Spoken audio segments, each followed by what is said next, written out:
Welcome back to EtherealArcs. Fang Yuan walks the demonic path alone. 500 years of experience, no allies, no hesitation. In this episode, we will be covering chapters 101 through 125. If you missed any previous episodes, all links are in the description. The climb continues. Chapter 101. The person is as old as his heart has aged. With his abilities, Gu Yedong could easily find Fang Yuan's residence. He was wearing the Gu Master's uniform, which he rarely wore. He had leg wrappings around his legs and was wearing a red belt around his waist. Everything was neat and clean and gave off a faint feeling of majesty. He looked at Fang Yuan, who was slowly coming over, and his line of sight fell on the latter's belt. Deep emotions emerged in his heart.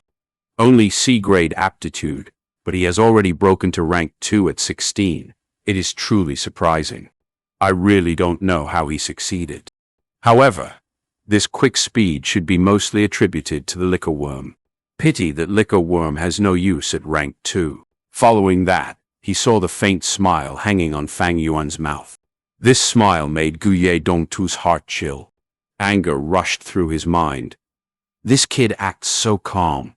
Does he think he has me trapped within his palm? Fang Yuan slowly walked over and stopped in front of Gu Yedong. He knew the latter was definitely here for him. Sure enough, Gu Yedong opened his mouth. Fang Yuan, I think we can have a talk. What do you want to talk about?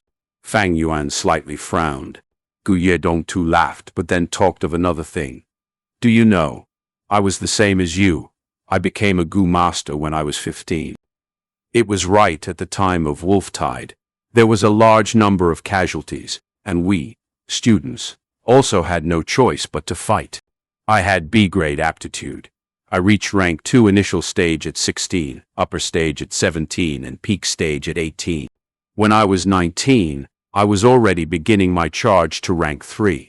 At that time, I believed I could be a rank 3 Gu Master at 20. Ha ha ha. I was too frivolous. I thought I was above everyone else, and thought I could accomplish anything. I even thought I was omnipotent. I simply didn't know the immensity of heaven and earth. It was when I was 20. I went out to do a mission, and was beaten by a Zhong village, Gu Master.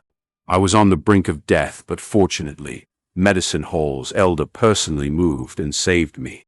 But after that event, my aptitude dropped down to C-grade. I could recover from this shock for a whole of 8 years. At my 29th birthday, I started to have another look at myself and this world. I discovered that a single person's strength was limited. So what if I had broken through to rank 3? Living in this society, the most important thing is not individual strength, but the connections with others. I began my life anew when I was 30. I stepped down from the front lines when I was 45. 100 Gu Masters jointly petitioned to elect me as an elder dozens of times. Even though I only had the cultivation of rank 2 peak stage, I could take that final step, but there was also no need. I had already achieved success. Clan members call me as the hidden elder. Most of my peers have already passed away, but my life sailed smoothly. I still have influence on many Gu Masters. After giving a lengthy report, Gu Yedong returned to the main topic. He looked at Fang Yuan, his mouth curved up. Fang Yuan, you are too young and inexperienced, just like I was back then, believing you can accomplish anything and finish everything by yourself. Gu Yedong shook his head and continued. But when you gain more experience, you will understand that human is a social animal and not a lone beast. Sometimes we need to lower our heads and take a step back. Being an extremist and arrogant person will only bring isolation and destruction. I believe you have already felt it. No group will take you and everyone is leaving you out.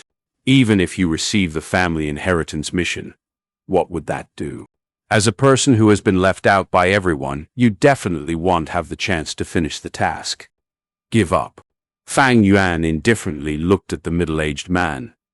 His expression, calm.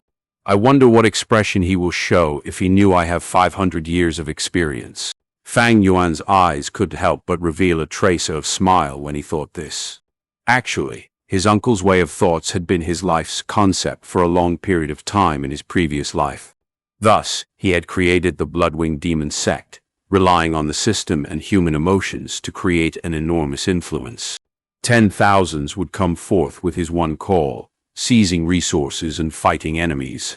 However, when he broke through to rank 6, he saw a completely new scene. Gu masters up to rank 5 were mortals, but rank 6 were immortals.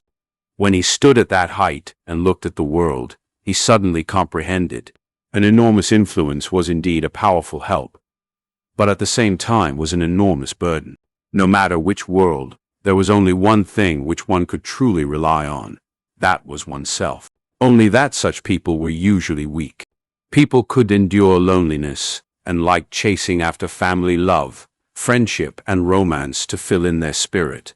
They indulged in being in a group and were afraid of being alone. When they received setbacks, they would hide in the group, complain to relatives, and share with friends. They didn't dare to confront their fears and defeats by themselves.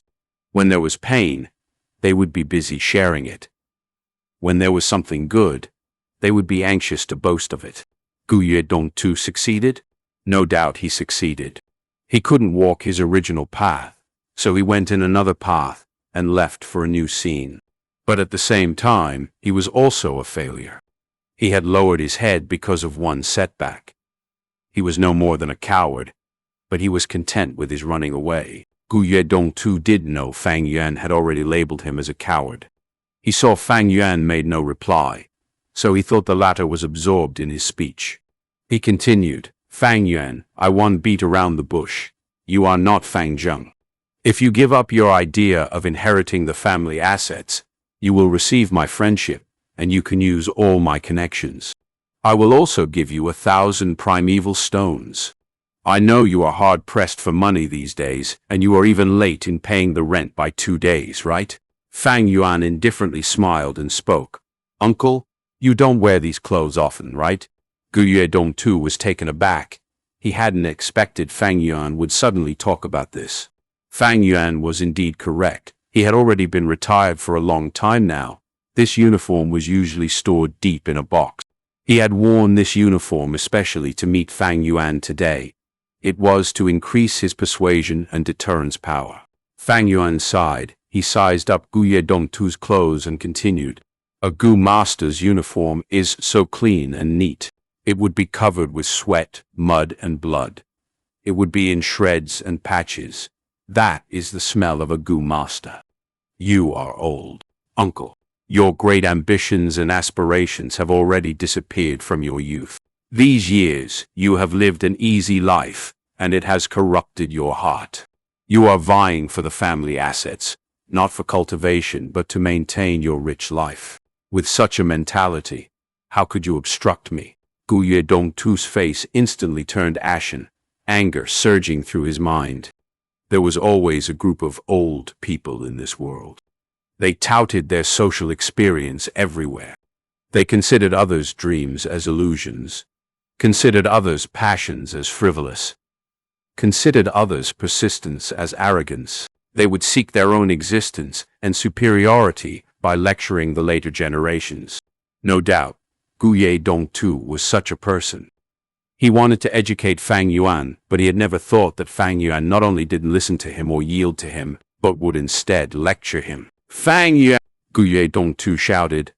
I wanted to guide and persuade you with good intentions as your elder, but you don't know what's good from bad. Since you want to go against me, then so be it. I am not afraid to tell you that I already know the contents of your family inheritance mission. Young people don't know the immensity of heaven and earth. Haha, I really want to see how you will complete this mission. Fang Yuan had a ridiculing smile on his face. There was no need to conceal now. Anyway, they could no longer reconcile, so there was no harm in enjoying Gu Yedong too's upcoming wonderful expression. Thereupon, he took out the bullskin water bag and opened it. A fragrance that was specific to honey wine floated out. What do you think is in here? He asked. Gu Yedong too turned pale with fright. His mood immediately sank to an all-time low. How can this be? Where did you get this honey wine? He roared. A stunned expression appeared on his face.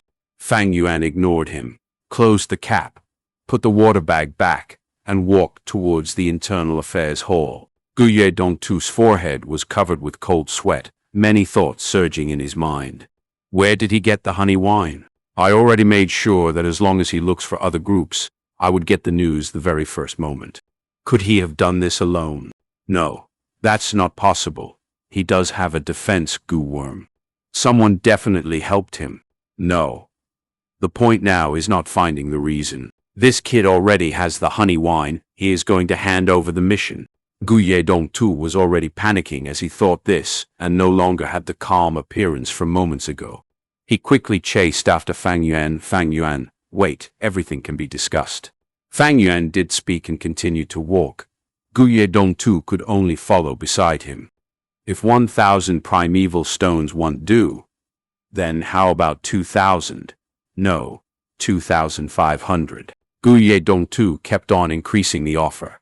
Fang Yuan turned a deaf ear to Guye Dongtu, instead increasingly having some expectations towards the family assets.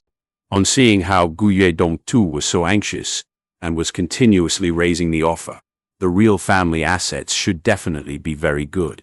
Guye Dongtu was perspiring. He saw Fang Yuan was not moved. His face revealed a fierce look and he threatened. Fang Yuan, think this through clearly. What end will you have if you offend me? Don't blame uncle for being cold-hearted if you miss an arm or leg in the future. Fang Yuan laughed. This Guye Dongtu was really a lamentable person. He was bound by rules and regulations. The water bag was clearly within his reach, but he did dare to snatch it. If he didn't even have this much guts, how could he succeed in fighting for the benefits? Riches and danger went together. No matter which world, if you want to obtain something, you need to pay its price. Fang Yuan, you think everything will be well after you get the family assets. You are too young. You don't have a clue about society and its dangers. Guye Dongtu snarled by Fang Yuan's ear. Fang Yuan shook his head and ignored him, walking into the Internal Affairs Hall in front of his glaring eyes. Actually, he didn't hate or even loathe this uncle of his. He had seen a lot of such people and understood this type of people. If Fang Yuan had enough primeval stones to support his cultivation, he wouldn't even fight for the family assets. But what good will giving such insignificant benefits to uncle do? For what reason was he reborn? It was not for this momentary period, but to step to the highest peak. This type of passerby, as long as they didn't interfere with this and only raged from the side, Fang Yuan would disdain to even step on them. But unfortunately, this Guye Dongtu obstructed Fang Yuan's path. Since it was so, then he will stamp on this obstacle and move forward. Fang Yuan. Uncle Guye Dongtu watched on as Fang Yuan stepped into the Internal Affairs Hall. His whole body shook and veins bulged up on his forehead.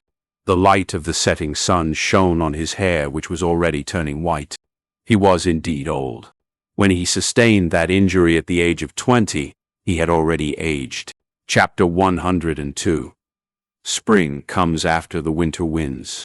Fang Yuan arrived at the Internal Affairs Hall and turned in the golden honey wine. The middle-aged male Gu master in charge was very surprised. While holding his pen, he asked, "You completed the asset mission already? What do you think?" Fang Yuan retorted. The middle-aged male Gu master frowned.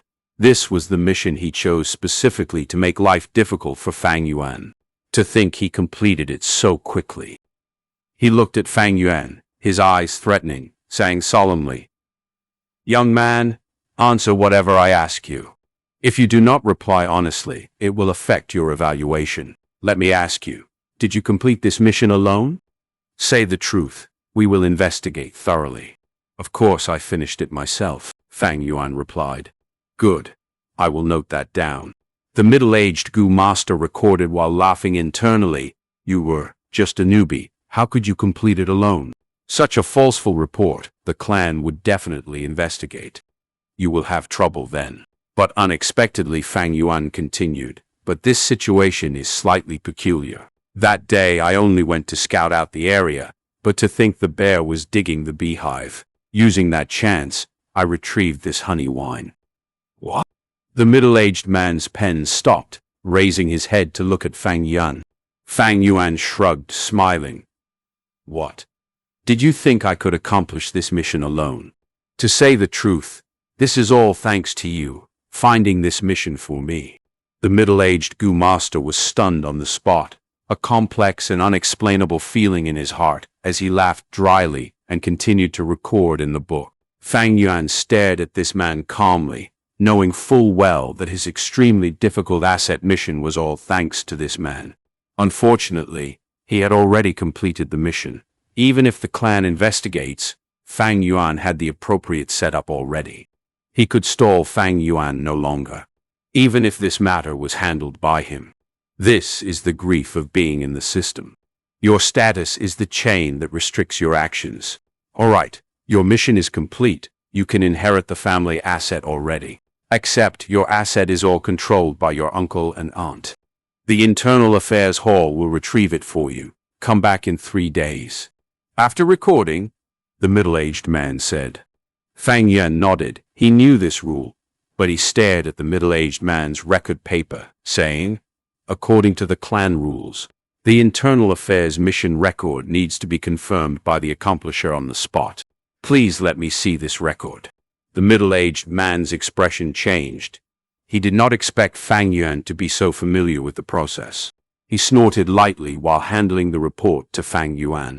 Fang Yuan looked at the record without any problems. A few hundred words with the final evaluation. Good. He could immediately see the relationship between Guye Dongtu and this Gu Master. This evaluation was definitely fair, showing that the middle-aged Gu Master did not give up on his work ethics just because of Guye Dongtu. The reason he helped Dongtu was only because of their friendship and the transaction. It was the taking money to settle problems for others type of transaction. Giving the report back to the middle-aged Gu Master, Fang Yuan left the Internal Affairs Hall.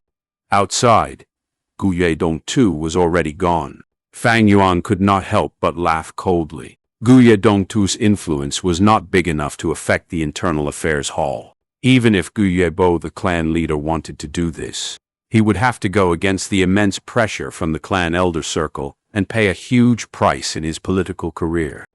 There was a phrase on Earth called, "Those who live in the society has to follow its rules." There were rules in the society, and that is a form of system. Those who follow the rules, being anyone's pawn piece, restrict each other, and it is not up to them to control. Unless an individual's strength has reached the point where it can oppose the entire organization. Otherwise, joining an organization and wanting to retain freedom was a pointless dream. Borrowing the power of the clan system, Fang Yuan had already affirmed the truth of getting back his assets. Regardless of Guye Dongtu or the clan leader, they will not pay the political price for interfering with such a small matter. In the guest hall, Brother Dongtu, there is nothing I can do anymore. The middle-aged Gu Master sighed, standing in front of Guye Dongtu. Guye Dongtu's face was grim as he remained silent on his seat. Are there really no more methods? Beside him, Aunt fearfully asked in an anxious and indignant tone. The middle-aged man shook his head. The results are set in stone and have entered the Internal Affairs Hall's procedure, unless the 2 clan elders in power or the clan leader interferes. Brother Dongtu, this Internal Affairs Hall's inventory list states clearly the inheritance items and amount. Please return them all, and don't make my life difficult. Saying so, he took out the inventory list. The inventory had a ton of records, from expensive items like estates to cheap tables or chairs. Other than that, there were also the goo worms that Fang Yuan's parents had left behind. After a Gu Master dies of battle, their goo worms would be retrieved as an inheritance for their successor. This was a political move by the clan. Aunt took a look at the list before losing her composure. Damn it, you cannot do this. This is all ours. Ours! Hubby, say something, think of something. Without these assets, what do we have left? Even our servants will be gone by half. We cannot afford it. Slap. Guye Dongtu stood up and sent his palm flying towards Aunt, sending her to the ground from her seat. Noisy bitch. Uncle flew into a rage, scolding in an agitated tone, Frog in the well. The clan rules are there. You think you can choose not to return them? Dumb, ignorant. Aunt used her hand to cover her cheeks, beaten into stupidity, lying on the ground in shock, staring at her husband blankly. Guye Dongtu grabbed the inventory list, gritting his teeth, scanning through. His eyes were filled with blood traces as he breathed heavily, saying with hatred, "Return. All these things. I will return. Not a thing less." But his veins popped from his forehead, the muscles on his face twitching, his expression full of ruthlessness. "But Fang Yuan, I cannot stop the Internal Affairs Hall, yet I can deal with you. Don't think everything is well and alive now that you have these assets." 3 days later, Fang Yuan walked out from the Internal Affairs Hall with a stack of house and land deeds and sold human contracts in his hands. To think this inheritance is so abundant, he was slightly stunned.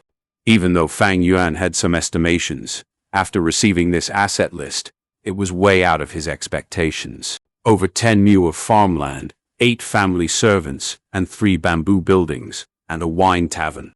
No wonder Uncle was so insistent, thinking of all ways to stop me. Fang Yuan could understand Guye Dongtu's actions. With such a large family asset, even in this world, one could live like a king.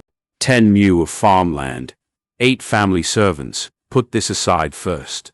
Those 3 bamboo buildings were property assets. Even if they were only rented out every month, the rental amount was enough to support Fang Yuan's current cultivation. Other than that, there is also a wine tavern. Note that there is only 4 wine-selling areas in the entire village. Such an asset, if on Earth, would be equivalent to having several mansions and a hotel. It is an aristocrat life with multiple servants. What's worth mentioning is, this world's living conditions was way more ruthless and difficult. Thus, the village being the safest location, priced the property assets even more expensively than on Earth. It is said that my Fang family, 3 generations ago, had a clan elder who held power and left much inheritance for his future generations. With these family assets, the 7 goo worms aside, even if that number doubled, I can still afford them. But the crucial point is this. It is this grass goo. At this point, there was a grass goo lying quietly in Fang Yuan's palm. It was dainty and delicate, the emerald green roots resembling a ginseng's beard.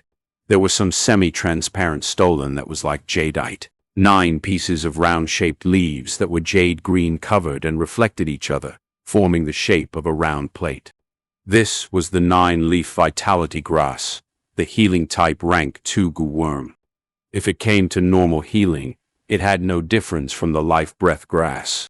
The true value of the 9-leaf vitality grass lay in its leaves. Every one of the leaves torn from it was a vitality leaf. Vitality leaf is also a type of grass goo. At rank 1, it is an expendable type, disappearing after 1 use. It had another flaw, and that was when a piece of vitality leaf is used to heal injuries within the next hour. Other vitality leaves had no more healing effect on the person. But, all in all, it was easy to refine, and instantaneous healing together with the easy feeding of it made it the most popular healing technique among rank 2 goo masters. Healing goo master, every group needed one.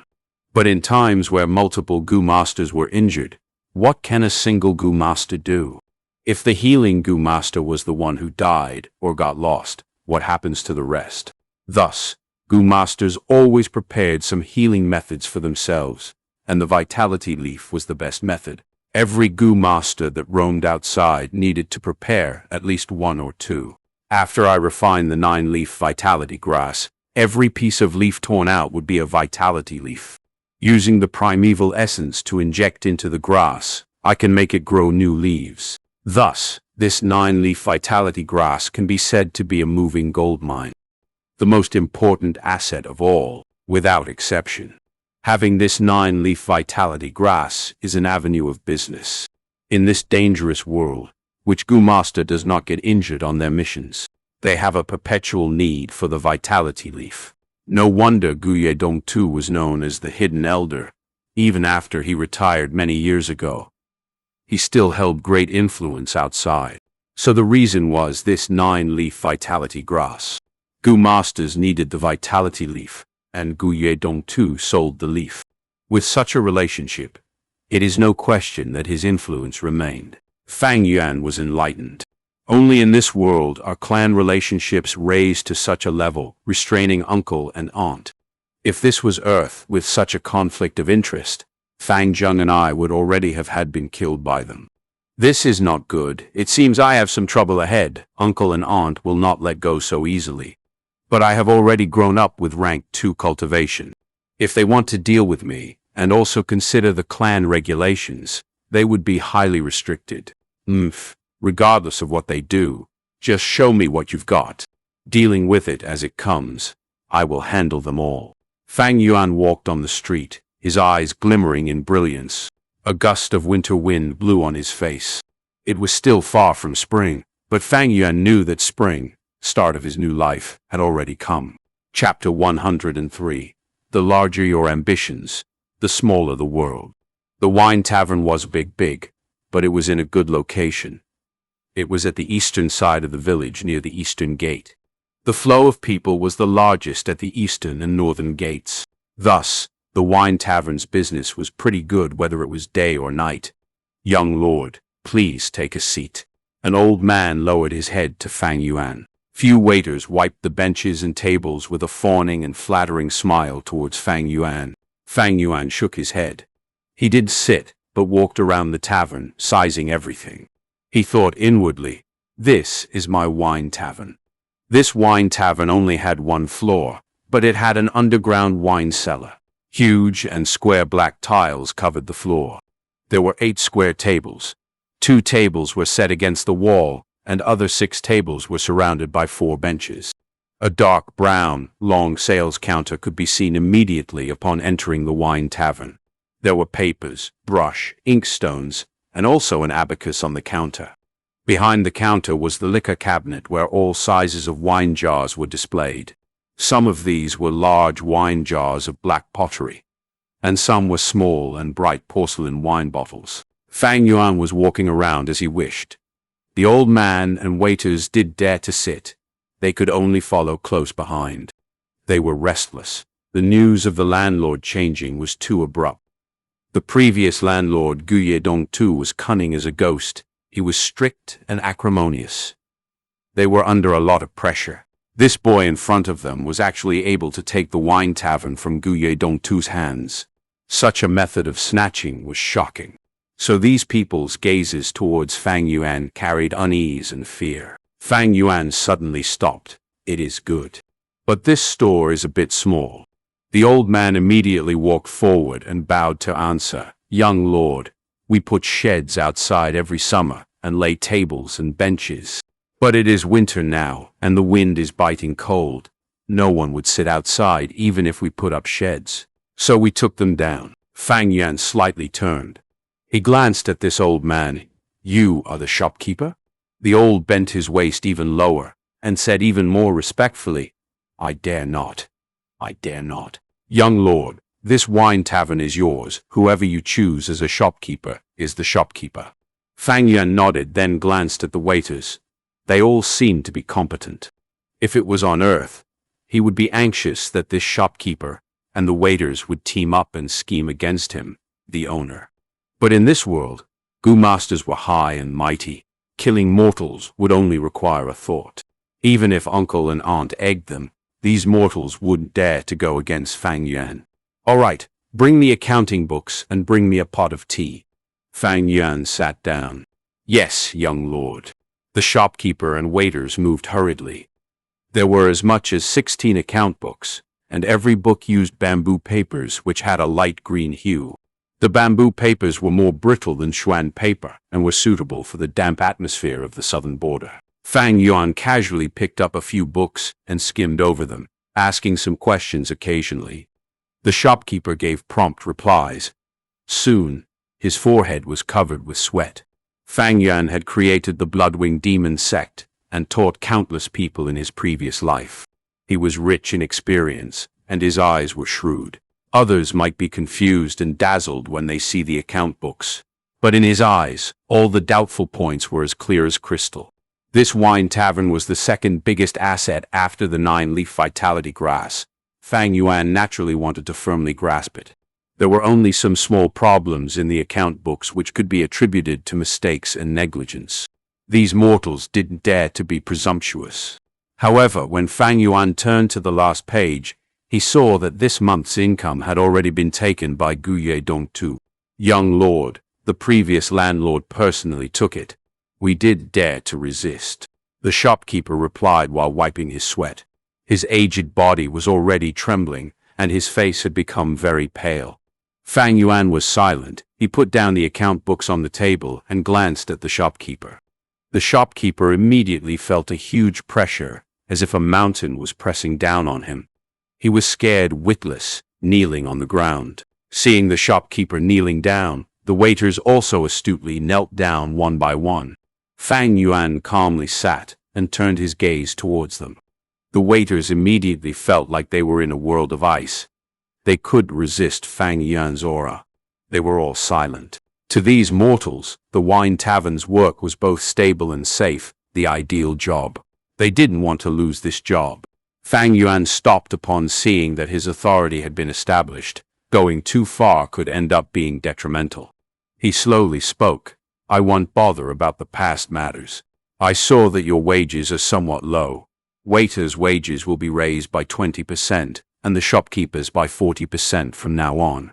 Work properly, and you will get more benefits. Fang Yuan stood up and walked to the entrance. The group of people kneeling on the ground were stunned for a good while before coming back to their senses. All of their eyes brimmed with tears that flowed down their faces. Thank you, young lord, for your great kindness. Young lord is compassionate. We will definitely work with all our strength. Young lord, you are our benefactor. Please take care. Tearful sounds came from behind. There were also crisp sounds of foreheads smashing on the black tiles from continuous kowtowing. Use might alongside mercy. This was the only way the top controlled its subordinates, no matter in which world. Might was the foundation, and under this might, any small kindness would be magnified by countless times. A benefit without might would only give a title of a good Samaritan. But as time passed, people would no longer feel grateful for such kindness, and it would instead result in greed and disaster. But these ways to control people are all unorthodox methods. It would be highly esteemed on Earth, but in this world, raising one's own strength is the one true way. No, even on Earth, strength is first. Fang Yuan thought of the scarlet-red imperial ancestor. 1. In those days, the scarlet-red imperial ancestor had gone through and experienced a trial, and he had come to a conclusion. Political power comes from guns. This was the naked truth. Strength was the foundation of any political power. So-called authority is only an accessory to strength. Actually, not only authority, wealth and beauties were also derivatives of strength. Fang Yuan headed towards the 3 bamboo houses after leaving the wine tavern. These 3 bamboo houses were rented out by uncle and aunt. They were practically full. This world paid attention to more birth. To the ever-growing huge population, the space in the village seemed narrow. The clan had the system of the eldest son inheriting the property. Other sons and daughters would have to rely on their effort. Even if a lot of people relied on clan politics to get a meager split of the family assets and work hard outside, they might not even be able to save enough to buy a bamboo house in their whole life. On one hand, raising gu consumed a lot, and on the other, the village had limited space, so the house prices were very expensive. They could naturally build house outside the village, but that was not safe. Wild beasts and snakes would always roam around and could intrude into the houses. Above all, every time a beast tide occurred, all the houses outside the village would be destroyed. Extending the village was the only way to solve this. But extending meant the area to defend would increase, and the village wouldn't be able to defend against beast tide's attacks. Moreover, if the area was big, then it would be difficult to guard against and search for infiltrating gu masters of other villages. Guye village had extended several times in history, but had been devastated by beast tides. After learning from this lesson, the current village size was already the largest. Fang Yuan skimmed through it, and after understanding some situations, he already got the picture. These 3 bamboo houses were operated very well by uncle and aunt. The rent was also customized to get more profits, so he might as well just let it run like that. He calculated that the earnings from these 3 bamboo houses were not as much as the wine tavern, but the difference was not much. The overall situation was much better than Fang Yuan's original expectations. Just the day before yesterday, he was left with nothing, and had become so poor that his primeval stones count didn't even reach 5. But now, all of a sudden, he rose to the list of richest people in the clan. The female tenants in these rented houses were all rank 2 female gu masters in difficulty. After knowing Fang Yuan's identity, their gaze towards him turned amorous. If they could be near to Fang Yuan and get married to him, then they would no longer have to rush about facing danger. Their lives would be smooth and steady. Such a life was what they were pursuing and using all their strength to fight for. That is to say that if Fang Yuan wanted, he could retire and live a rich life now like his uncle used to. With a tap of a finger, many female gu masters would flock to him. But that is not what I want.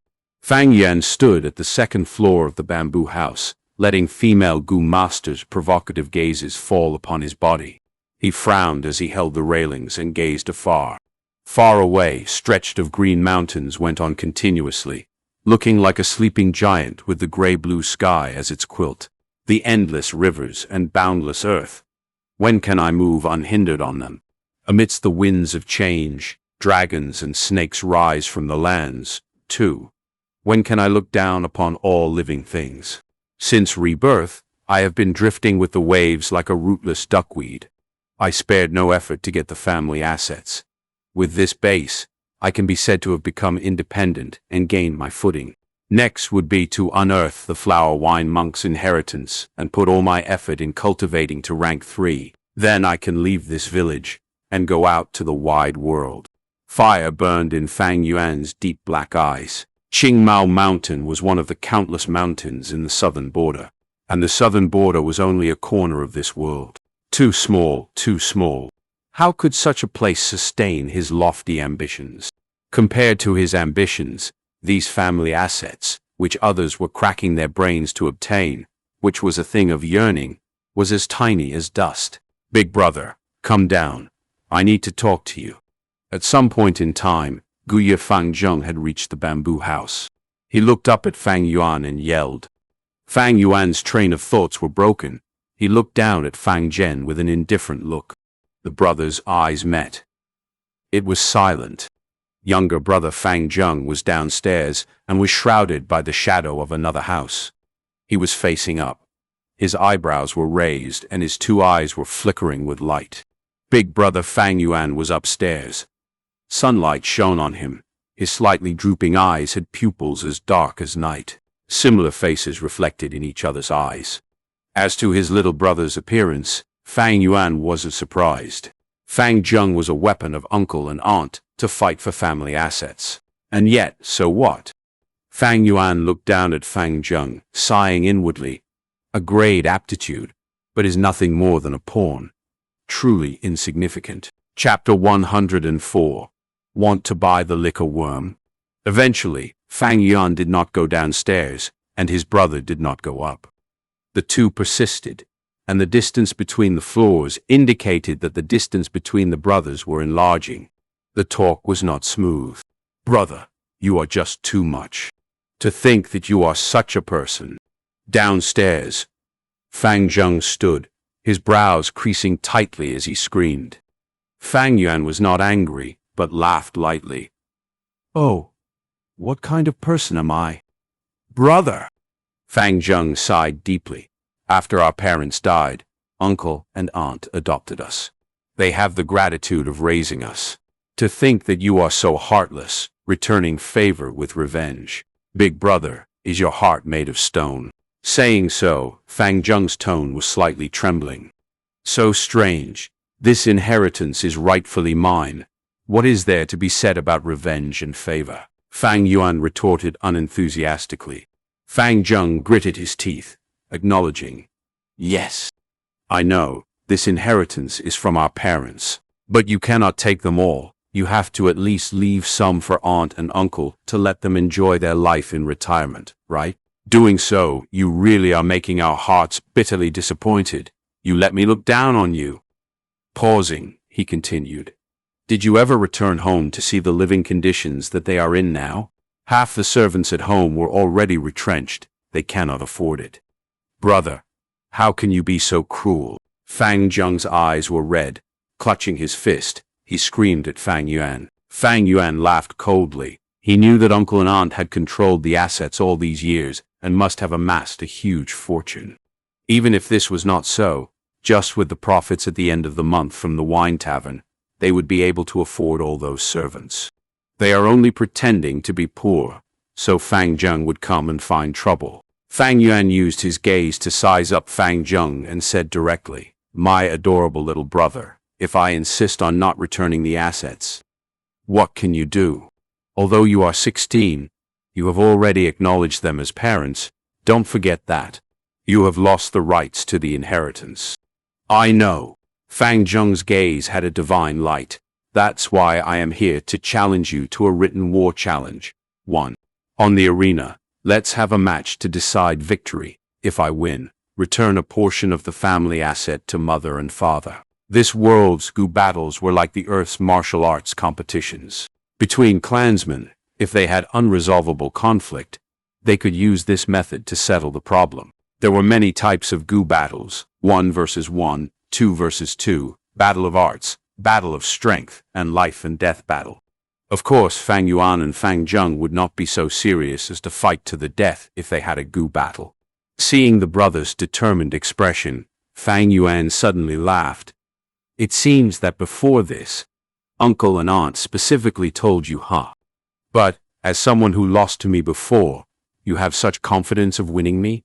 Fang Zheng squinted, unwillingly thinking of what happened not long ago, the humiliation on the arena. Ever since, every time he thought about it, rage would rise from his heart. This rage was directed towards Fang Yuan as well as himself. He hated himself for being useless, being frantic at the critical moment. As a matter of fact, he had underperformed in that battle. His tempo was taken away by Fang Yuan, and he only thought of using the jade skin Gu at the last moment. In the end, he lost abruptly and very indignantly. Fang Zheng's anger towards himself fueled even more intense indignance. Thus, unavoidably, he had such a thought. If I could redo it, I can definitely perform better and defeat my older brother.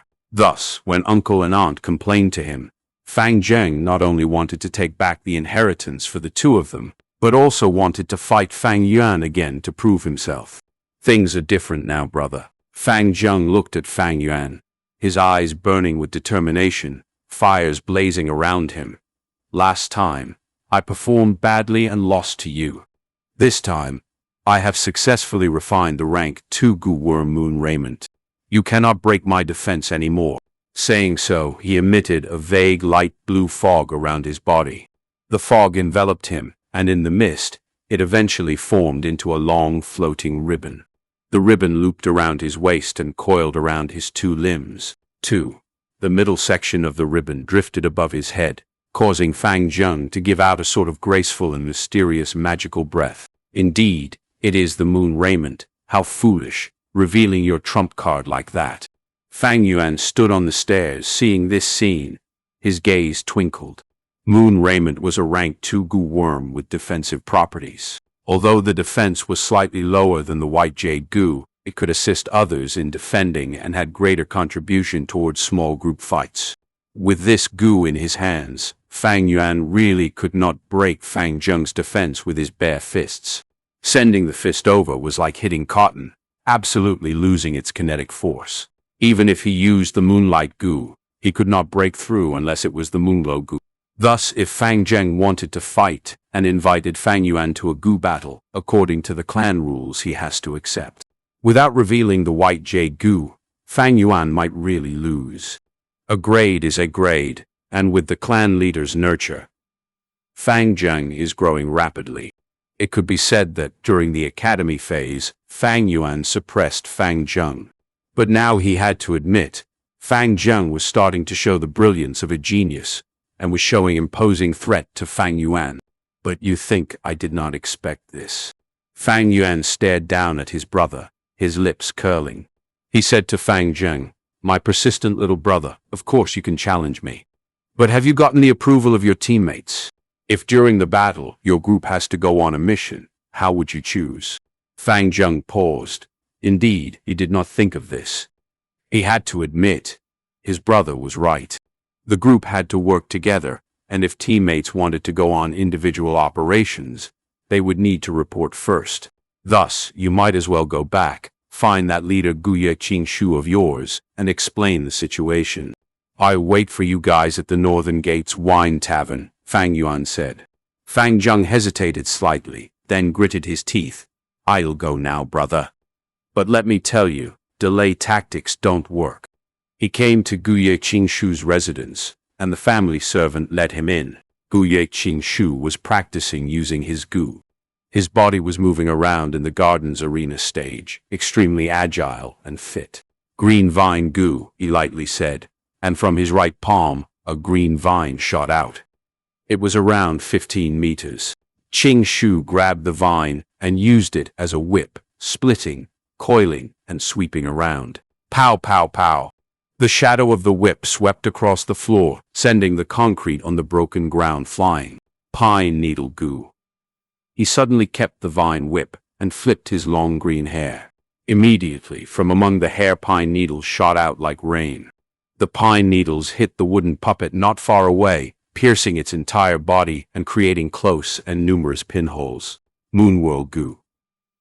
Next, he placed out his left palm, and a green-colored crescent insignia glowed in a bright green light. With a flick of his wrist, the green moonblade was sent flying. Different from the trajectory of a normal moonblade, this green moonblade was more curved.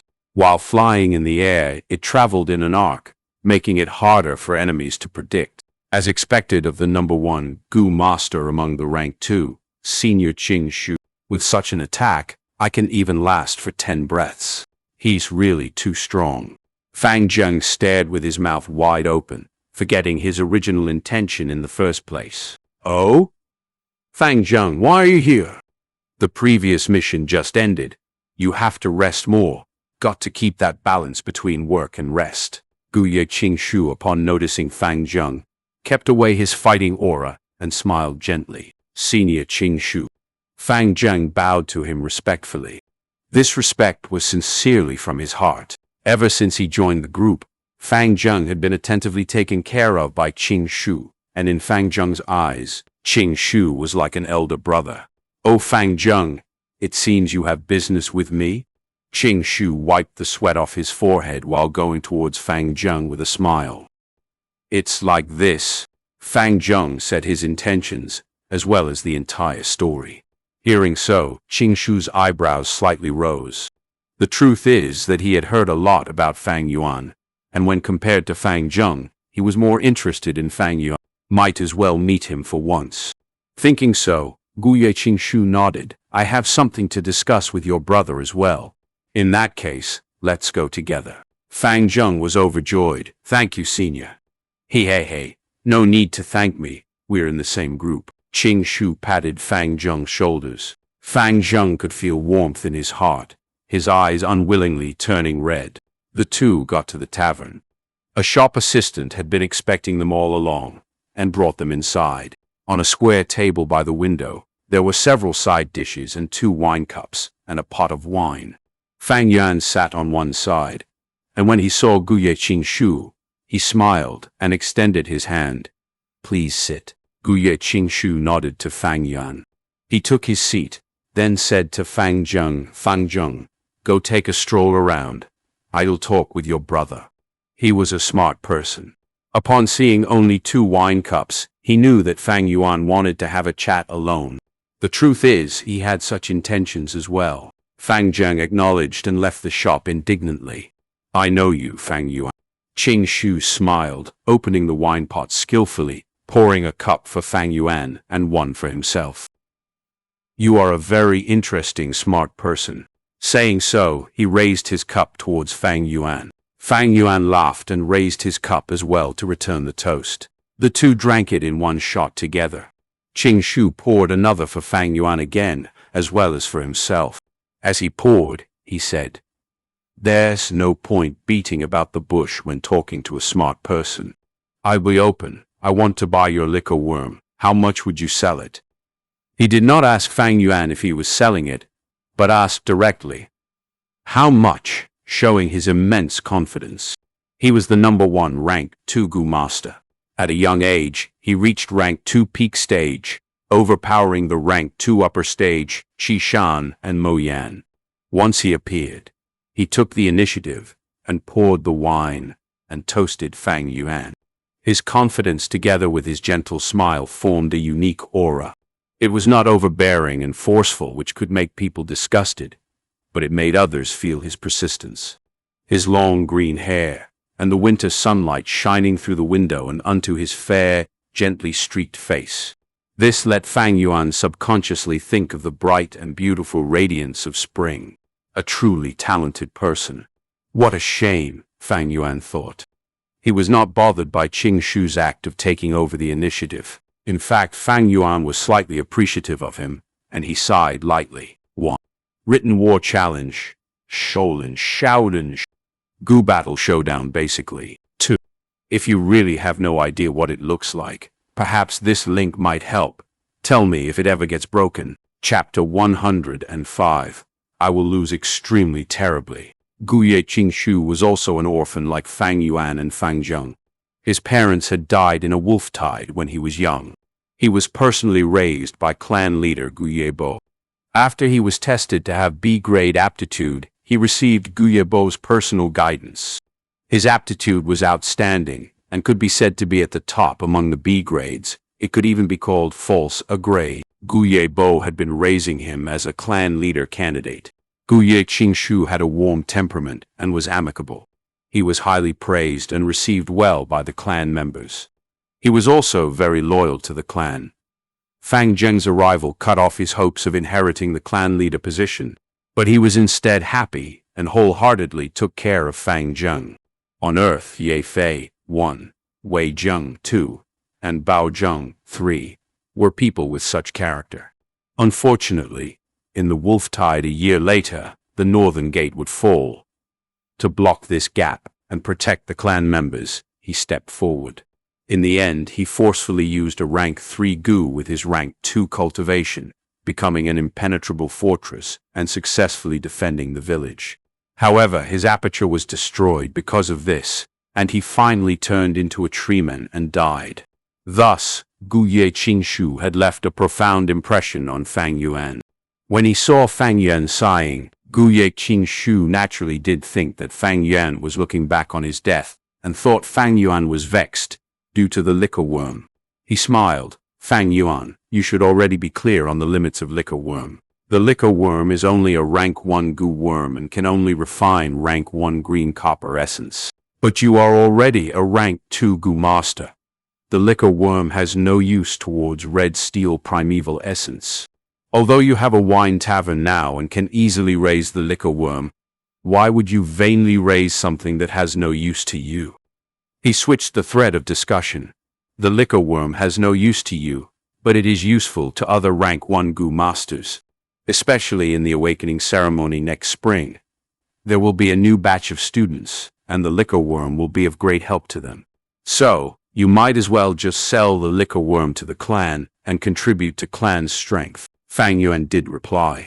Qing Shu pondered, guessing Fang Yuan's intention. I understand now. You are reluctant to part with the liquor worm. You even want to fuse it. If I am not wrong, you should be thinking of going the route of the rank 2 white chrysalis, then the rank 3 mist perspiring butterfly fusion route, right? This is the most widespread and also the most practical recipe. The mist perspiring butterfly is a great Gu worm, but the white chrysalis has no ability. This fusion route wouldn't have much value to you. You have C-grade aptitude and now have rank 2 cultivation. White chrysalis does have any ability and will only squander food. It will be of no help to you. What is the possibility of you reaching rank 3? Even if you succeeded in advancing to rank 3, You will probably be middle-aged by then. Will you raise the useless white chrysalis for tens of years? It will be better to use the expenses of raising white chrysalis on nurturing goo worms. That is more practical and will be more helpful to you. Am I wrong? Liquor worm's true value lies in refining primeval essence and raising a small realm. If you go through this fusion, you will only be treating the liquor worm as a material. Wouldn't that be a pity? All goo worms had only one ability. For instance, the Spring Autumn Cicada was a rank 6 goo, but it only had the ability of rebirth. The new goo worm that comes from fusion usually took an ability from one goo worm and enhanced it. White jade goo, for instance, took the defensive ability of jade skin goo and enhanced it, while losing the white boar goo's ability to gain increased strength. That is to say, if someone obtained white jade goo, it would only help in defense and could increase the goo master's strength. Qing Shu was correct. The liquor worm's value was in refining primeval essence and raising its stage by a small realm. To goo masters, this was another form of increasing their primeval essence reserves while also being an enormous help in nourishing their aperture and increasing their cultivation speed. If one went through white chrysalis, mist-perspiring butterfly fusion route, the resulting goo worms won't have the ability to refine primeval essence, which would truly be a pity. In fact, Flower Wine Monk took this route and refined the mist-perspiring butterfly from the liquor worm, using it to enchant women and commit evil acts. After his death, the mist-perspiring butterfly continued to degenerate due to not having sufficient food and finally reverted back to liquor worm. Qing Shu's eyes flashed upon seeing the silent Fang Yuan and continued, "Actually, our clan has a recipe. This recipe raises liquor worm to rank 2 moon harbinger goo. Then the rank 3 7 fragrances liquor worm. 7 fragrances liquor worm has the ability to refine primeval essence. Fang Yuan, if you don't want to sell the liquor worm, then we could change it to a business transaction. You will sell the liquor worm to the clan, and if the clan can refine it to the 7 fragrances liquor worm, you will have the right to use it for 5 years. If it fails, the clan will compensate for it. What do you think?" Doing this meant the clan will bear all the risks for the fusion. With such a superior condition, others might eagerly agree to it. But Fang Yuan only sneered coldly in his heart. He knew himself. With his 44% C-grade aptitude, advancing to rank 3 was almost impossible. In his previous life, Fang Yuan had stalled at rank 2 for over 100 years before finally and coincidentally obtaining a talent-raising goo worm and becoming a rank 3 goo master. 5 years of using rites sounded wonderful, but to Fang Yuan, it was like trying to catch the moon's reflection in water. Guye Qing Shu had said so because he saw Fang Yuan's ambitions to charge to rank 3, so he intentionally threw this sweet bait to lure Fang Yuan. But he had miscalculated from the start. In Fang Yuan's memories, there was the best recipe for the liquor worm fusion. First was advancing the liquor worm to rank 2 4 flavors liquor worm, then to the rank 3 7 fragrances liquor worm. Whether it was 4 flavors liquor worm or 7 fragrances liquor worm, both had the ability to refine primeval essence. However, it was not easy to refine the 4 flavors liquor worm. First of all, its fusion required 2 liquor worms. Fang Yuan only had 1 currently.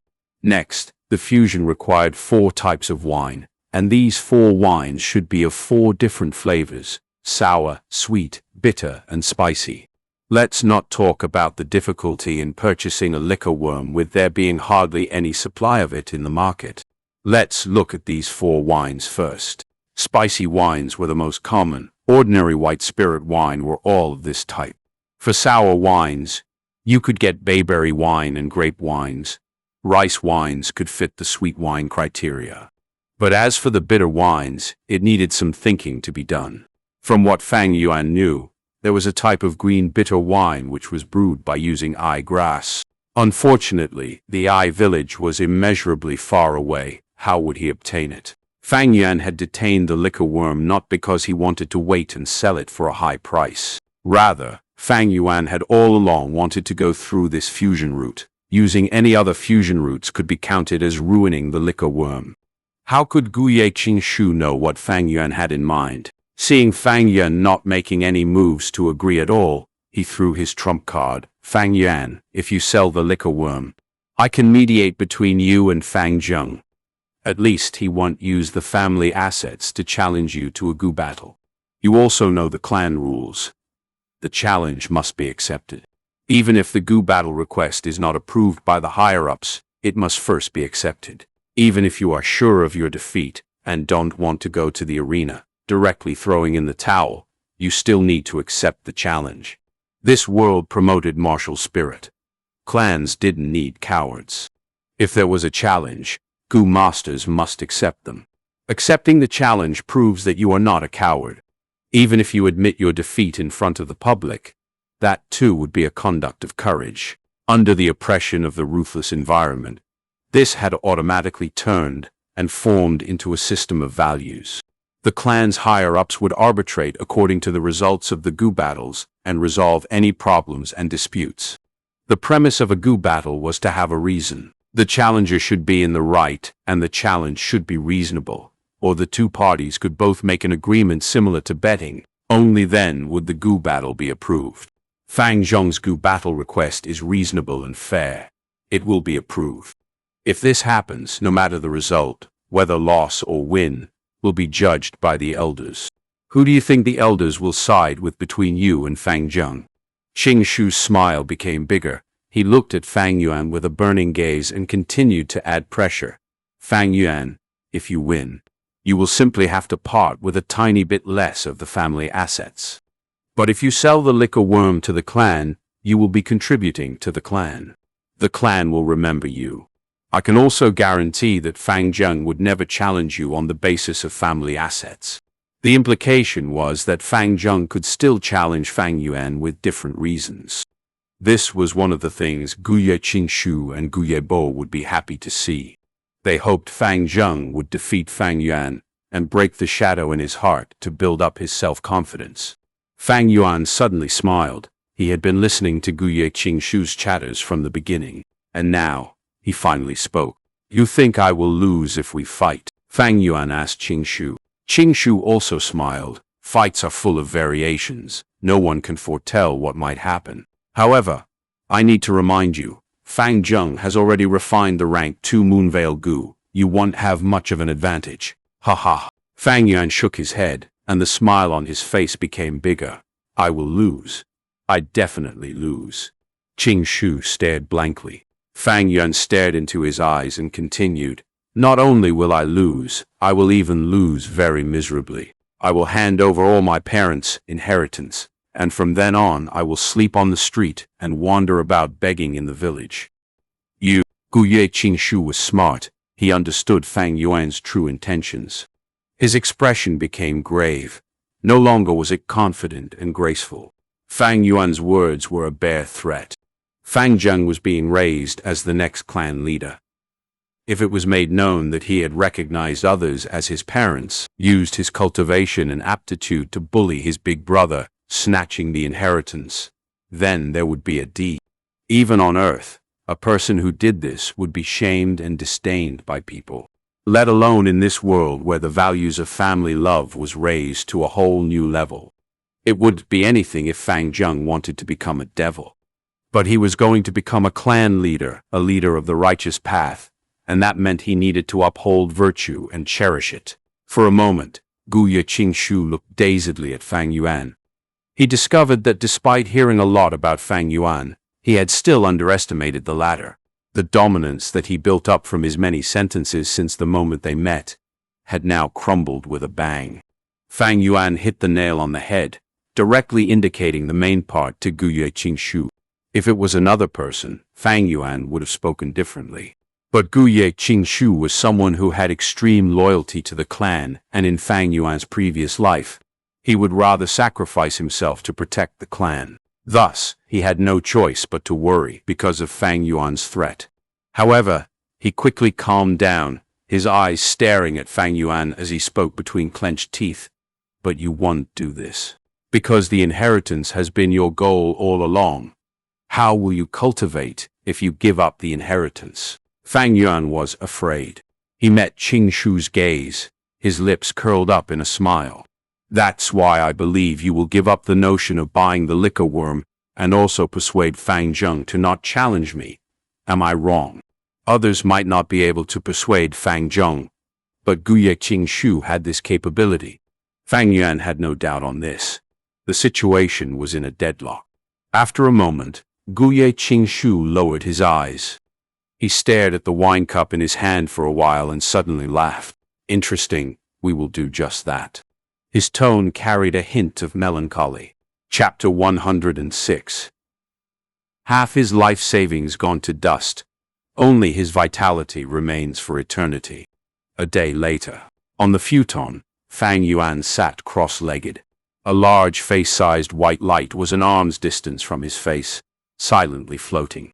Fang Yuan took out piece after piece of primeval stones from his money bag and threw them into the light ball. The white light contracted, but became more eye-piercing. When it shrunk to a fist size, the white light was glaring, and Fang Yuan could only squint his eyes to observe it. Probably the last piece. Fang Yuan played around with the primeval stone in his hand, knowing that the critical moment was here. He tossed the primeval stone into the light ball. He could vaguely see the primeval stone floating around in the light ball, like snow dropping into boiling water, constantly melting away. A large amount of rock powder fell on the ground. The primeval stone vanished, and the light ball exploded. With a bam, the 3 goo worms flew in 3 directions. One fell on the bed, while the other 2 flew to the walls, and then dropped to the ground. Refining the moonglow goo had failed. Fang Yuan's heart sank. He quickly moved his finger, calling back his goo worms. The moonlight goo and little light goo wavered their way to Fang Yuan as they floated around, slowly landing in his palm. But the other little light goo had no response. It laid on the ground, its milky white 5-star-shaped body gradually dissipating into the air. After a few breaths' time, it had completely vanished with no lingering traces. This was the price of a failed fusion. According to the different fusing recipes, the goo worm might get injured as a result, or, when unlucky, might even die. Even with his rich experience, adding on to the fact that Fang Yuan could multitask and had the right recipe, there was still a chance of failure. Fang Yuan was not upset. He had seen such an event many times. He had already performed to his best, and if the results still failed, it could only be attributed to luck. Luckily, it was not the moonlight goo that died, but the little light goo. I can just buy another one from the shop. It is easy to replenish. If the moonlight goo died, it would not be easy trying to get another one. He had lots of cash now. Even if one little light goo died, he could just purchase another one. Next, he inspected the moonlight goo and the remaining little light goo. On the surface of both goo, it was slightly dimmer than usual. This was the result of an injured goo due to fusion failure. Once a goo worm gets injured, the chances of a successful fusion would drop drastically. I have to wait for them to recover before I continue trying. Fang Yuan knew that haste does not bring success, and quickly kept the 2 goo. He estimated the time. Around at least 3 days later would he be able to perform another try.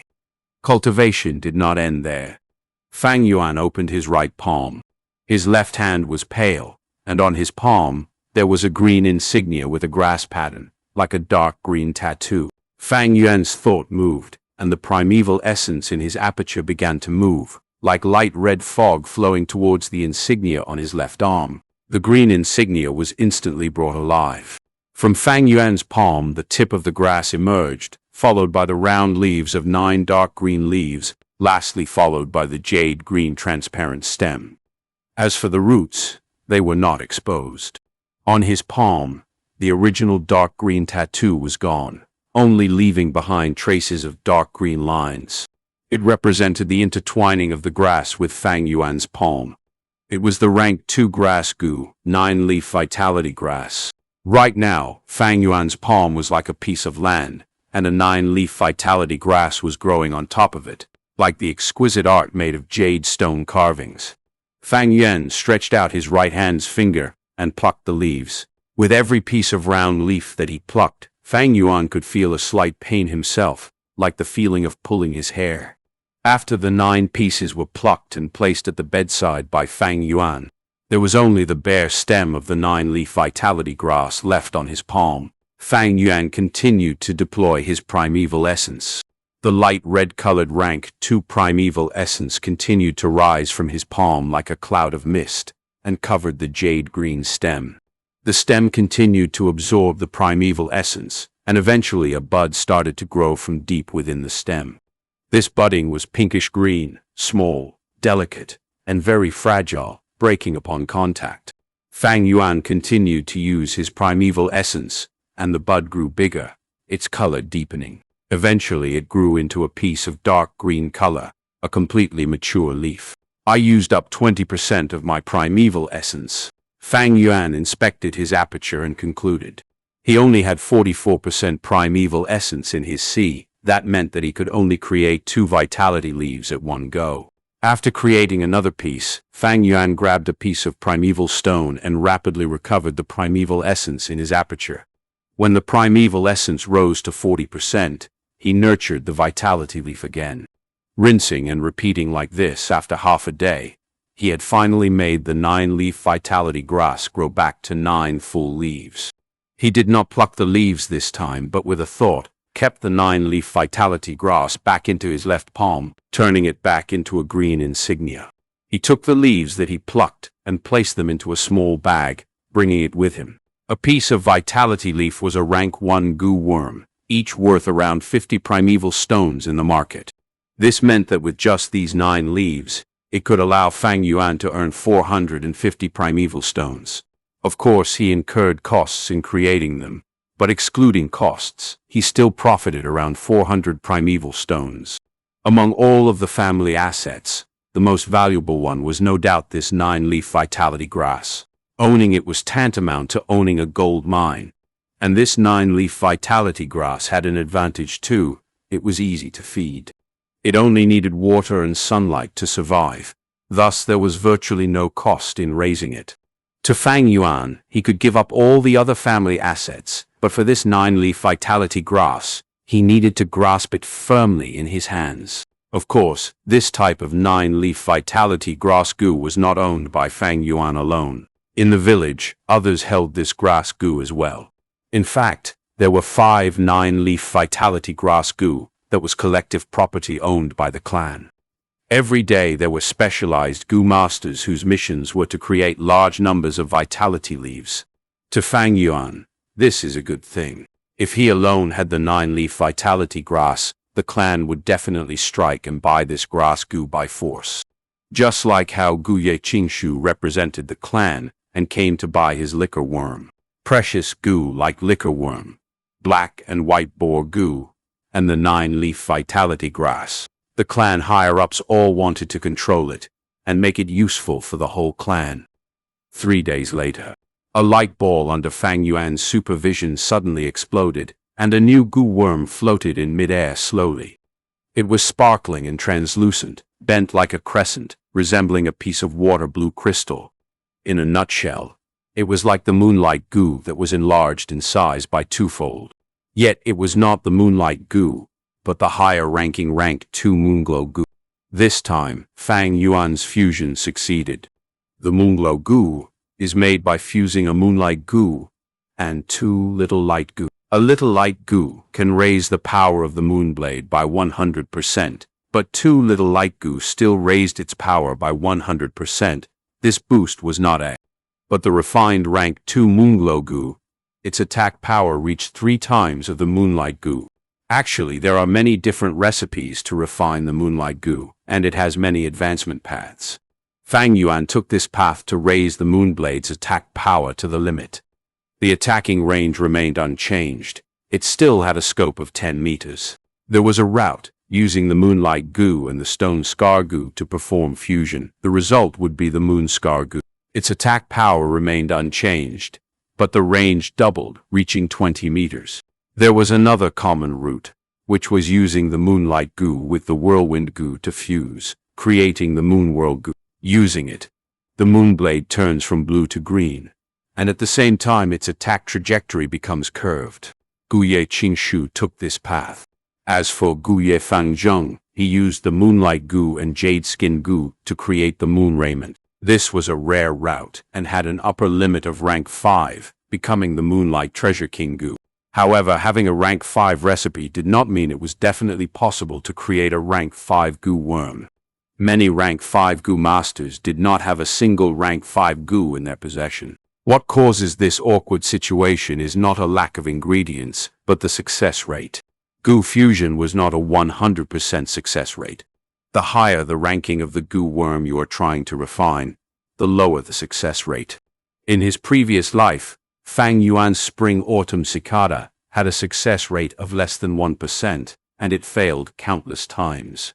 Sometimes, he was lucky and less Gu worms died. Other times, all the Gu worms died together. To refine the rank 6 Spring Autumn Cicada, it needed all rank 5 Gu worms. Once these Gu worms die, all of Fang Yuan's hard work and accumulation would go up into smoke, becoming an illusion. Fang Yuan failed countless times and started over many times, fusing once again and collecting Gu worms and special ingredients all over again. Eventually, he caused too much of a commotion and incurred a public outrage, causing the will of the people to become disorganized, and many deaths forming seas of blood and floating corpses. He was lucky though, as he finally succeeded and obtained the Spring Autumn Cicada. But once he obtained this rank 6 Gu, all the righteous cultivators who were eyeing his Gu all along came to attack, and before he even got a chance to familiarize himself with the Gu, he suicided. Thousands of millions of years, it was because of this disgusting failure rate that caused many high-ranking Gu masters to waste their efforts and go back to square one. The only way was to slightly curb this failure rate, and that is Vital Gu. No matter the fusion result, failure or success, the Vital Gu never dies. At most it gets injured. Why? Many people guessed that it was because the Vital Gu is the Gu master's first Gu worm and is linked to the Gu master's life, forming a mystical relationship and connection. As long as the Gu master is alive, if the Vital Gu's fusion fails, at most it would be almost dead. Of course, the other Gu worms used in the fusion had a possibility of death. Even so, a portion of the Gu master's fruits and labor can be preserved and accumulated. The Vital Gu is the Gu master's greatest fortune and fallback. Whatever the Vital Gu is, it can, to a large extent, affect the Gu master's development path. Conversely, Gu masters also find new recipes aggressively to raise the level of their Vital Gu. Some rank 2 and rank 3 garbage recipes, to Gu masters, it worsened their future prospects. When Fang Yuan found that the Spring Autumn Cicada had become his Vital Gu, why was he so happy? This was why. The Spring Autumn Cicada was an extremely rare Gu worm, allowing others to rebirth. It was a heaven-defying ability. No matter how it is refined, it will not die.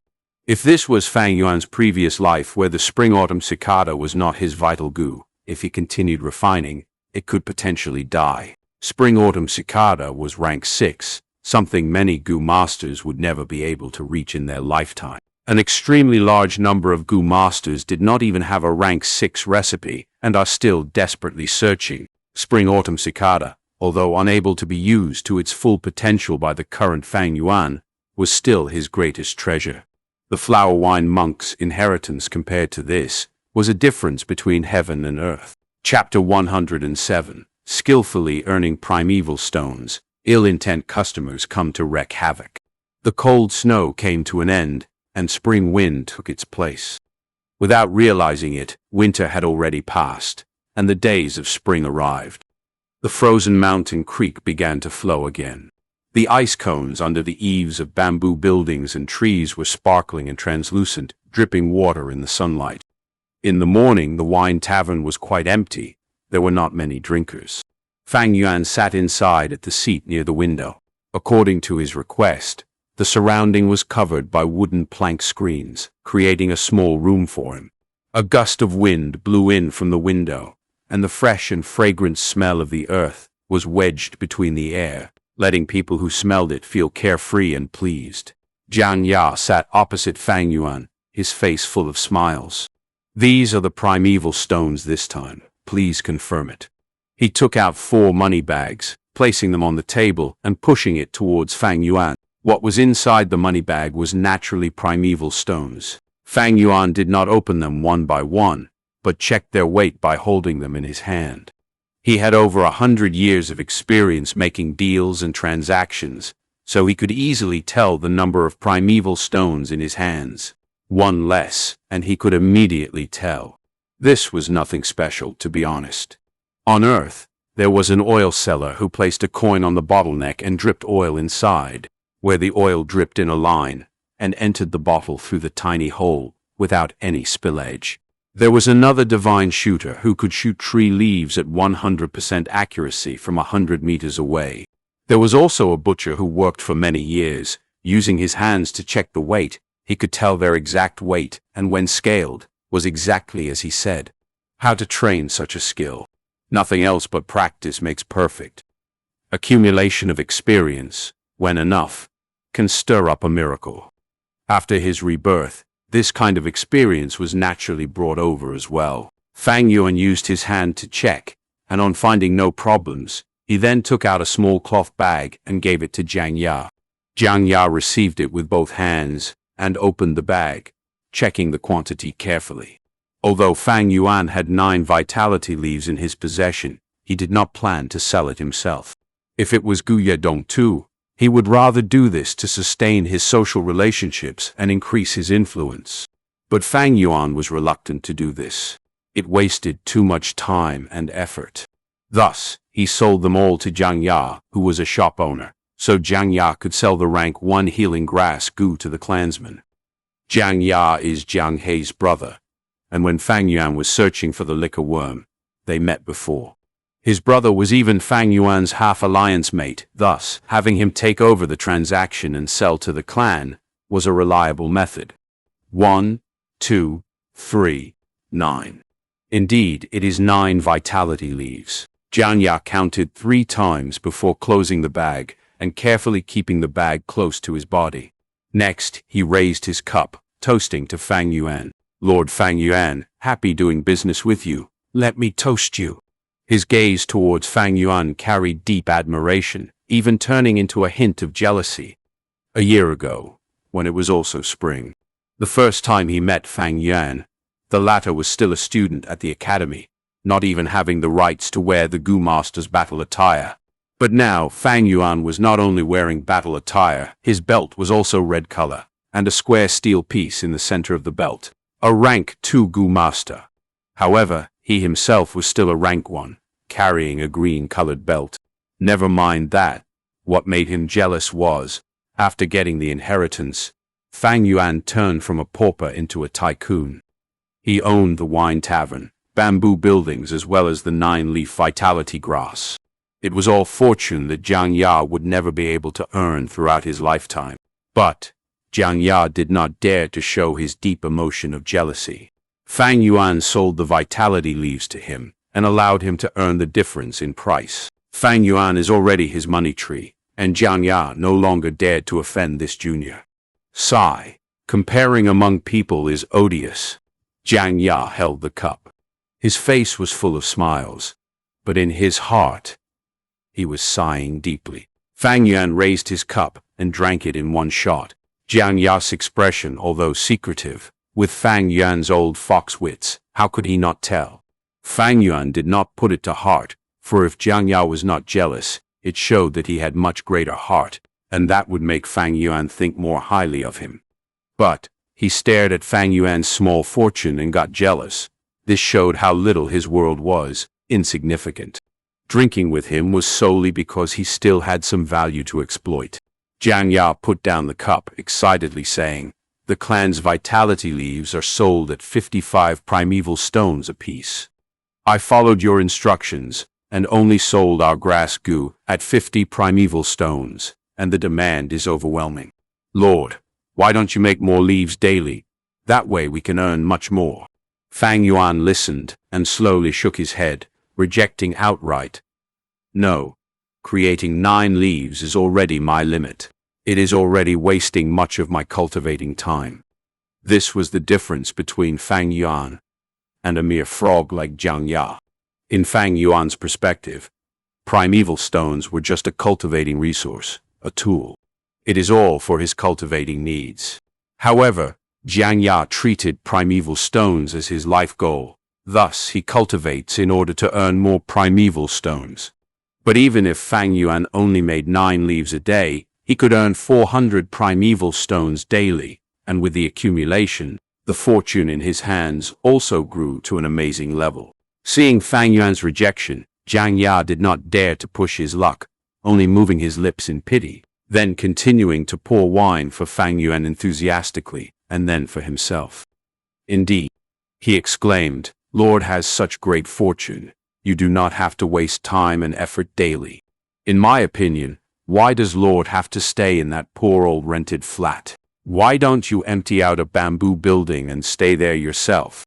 Then marrying a beautiful wife, and having 7 or 8 family servants to take care of you. That is truly the dream life." Fang Yuan laughed lightly, not saying anything. How could a farmer understand the ambitions of the conqueror? He turned around, looking outside the window.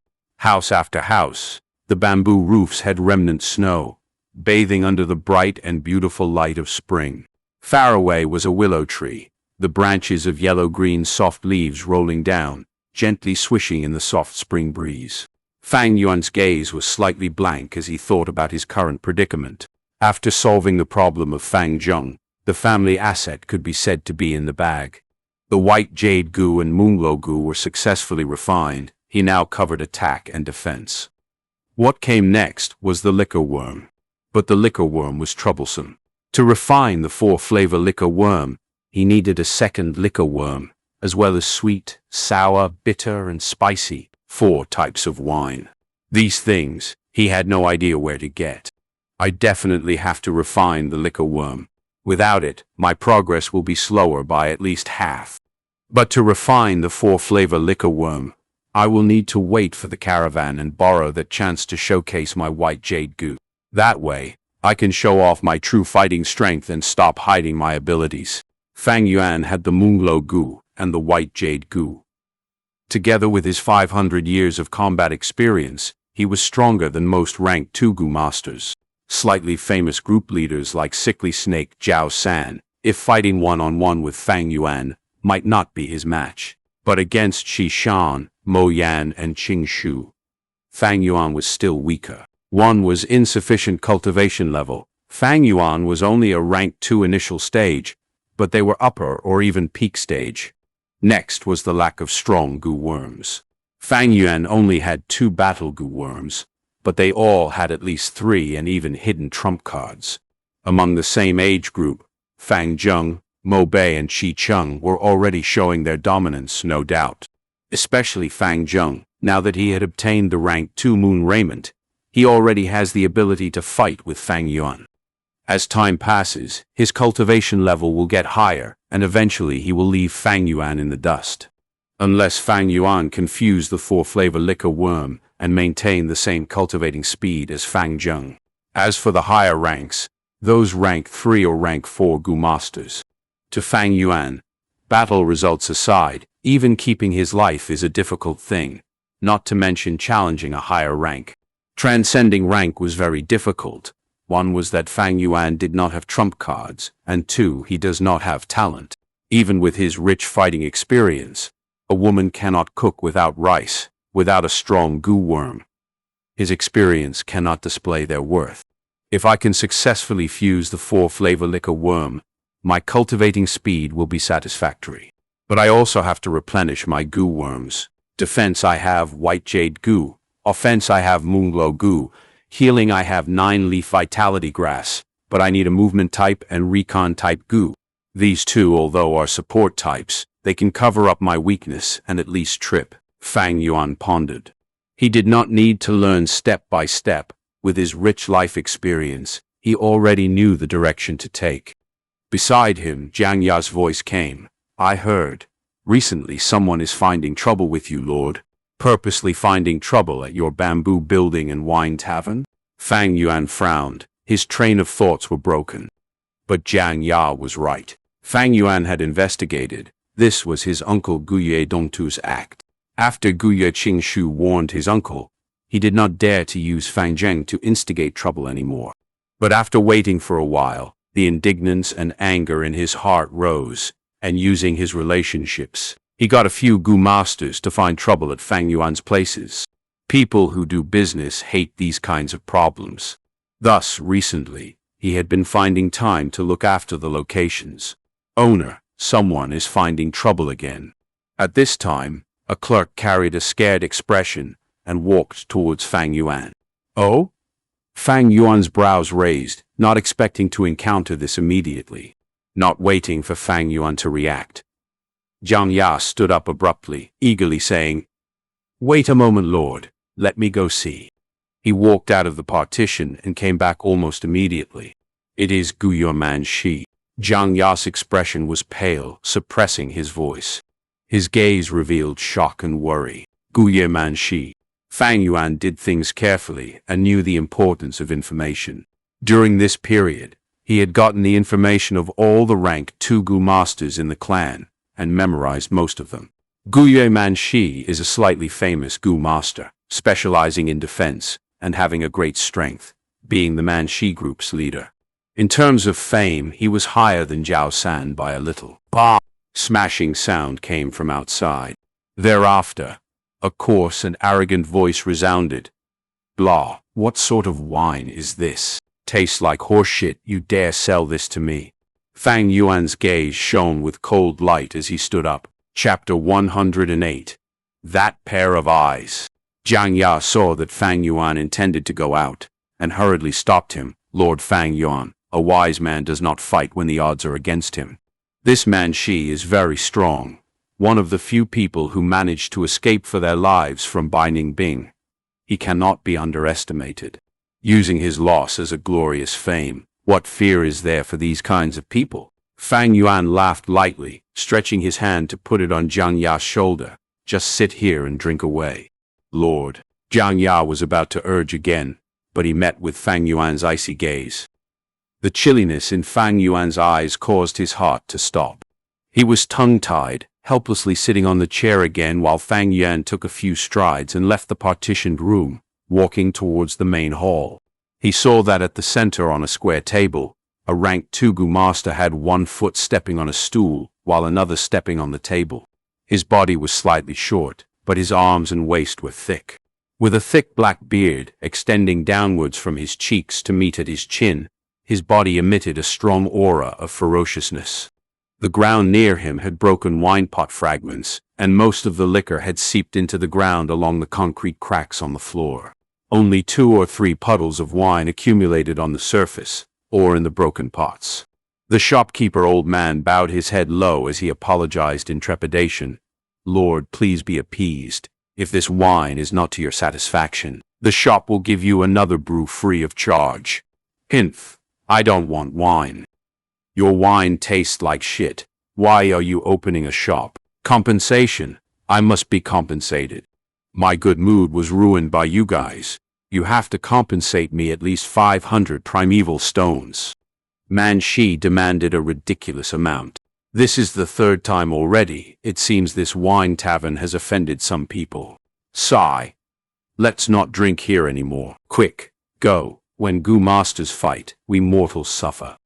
The surrounding people frantically left their seats. Only a few Gu masters remained, and continued their chat. "I heard this tavern is opened by Fang Yuan. Who is it that is finding fault with him?" "Oh, the one whose parents died and inherited their fortune. The lad who got rich overnight. No wonder people are doing this. Even if it is me, I'd be jealous. Just think, we fight for our lives out there for these fortunes to live a stable life. But Fang Yuan is merely a newbie. What rights does he have to obtain these things?" "That's right. Even if his ancestors are taking care of their future generations, times have changed. The clan's resources are limited. Everyone can only get a small piece of the pie. How can he, a C-grade talent, enjoy such fortune at this age? Preposterous." Is Manshi trying to anger him into a duel? If they had a goo fight, he might be able to get a piece of the pie. Someone shook his head. Hey, you think those clan elders are fools? Someone nodded. Could be true. The clan policies are there. Haven't you guys understood from all these years? To a degree, they allow us to compete. The strong should get more resources. Isn't that right? If the weak cannot protect their assets, they would have to give it up. It is all for the clan's prosperity. Meme. Makes sense. Let's see first. There's something going on here. I heard that Man Shi has a retired elder behind him. Someone suppressed his voice and said, "Who dares to leave? All of you stand there. No one is to leave." On the table, Man Shi suddenly shouted. Those mortal drinkers were already at the doorstep, but did not dare to disobey. They all stood at the spot in horror. Some of the pedestrians found that there was drama going on and they went to the doorstep, stopping to watch the show. Purely here to find trouble. Fang Yuan, upon seeing this scene, his face was emotionless, but his eyes glinted with cold light. Man Shi saw him. "Oh? You are that Fang Yuan, right? Junior, your wine tavern is cheating my money with your horrible wine. However, since you are a newbie, I'd give you a chance to repent and apologize in public. If not, others will say that I, Man Shi, is bullying a junior with my status." "Ha ha!" Man Shi laughed loudly. "As long as you apologize and bow to me, this matter will be over. I walk my talk. I will do as I promised." He patted his chest in thunderous volume, showing an air of magnanimity. But his intention could not lie to the surrounding Gu masters. What a bastard move. That's right. If Fang Yuan apologized, he would no longer be able to raise his head, and anyone would come over and step on him and bully his weakness. But if he does not apologize, that is disrespecting a senior, and with such an attitude, the entire community will keep him away. Yeah, he's stuck with two difficult decisions. Oh my, what the fuck? The Gu masters whispered, but suddenly someone's mouth went wide open, able to swallow a duck's egg. The remaining Gu masters were in a similar state. Some stared until their eyeballs almost fell out. Some choked and spilled out the wine in their mouths. Some stared in utter disbelief like statues. They were here to watch a show, an enjoyable show. In the end, Fang Yuan not only satisfied their wish, but also gave them a great surprise. The young man instantly flicked his wrist and shot a moonblade out. Pew! The moonblade of the Moonglow Gu. The eerie blue crescent fang flew in the air, as large as a face. Trailing along a square desk, it was quickly cut like tofu into two halves. Man Shi's laughter stood, his pupils dilated as the moonblade became increasingly larger in his eyes. In the blink of an eye, the eerie blue moonblade was already near his face, showing every single strand of his mustache with its glow. Facing strong feelings of death, at the very last moment, Man Shi screamed out in panic, "Monolith Gu!" Immediately, his entire body had a deep gray light. His skin turned and became rock skin. But before it had fully grown, the moonblade had already hit his chest. With a light sound, the rock skin tore open, and Man Shi's chest became a large diagonal injury. Blood spilled and poured out of his large wound. Intense pain rushed through his nerves as Man Shi shouted out in horror, his voice full of disbelief and shock. He had never expected Fang Yuan to attack immediately without a single word. He dared to attack. In the village, directly using a Gu worm and attacking a clansman? Not to say Man Shi. Even the onlookers showed utter disbelief and were lost for words. What situation is this? Is this lad crazy? Not saying a word and immediately going for a fatal attack. Isn't he afraid of killing Man Shi and being arrested by the punishment hall, paying for his crimes? Young men are way too rash. Did you guys see that moonblade? It is definitely not the Moonlight Gu, but the Moonglow Gu. To think Fang Yuan succeeded in his fusion already. Fang Yuan, what are you doing? Man Shi stood on the square table, tearing his throat and screaming in a thunderous volume with a face full of ruthlessness. His entire body's muscles bulged, growing into rock skin at a deeper intensity. The injury was also covered by the rock skin, but large amount of blood still poured out, although less of a fountain. Fang Yuan's face was calm as he continued his walk. He did not talk, or rather, he did not have the intention to talk. He made another move to reply to Man Shi. Another moonblade. Pew. The moonblade flew across the short distance and shot out. You. Man Shi had no time to talk, but raised his arms and protected his brain and chest.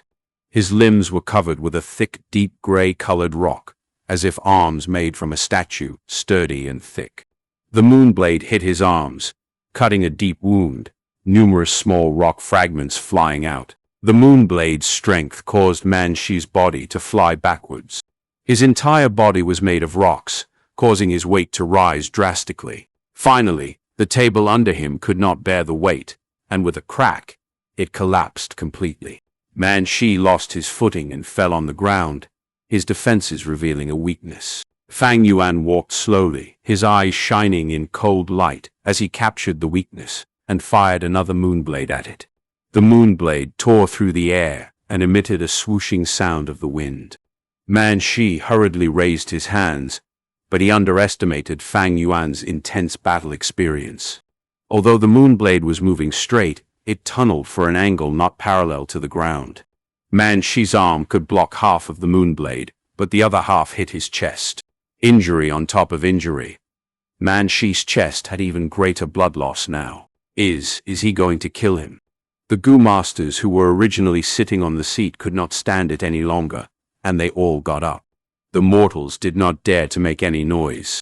They watched in fear and anticipation. Gu masters killing each other. It triggered something that had been repressed in their hearts all along. Man Shi breathed heavily, wanting to climb up. But due to his injuries, the intense pain caused his hard work to be wasted as he crashed on the ground once again with a thump. Fang Yuan walked over slowly. Man Shi lost a lot of blood, and his face was pale. He stared at Fang Yuan in horror. Fang Yuan was walking slowly with a cold expression, getting closer, bringing him greater pressure by the second. Fang Yuan, you cannot kill me. Killing me, you will be arrested by the punishment hall. Man Shi pushed against the floor, trying to move backwards. He was still bleeding, and along with his body, carved a bright red line on the concrete. The gallery was silent. Everyone was stunned by Fang Yuan's cold aura and held their breaths as they wanted. Nobody felt that Man Shi was a worthless piece of shit. Without any composure, they would not have fared any better if they were in his shoes. Fang Yuan walked to Man Shi, raised a leg, and harshly stepped on his chest injury. The pain caused Man Shi to draw in a cold breath. Fang Yuan continued to stomp, and Man Shi began to feel immense pain. Like a wild boar charging around was trampling him repeatedly. He could not endure it any longer, screaming loudly. Even with the thick rock skin's protection, his chest was still enduring great pressure from Fang Yuan, and the injury area was still overflowing with blood. More importantly, Fang Yuan's right hand was covered in an eerie blue moonlight, held in place but not fired yet. This was the symptom before a moonblade attack. Man Shi thought this worriedly, as he did not dare to move a muscle. You cannot kill me. He stared with his eyes wide open, growling in difficulty. I want to kill you. Fang Yuan said the first sentence since he arrived.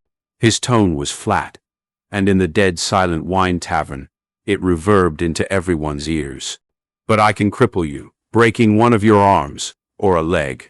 According to the clan rules, I have to compensate you a number of primeval stones and be imprisoned for some time. But what about you? Your remaining life would be spent in bed. Your injury would reduce your battle capability greatly, and you shall no longer be able to execute missions. Do you think this result is acceptable for you? Fang Yuan stared down at the sprawling Man Shi, slowly reasoning. The emotionless voice traveled into Man Shi's ears, causing his heart to stop and his body to shudder. He opened his mouth, breathing heavily, his brain becoming more chaotic. Fang Yuan's leg exerted strength that made him feel like he was being crushed by a rock, making him feel harder to breathe. Damn it. If I was on guard, if I was not caught off guard and were injured at the start, how could he? Man Shi's voice came to an abrupt stop as his gaze met with Fang Yuan's eyes.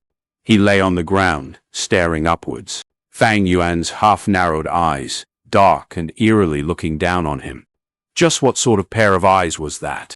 If it was full of killing intent, Man Shi would not be afraid. However, this pair of eyes was filled with indifference. This indifference was like arrogance towards reality, the disdain towards people of the world, the trampling of life and the abandonment of rules. This pair of eyes, Man Shi's eyes shrunk into pin size as the deepest memory in his heart played. The nightmare of his life. 2 years ago, at night in the bamboo forest. A young man in white clothing, similarly trampling him under his feet. Damn it! God damn it! If I had refined the monolith goo, how could you break my defense? Death was impending. He screamed with his life full of indignance.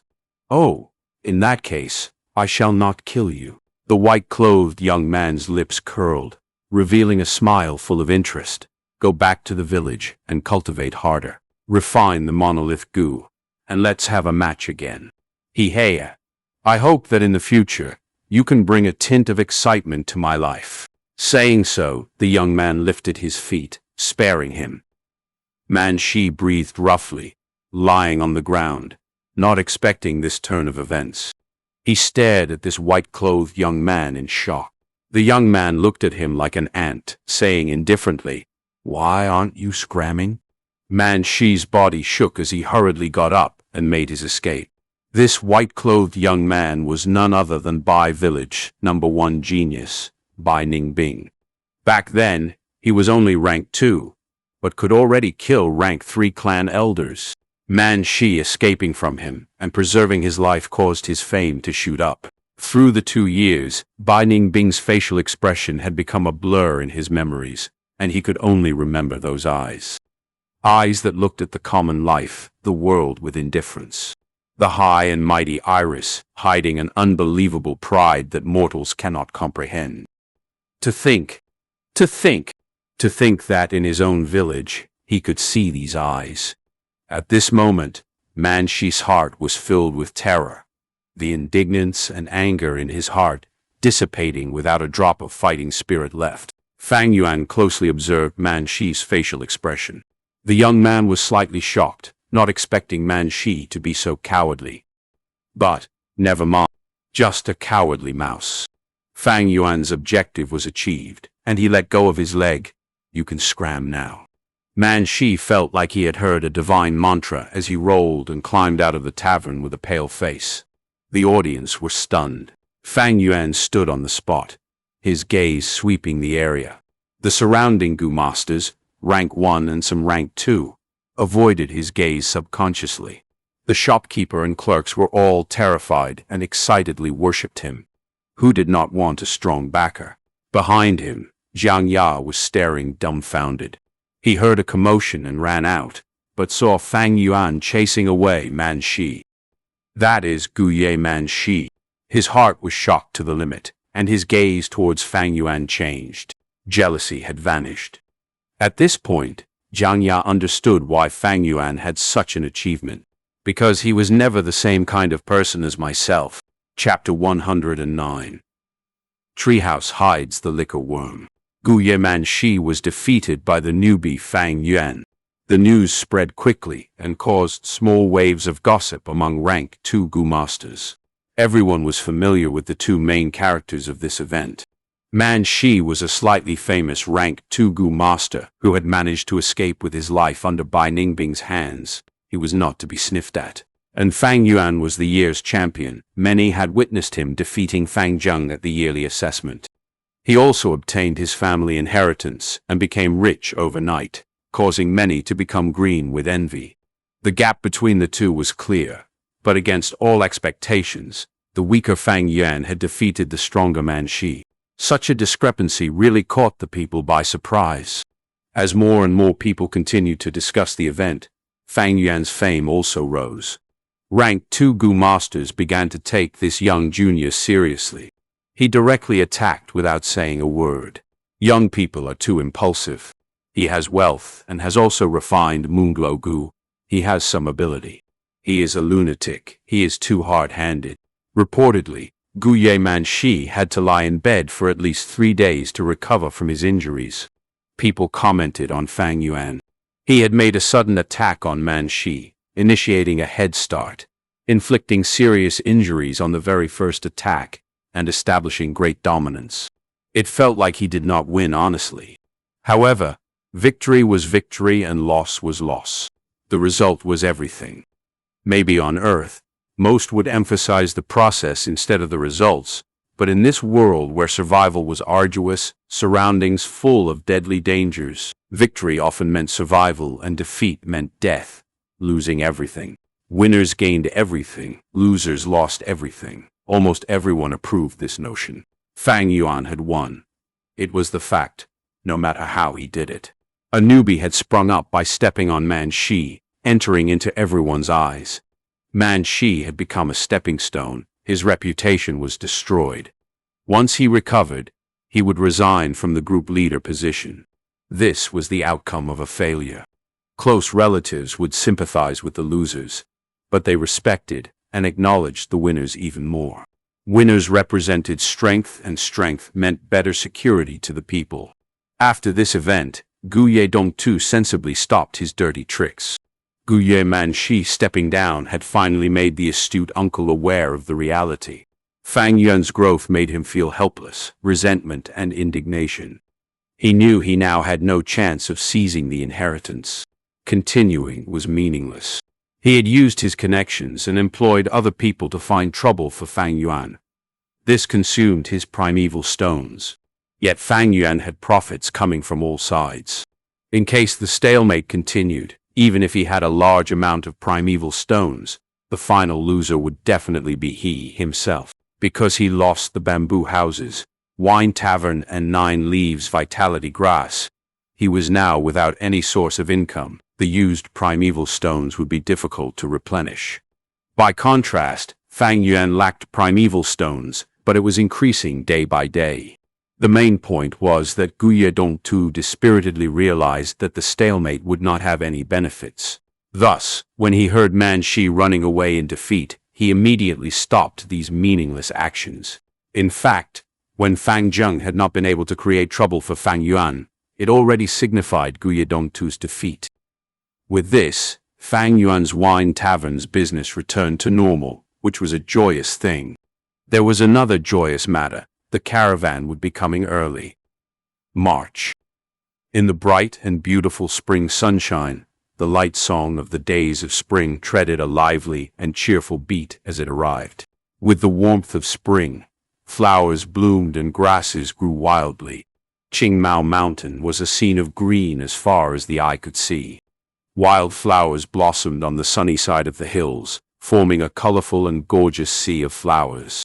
The gurgling and burbling river surged up like a flame and entangled with the sunshine. Newborn dragonpill crickets came out of their eggs and formed a batch of new swarms, enlivening the nighttime. At daytime, a large flock of colorful peacock parrots hovered in the air, chirping and twittering. The warm spring spread its favor and kindness, letting all living things grow in brilliance. In such a scenery, a caravan was slowly making its way to Qingmao Mountain. Fat black beetles were slowly moving forward, their backs filled with people and goods. Proud ostriches with brightly colored feathers were pulling handcarts. Hairy mountain spiders disregarded the terrains. Winged snakes twisted and snaked forward, occasionally opening its wings and flying forward. A treasure brass toad was leading the caravan. It was 2.5 meters tall, its entire body orange-yellow in color. On its back was the rank 4 Gu master, Jiafu. After the caravan stationed in the village, Fang Yuan sighed inwardly. It changed again. In my previous memories, this caravan should have arrived in summer. According to the previous precedents too, the caravan should have only come in summer. Now, however, it has come in spring, 2-3 months earlier, and its scale is also much bigger. Fang Yuan's rebirth changed his current situation and similarly also influenced his surroundings, creating changes in the future. The root cause should be due to him killing Jia Jinsheng. Fang Yuan had deceived everyone, so Jiafu mistakenly believed Jia Jinsheng's death was a conspiracy by his rival, Jia Gui. After Jia Fu returned to the clan, he had taken radical steps which made the competition between them more intense. To strive for exceptional achievements, the Jia brothers rushed out even before the year's snow had completely melted, leading the caravans to peddle their goods everywhere. The clan leader Gu Yebo received Jia Fu. The two rank 4 Gu masters were the leaders of the both sides. "Brother Gu Ye, I trust you have been well."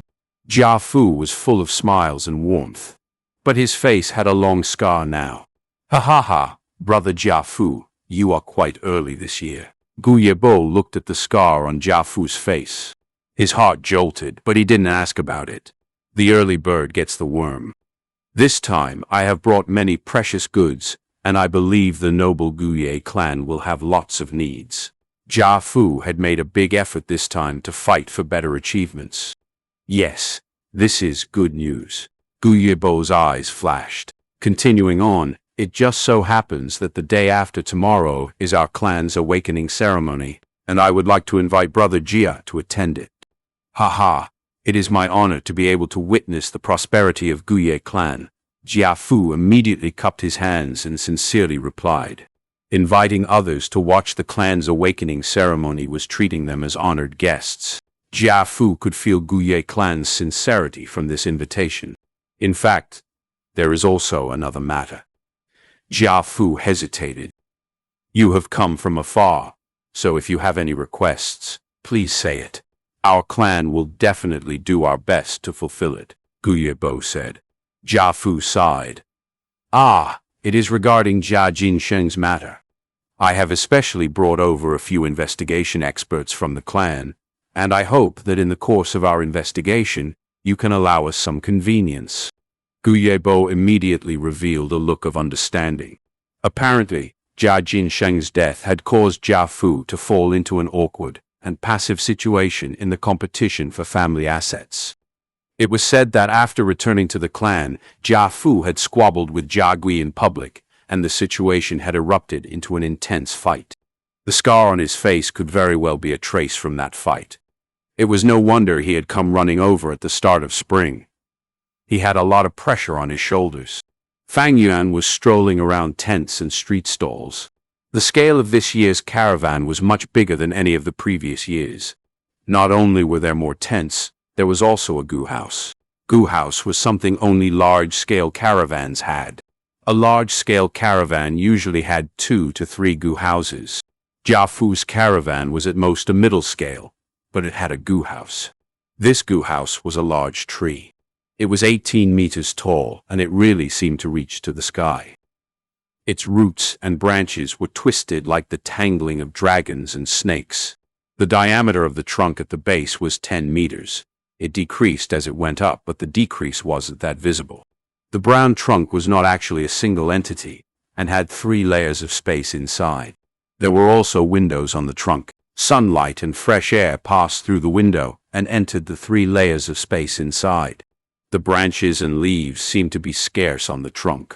Only at the treetop was it verdant and lush.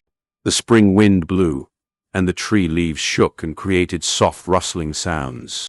This was the most common type of Gu house. The rank 3 plant Gu named 3-star cave. It could instantly grow once primeval essence was poured into it. There were 3 rooms arranged in these 3 layers of space. The defensive power of these rooms were incomparable to that of the tents.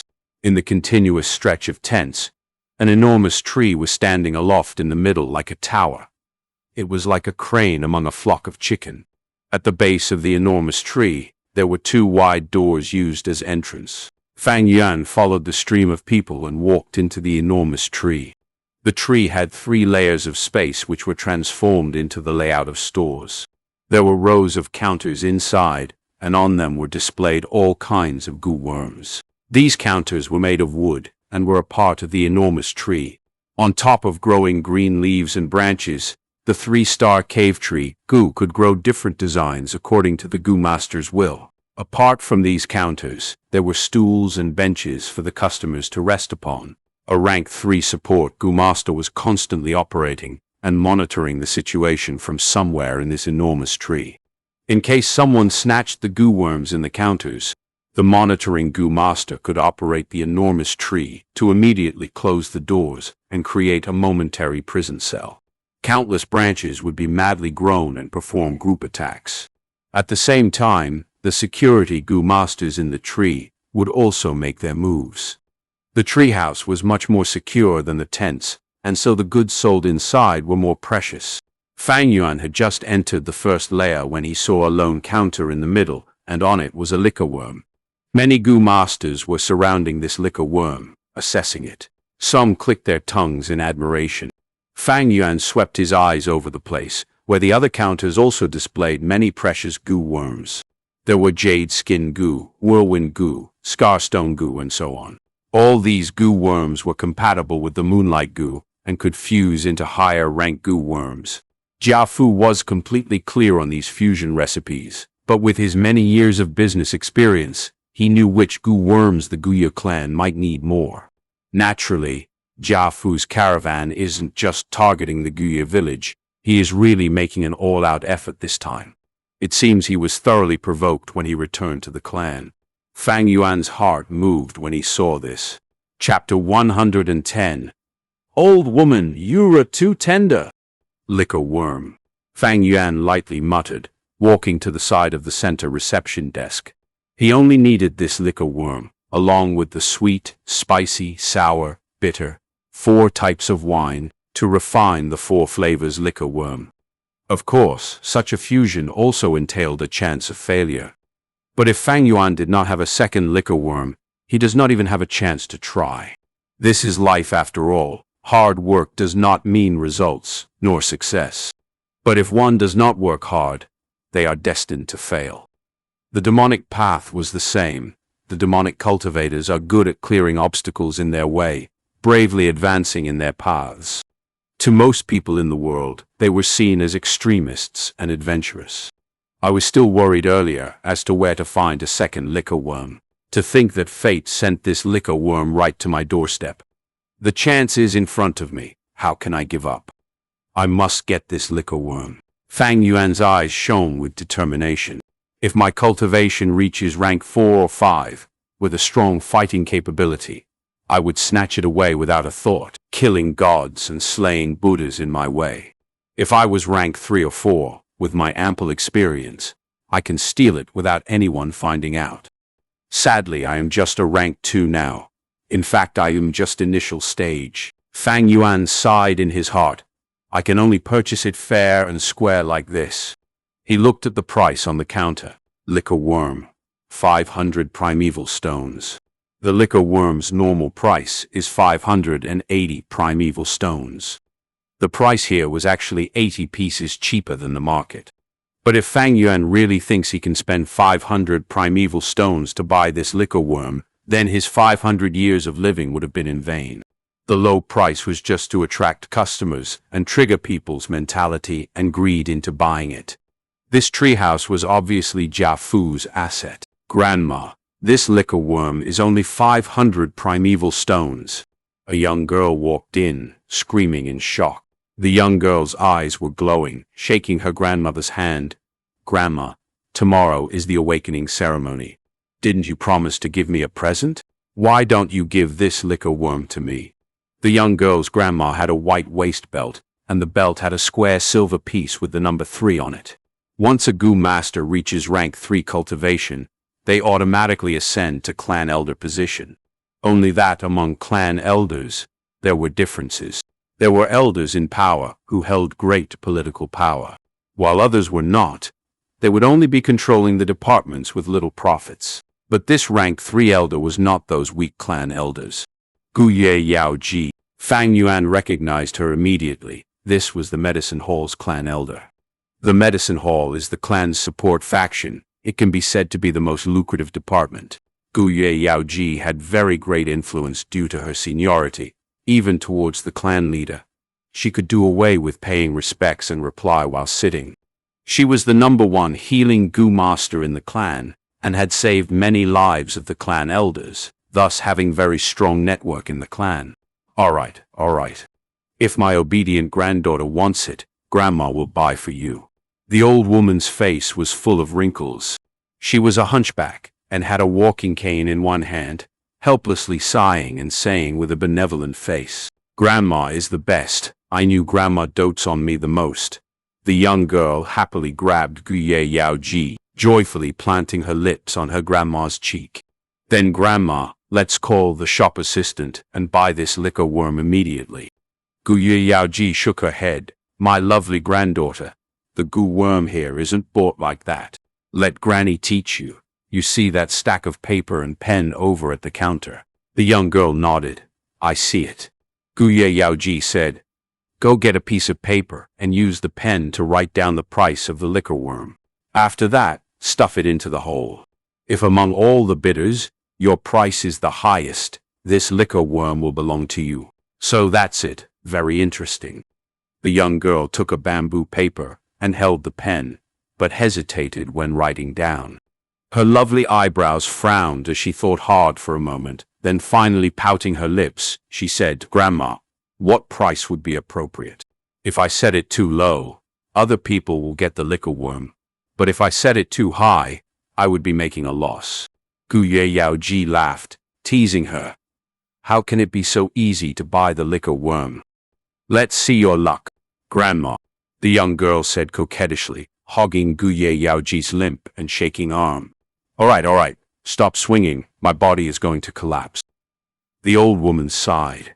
"Grandma will fill it for you." The young girl quickly jumped, saying, "I knew Grandma is the best." Guye Yaoji wrote a price before putting her own name as the young girl watched in anticipation. After she had finished, she folded the paper and signaled to the girl, "Go, put the paper in." The young girl obediently took the paper and found the hole in the counter and stuffed the paper in. She returned beside Guye Yaoji, feeling uncertain. "Grandma, will this do?" The old woman nodded. "That's about it. But life is hard to predict. Someone might put a higher price. But that price would be too high. If they really bidded so much, the person who bought this liquor worm is a fool. Don't worry, the liquor worm is in the bag." "Oh." The young girl nodded with a cute expression. "Let's go. Come accompany Grandma upstairs and look around." "Okay, Grandma." Seeing them leave, Fang Yuan's eyes shone with severity. This Guye Yaoji to him was a tough competitor, not to be underestimated. But this situation, Fang Yuan had prepared and anticipated it. The liquor worm was precious. Although it was only usable for rank 1 Gu masters, the liquor worm could refine primeval essence, and that was very useful. Refining primeval essence and raising it by one small stage. This meant that the primeval essence storage increased, and this had a great driving force towards Gu master cultivation. The only flaw is that the liquor worm did not have a good prospect in the future.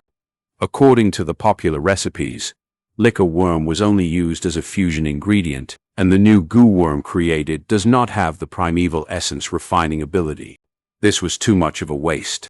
In fact, it was not worth it. Thus, most clans have the liquor worm and did not use it to undergo fusion, but is used by the academy to allow the students to take turns using it. If Fang Yuan exposed his advancement recipe, the liquor worm's market value would rise drastically. Sigh, it is not easy to get this liquor worm. This grandma and granddaughter is just one competitor. I wonder how many others are there who have placed the paper into this hole. Liquor worm was a good thing, and people naturally want good things. Just that among these competitors, some were sincere about buying it, while others were just trying their luck. Some are affluent, like Guye Yaoji, while some were poor, like Fang Yuan. Luckily, I got back the family assets, and these few days I've sold some rank 1 vitality leaves, plus the wine tavern and bamboo buildings are all rented out. Thus I could accumulate some savings. If not, I would not even be able to compete. But he had too little time to save up. On one hand, he had a lot of goo worms to feed, and in terms of fortune, he could not compete with an old woman like Guye Yaoji. Sigh, let's go. Lord Yaoji just tossed in a paper. I saw it too. It seems I'm not fated to have this liquor worm. The goo masters surrounding this counter all left dejected. Only Fang Yuan still stood there. His eyes were like the abyss river, shining with cold light. The Gu masters who left were all scared off by Guye Yao Ji's aura and backed out of their own accord. But how could Fang Yuan be scared away? Some chances are just in front of you, only that people choose to give it up. I still have a chance. Fang Yuan's brain worked intensely as he fell into deep thought. To compete fortune, Fang Yuan was not her match. Even then, that did not mean that Guye Yaoji's bidding amount was definitely higher than Fang Yuan. Even though the liquor worm was precious, it was still a rank 1 Gu worm. The price of any commodity would fluctuate, but it would definitely not rise or fall beyond a certain limit. Thus, all price deviations have a range. The crucial point now is, what price did Guye Yaoji give? She did not lack money, and for the granddaughter she doted, how much was she willing to pay? As long as Fang Yuan's price, if even a single point, is higher, he wins. This is a different kind of battle. The strong might not necessarily win, the weak might not necessarily lose. Guessing and gambling made the fight much more exciting. If it were others, they might not be able to guess it. Guye Yaoji, you purposely said some things earlier to scare away competitors? But in front of me you are still too tender. Fang Yuan's lips curled into an angle as he smiled confidently. In this world, transactions were very interesting. If it was on Earth, the seller would definitely adopt an auction style when selling rare Gu worms like the liquor worm. But in this world, auction did not work well. An important reason was that kinship is the greatest value here. It is the clan's cohesiveness. If an auction was held, the clan's members would have a subconscious animosity towards outsiders like Jia Fu. Once the auction items are priced too highly, they would step out of the competition and even try to appease the seller, making some leeways to exchange and compensate. This world's people had one viewpoint. Losing to the family is okay, but for an outsider to earn from it, that is an insult to the entire clan. Unless a few clans joined in an auction together. In that case, there is competition, and it would be full of rivalry. But these auctions were hard to conduct, because transport is inconvenient. Transport is the basis of trade, and if the transport system is not developed, the business and trade would dwindle. Because in trade, it was the movement of commodities that matter. Each village occupied a mountain and stayed far from each other. The roads that connected them are hard to travel, constantly having wild beasts, cliffs, coupled with dangerous terrain and weather, and even dangerous wild Gu worms. It was truly full of difficulties. Such an inconvenient transport system made it difficult for different clans to come together for an auction. Even at Qingmao Mountain with its 3 clans, Jia Fu did not dare to organize an auction. Firstly, where would it be held? It isn't safe in the wilds, and if it is held in the Guye village, the other 2 clans would not feel safe. He was only rank 4, and the head of the other 3 villages were also rank 4. He could not suppress the situation. Compared to Earth, trade here was not developed and had its own rules. Using his knowledge of business and enterprise from Earth, Fang Yuan managed to earn and also lose money. After some painful experiences, he finally learned from experience. Combining the complete business knowledge from Earth, along with his personal experience, without bragging, Fang Yuan had the top-tier knowledge in the business industry in this entire world. Just an old woman who had lived in the Qingmao Mountains village her whole life. She dares to obstruct me in getting the liquor worm. Old woman, you were far too tender. Chapter 111. Primeval stones are but material goods. Grandma, what Gu is this? The young girl curiously pointed at the central counter in the 3rd floor. There were 3 floors in this treehouse. The first floor sold rank 1 Gu worms, the second floor sold rank 2 Gu worms, and the third floor sold rank 3 Gu worms. The higher you went, the lesser the Gu worms and the more expensive the price. Naturally, the Gu worms that were put for sale in the treehouse were all rare and precious. Guye Yaoji followed her granddaughter's gaze and saw a round bucket-shaped, tall, and thin tree stump. The stump had 5 branches like 5 fingers of a human, and were intertwined in the middle. A sphere-shaped goo worm that was thumb-sized was wrapped around by the fine branches and covered by green leaves, emitting a white silvery glow. This is a white-silver relic goo. It can only be used once and can instantly raise a rank 3 goo master's cultivation by a small realm, Gu Ye Yao Ji slowly explained. Relic goo was a series goo worm. Rank 1 had green copper relic goo, which was specially targeted towards rank 1 goo masters. Rank 2 had red steel relic goo, which was effective only on rank 2 goo masters. And rank 3 was this silver relic goo. Rank 4 had yellow golden relic goo. The price is 30,000 primeval stones. It's so expensive. The young girl was so shocked, she stuck out her tongue. Gu Ye Yao Ji nodded. Its final price should reach at least 50,000 primeval stones. All right, we have strolled long enough here. Let's go to the first floor reception desk. The results to the liquor worm's bidding should have come out. In the treehouse, a rank 1 goo worm would only be displayed for half a day once there was a bid on it. For goo worms that people had little interest in, it would be kept on display till someone made a bid. Rank 2 goo worms would be displayed for a day, and rank 3 ones for 2 days. At first glance, this practice looked odd, but when put in practice, this was the most suitable way of doing business. At the reception desk, what? The liquor worm has been bought by someone else. Gu Ye Yao Ji immediately frowned upon seeing the results. She had put a high price and was confident in obtaining the liquor worm, but to think she had actually miscalculated. Who is it to be so bad as to snatch my dear liquor worm?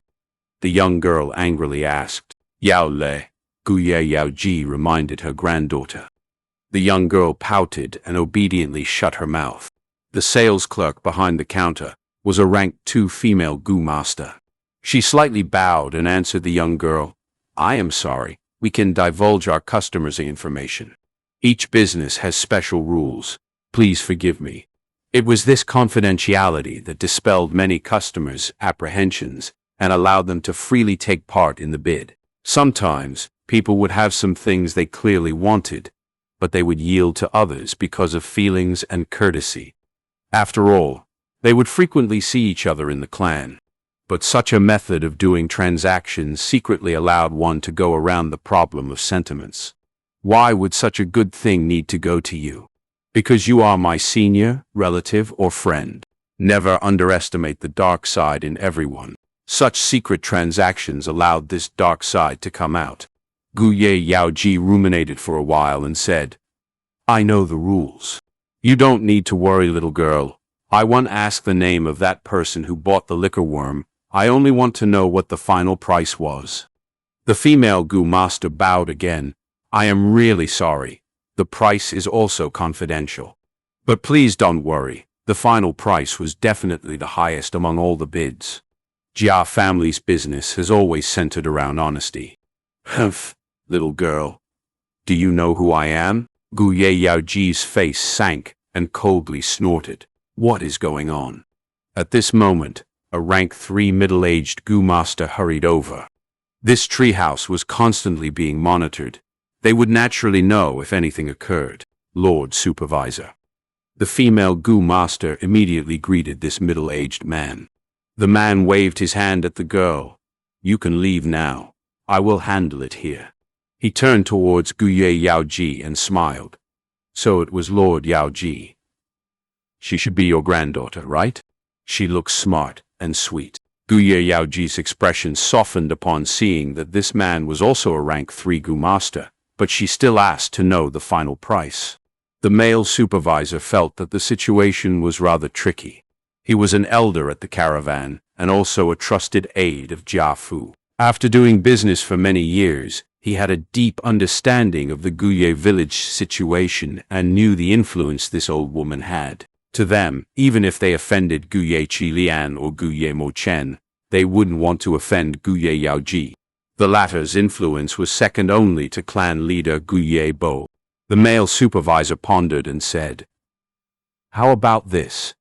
Since Lord Yao Ji wants to purchase the liquor worm, I could call the shots and secretly transfer one over. To be honest, the warehouse has 3 liquor worms, and Lord Jiafu personally decides where to sell them. You should know how precious the liquor worm is. As for the price, let's decide your bidding price as it. However, Guye Yaoji slightly shook her head and knocked the cane on her hand on the ground. She said, I am not looking for a bargain. The price will be the same as the selling price of the previous liquor worm. This. The supervisor hesitated. He naturally saw Guye Yaoji's aim. Guye Yaoji pretended to be annoyed and continued to pressure the male supervisor. What? Is the price so high that you are afraid I won't be able to afford it? Of course, I didn't mean that. Sigh. All right, we will do like you say. The supervisor sighed and set a price. Upon hearing the price, the young girl first heaved a sigh of relief, but soon after that she felt somewhat indignant. What? It was only 20 primeval stones more than ours. Guye Yaoji narrowed her eyes, but didn't speak. Meanwhile, Fang Yuan had already exited the treehouse and arrived at the wine tavern. The second liquor worm was already in his possession, and now the only things he needed were the 4 types of wines: sour, sweet, bitter, and spicy wines. I already have the sweet wine. There is still quite a lot of the golden honey wine remaining from the family inheritance mission. Spicy and sour wines should not be a problem. My only concern is the bitter wine. Fang Yuan was a bit worried when he thought of this. If he had bitter wine, he could begin refining the 4 flavors liquor worm tonight. Many things in life were like this. Whatever you fear, it will come true. Fang Yuan's worry became reality. He spent several hours rushing through countless tents. He found spicy and sour wines, but he didn't find bitter wine. Not everything in this world follows our wishes. Fang Yuan was very helpless. He could only set aside the fusion plan for the liquor worm. Without the 4 flavors liquor worm, his cultivating speed would be ordinary. In the afternoon, he went to the treehouse again. There were new goo worms in many counters on the first floor. The central counter, where the liquor worm had been displayed, was now occupied by a cleansing water goo. The cleansing water goo resembled the leech on Earth, except it was much cuter than the leech. Its whole body had a light blue luster like that of the glimmering water. Cleansing water goo can remove the mixed aura in the aperture. To Qi Cheng, it is a goo worm that he must have. Fang Yuan thought of Qi Cheng when he saw this cleansing water goo. He knew Qi Cheng only had a C-grade aptitude and had forcefully raised his cultivation with the help of his grandfather Guye Qilian's primeval essence. Thus, Qilian's aura was mixed inside Qi Cheng's aperture. If Qi Cheng did to clean it off, then his future prospects would be jeopardized. Qilian will definitely buy this goo worm for Qi Cheng. Let me think. His quote should be between 630 to 640. This price was much more than the liquor worm's market value. The main reason was that Qi Cheng especially required this goo worm. If I quote 650, it should get me this cleansing water goo. Just by adding 10 primeval stones, this cleansing water goo is bound to fall in my hands. As for the liquor worm I bought this morning, my quote should have been about 20 primeval stones higher than Guye Yaoji. Fang Yuan coldly smiled inwardly. He had this self-confidence. His 500 years of experience and the advanced business knowledge from Earth had combined to form this self-confidence. It was beyond ordinary. With his previous life's experience, when he just put 10 more primeval stones, he had an 80% guarantee of getting the goods. When he bought the liquor worm, the reason why he had put 10 more primeval stones was because of his cautious nature. Fang Yuan did make a quote. He didn't need the cleansing water goo, and if he obtained it, then it would be investigated by Qi Lian. Of course, the main reason Fang Yuan did not bid was because he needed to hold on to the remaining money to see if there were any good goo worms in the coming days. I lack 2 types of goo worms, a scouting type and a movement type. The wolf tide will come in the coming year, and the caravan won't come again. Although there is the flower wine monk's hidden inheritance, that was hastily left behind by Flower Wine Monk after he was injured.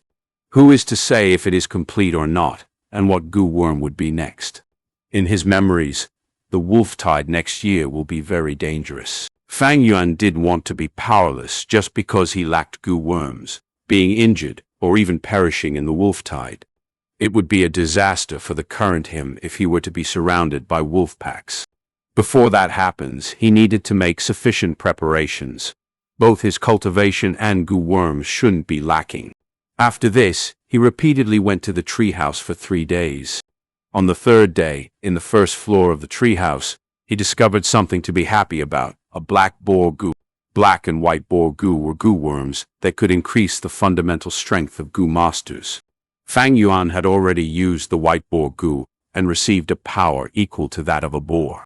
If he used another white boar goo again, he wouldn't receive any increase in strength. But the black boar goo was different.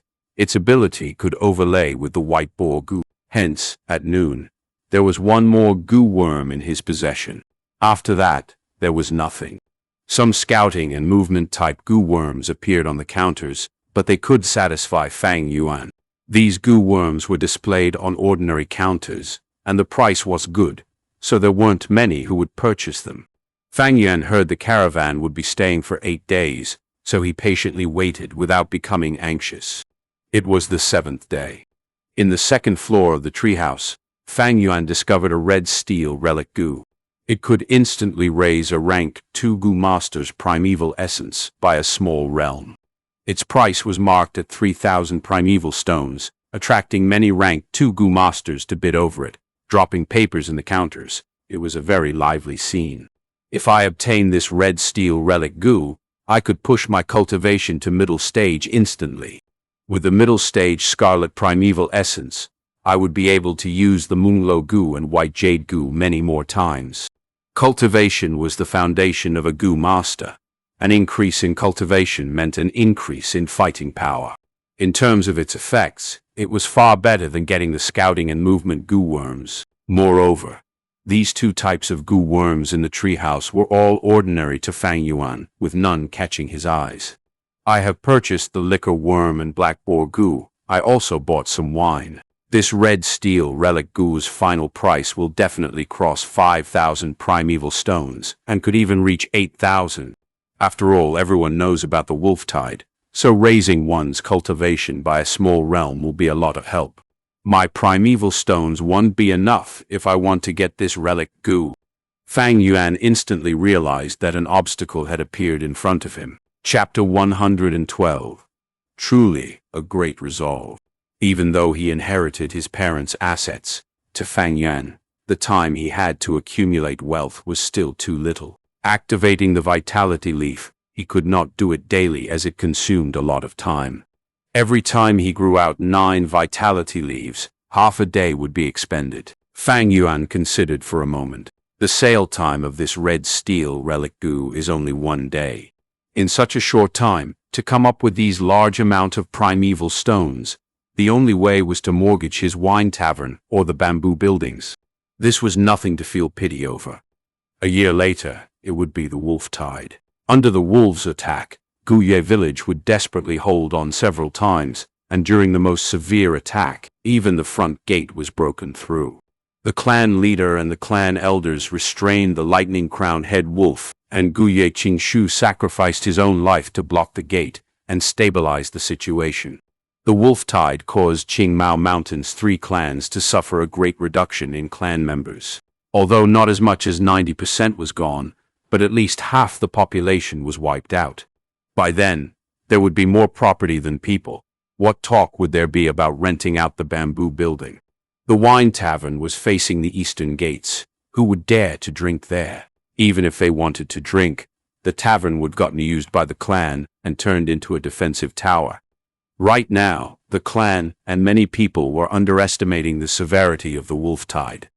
At this point, if he could get rid of the tavern and bamboo buildings, he would be able to sell it at the best price. Money and fortune are just material goods. Only one's cultivation is the root. But selling it to the clan is too cheap. If I sell it to an individual, the price would be higher.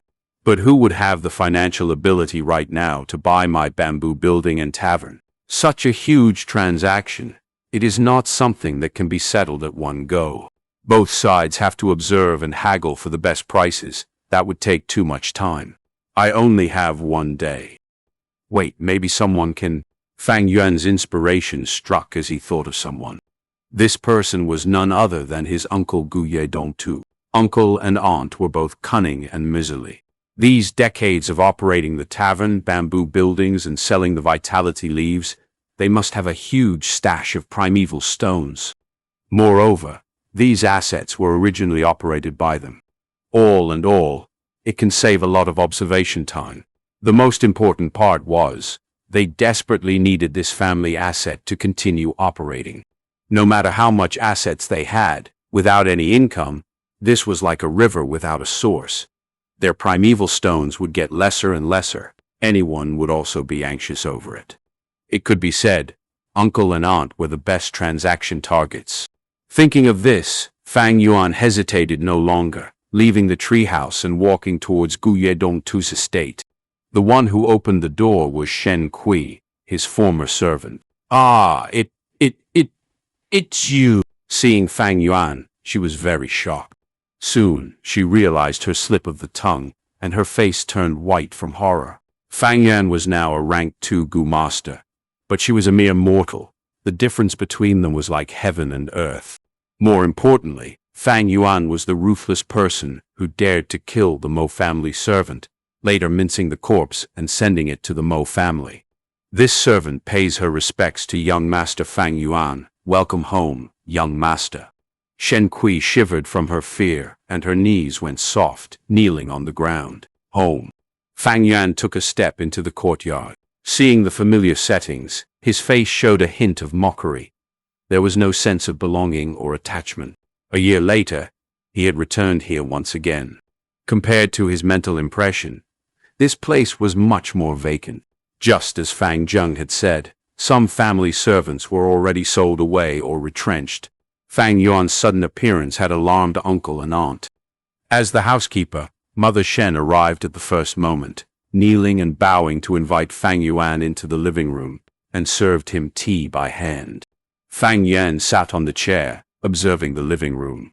Many of the furniture was missing, and the decor was much more simple and plain. But this did not mean that uncle and aunt had no savings. Guye Dongtu is still very cunning. This is an act of self-preservation. He had already stepped into the background, and his battle strength had drastically slipped. Most importantly, he had lost the 9-leaf vitality grass, meaning that he had lost the trump card in maintaining his personal relationships, no longer able to exert influence outside. A man's wealth is his own ruin by causing another's greed. After Fang Yuan inherited the assets, many clansmen were jealous and eyed his fortune. As for uncle and aunt, they faced the same problem. The huge amount of savings they had was both a blessing and a problem. Not showing off one's wealth to them, this was the correct method of living. At this time, footsteps could be heard. The footsteps got closer, and soon, aunt appeared at the doorstep. "Fang Yuan, you actually still dared to come back here." Seeing Fang Yuan, the rage in her heart appeared out of nowhere, screaming shrilly. "You traitorous scoundrel! How did we raise you? And to think you treat us like this, do you have a conscience? Has your conscience been eaten by a dog? You still have the cheeks to come here, and have the cheeks to drink tea here? Are you here to see our sorry states, now that you've seen it? Are you happy?" Her finger pointed at Fang Yuan, her other hand at her waist as she screamed like a shrew. If not for Fang Yuan wearing a glaring rank 2 Gu master battle attire, reminding her, she would have pounced on him and strangled him. Fang Yuan paid no heed, nor showed any expressions to aunt's finger or her angry accusations. A year of not meeting, aunt's yellow face, although full of rage and hatred, could not hide her haggardness. Her clothes had already changed to a simple hemp garment, and the accessories on her head had reduced. Without any makeup, her mouth looked sharp and her face small, like a monkey. Fang Yuan getting back the assets had caused a great influence and impact on her daily life. To her furious bantering, Fang Yuan paid no heed to them.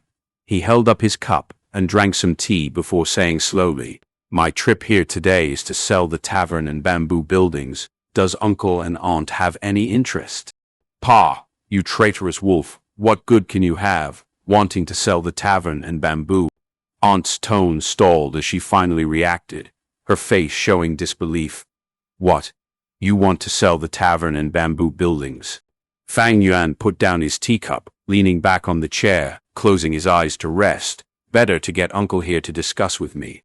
Aunt gritted her teeth, not believing it, her eyes like erupting flames as she stared angrily at Fang Yuan, saying, I know. You were trying to toy with me. That's why you said that. Once I agree, I will get harshly mocked and ridiculed. You think I'm a fool and would be played by you? This was purely a way of thinking from a person of low social status. Fang Yuan sighed in his heart, before saying one sentence to change his aunt's attitude. Say any more bullshit and I'm leaving. I believe others would be interested in these assets. By then, I would have sold it to other people, so don't you both regret it. Aunt paused for a moment. Do you really want to sell these assets? I am only waiting for 5 minutes. Fang Yuan opened a slit of his eyes to talk before shutting them again. He heard Aunt stomping her foot before a series of quick and softer footsteps. Not long after, Uncle Guye Dongtu appeared in front of Fang Yuan, but Aunt did not accompany him. Fang Yuan looked at him. Uncle was already aging extensively. His originally well-maintained face had shrunk, and there was much more white hair on his head now. He had been worrying these few days. Losing the family assets, he lost his financial sources all of a sudden. Without the 9-leaf vitality grass, he also lost his outside influence. His hidden elder title was already falsifying. Although he had a huge amount of fortune in his hands, without his influence, these primeval stones had gotten troublesome. The clan's politics was to encourage the clansmen to compete for resources, especially the rules on Gu fighting. It was inhumane and non-friendly. But this could exterminate parasites and the appearance of a good-for-nothing second generation, allowing the clan's people to maintain a sense of alertness. This also allowed the clan's fighting force to maintain at a strong position. In this world, only strong fighting force could ensure survival.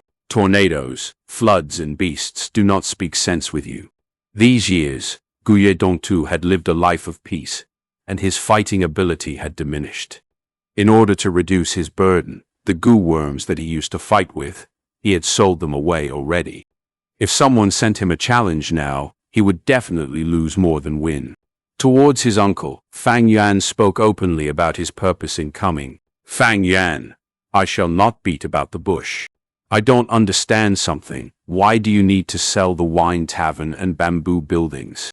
If you keep them, you will have a steady source of income. Uncle could not believe it, but his tone was much more acceptable than Aunt's.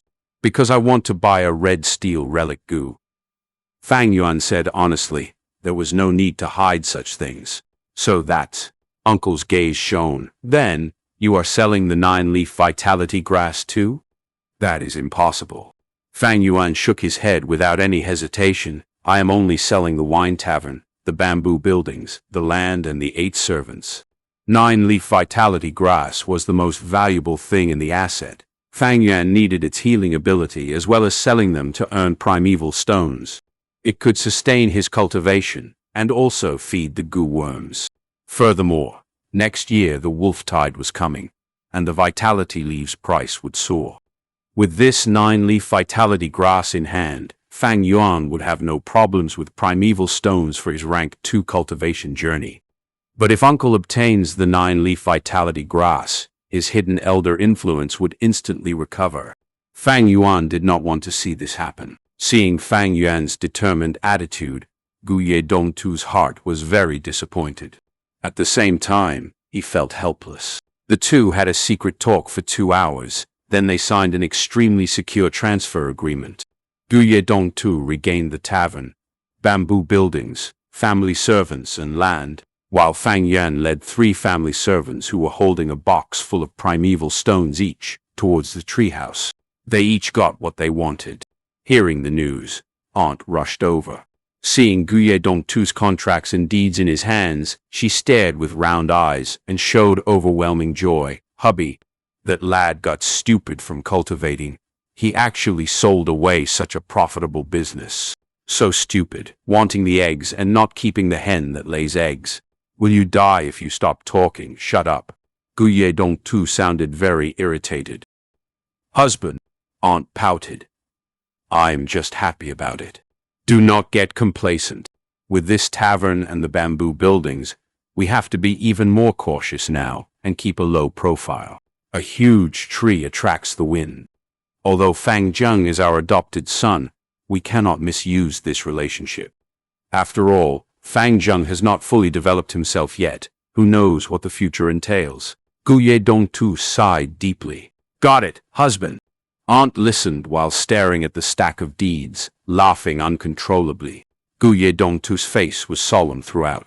The transaction went well, and he now had income. The primeval stones he spent would be replenished with 2 or 3 years of operation. But he was not happy at all. His mind was full of Fang Yuan's silhouette. For a relic gu, Fang Yuan unhesitantly sold the assets. This was akin to giving up the comfortable life ahead. Guye Dongtu placed himself in Fang Yuan's shoes and thought, would I be able to do this? I can. Even if he did not like Fang Yuan, filled with hatred and disgust. At this moment he could not help but exclaim in his heart, able to give up and abandon his future comforts just like that. What great resolve he has. Chapter 113. Keeping quiet and earning a fortune. The competition is really fierce. Who knows who the final winner will be? I have been standing here for just 15 minutes and have already seen over 10 gu masters putting quotes in the counter. Ah, this is a game for the rich. People like us don't even qualify to compete. In the second floor of the treehouse, gu masters were surrounding the central counter, discussing and sighing. As night approached, the competition for the red steel relic gu had reached its peak. Many rank 2 gu masters who were observing in the dark started putting their quotes in this final hour. Some gu masters even made several bids. The final winner for this struggle should be either Mo Yan or Qi Shan, someone guessed. That's possible. Mo Yan and Qi Shan are both at rank 2 upper stage. With this relic gu, they can advance to peak stage and be at the same level as Qing Shu. In recent years, Guye Qing Shu has been hanging over their heads. I don't believe these two don't have any thoughts about it. We can say for sure. It is not only us rank 2 gu masters, there are even some rank 3 elders who have made bids. Just this morning, someone saw Lord Yao Ji casting her bid. Right. I also heard that. Lord Yao Ji's granddaughter Guye Yao Lei is taking part in the coming awakening ceremony. Lord Yao Ji should be preparing ahead and paving the way for her granddaughter. Ah, how good would it be if I had such a doting senior. Fang Yuan was among the crowd, his gaze tranquil as he listened to the discussions. No one had mentioned his name. In the people's eyes, Fang Yuan was only a lucky kid who had just inherited the family assets. In their minds, Fang Yuan was still not at the level of people like Qi Shan, Mo Yan, and Qing Shu. Great. The less attention on me, the more smoothly can I get this red steel relic gu. But with these repeated purchases, I should have attracted his attention. Fang Yuan was 99% sure of getting this relic gu. He began to think of another problem. If the following events develop according to his expectations, then there would be a perfect ending to his several days of effort. It was time. The leaves and branches on the counter suddenly grew and wrapped firmly around the relic gu. The green leaves blocked the people's sight, and when these leaves again unfolded, the red steel relic gu was not there anymore and was The revered gu looked like a flat, oval, palm-sized stone. Its surface was slightly bulging and smooth, forming an eye pattern. The base of the stone was flat and felt rough to the touch. The stone was black, whereas the eye's pattern was covered with white lines. About every 2 seconds, the eye would blink once, and the white lines that portrayed the eyeball would swivel, giving the feeling that this stone was rolling its eyes. Revered gu had a special function. It decomposed rank 2 gu worm to rank 1. For example, if the revered gu was used on Fang Yuan's white jade gu, the white jade gu would again change back to white boar gu and jade skin gu. This process was called reverse refining. Fang Yuan glanced at it and immediately lost his interest. He didn't need the revert goo. The surrounding goo masters began arguing. Revert goo could become everyone's focal point like the red steel relic goo.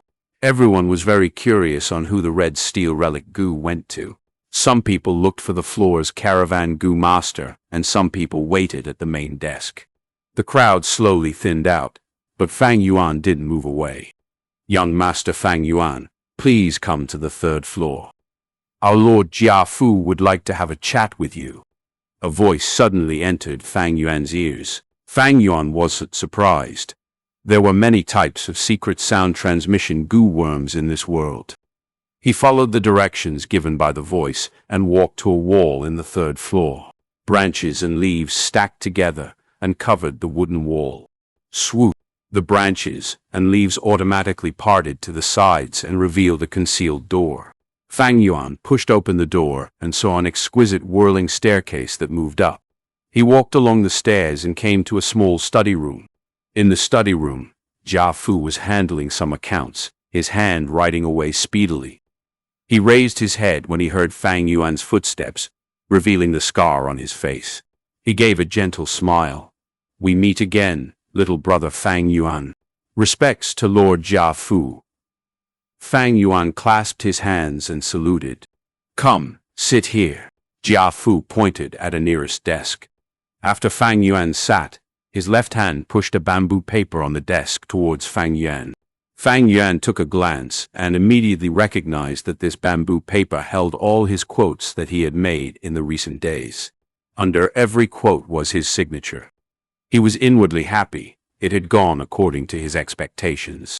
But on the surface, he wore a doubtful expression as he asked, "I am not sure what Lord Jiafu wants to show me." Jiafu's smile slightly decreased, his eyes flashing as he looked at Fang Yuan. "These are your quotes you made along with the quote you gave for the red steel relic goo. I will be honest. I am amazed at your business talent. Do you know, every one of your bids was very close to the final sale price. Although you only succeeded in buying a black boar goo, a liquor worm, and the red steel relic goo, your quotes for other goo worms only lacked by 10 or so primeval stones. Brother, do you have any interest in working for me?" Jiafu tried to recruit Fang Yuan. "Here it comes." Fang Yuan laughed inwardly. He had repeatedly made bids these days, and had intentionally lost on most of them. His bids differing from the final price by only 10 or so primeval stones. He had only successfully won black boar goo, liquor worm and red steel relic goo. And just like he wished, Jiafu was interested in the business talent he showed and took the initiative to recruit him. However, in fact, if Fang Yuan wished so, he had almost full guarantee of being able to purchase all the goo worms. Fang Yuan hesitated, then shook his head. "I am greatly honored to receive Lord Jiafu's kindness, but I don't want to leave the clan." "Oh, so it's like that." Jiafu's gaze flashed. "Brother might have some misunderstandings towards me. A year ago, I indeed doubted you.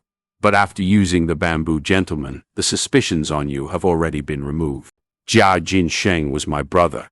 I hope you understand what my mood was like then. There is another piece of good news. I have already invited divine investigator Ti Shualeng. There isn't any case which he cannot solve. I believe he will definitely be able to investigate the truth and give justice to you." Divine investigator Ti Shualeng. This is a problem. Fang Yuan thought over this name. This was not good news to him. In this world, there were many magical places, and also many amazing methods that could be used to investigate. When Fang Yuan killed Jia Jinsheng, he had only been at rank 1. Even if he knew a lot of methods, he could use them. In his memories, Ti Shualeng had a profound cultivation and wouldn't even tolerate a bit of sand in his eyes. He followed the thought of punishing evil and rewarding the right throughout his whole life. He had an extremely rich sense of justice, and his thoughts were meticulous. He was very good at finding subtle traces from any clues. Divine Investigator has a high reputation. I have also heard of him. But when will this Lord Divine Investigator arrive at Qingmao Mountain? Fang Yuan put on an anticipating look and directly asked. That. Jiafu awkwardly smiled. Divine Investigator is very busy. From his reply, it might only be the year after the next. Fang Yuan immediately felt relieved. He had a lot of time to prepare. Brother, I think highly of you. I hope you can carefully consider my proposal. Jia Fu made attractive offers. Fang Yuan tactfully refused. Now was not the best time to leave Qingmao Mountain. If he went to a strange environment without enough strength, he was bound to be bullied and pushed aside. The caravan was also full of unwritten rules on bullying and pushing aside. That is really a pity for your talent. How about this? I will give you this token. If there comes a day where you want my help, this token will be the proof that I will always welcome you. Jia Fu had failed in recruiting Fang Yuan, but he did feel surprised. He had a deep understanding towards this type of clan's cohesiveness.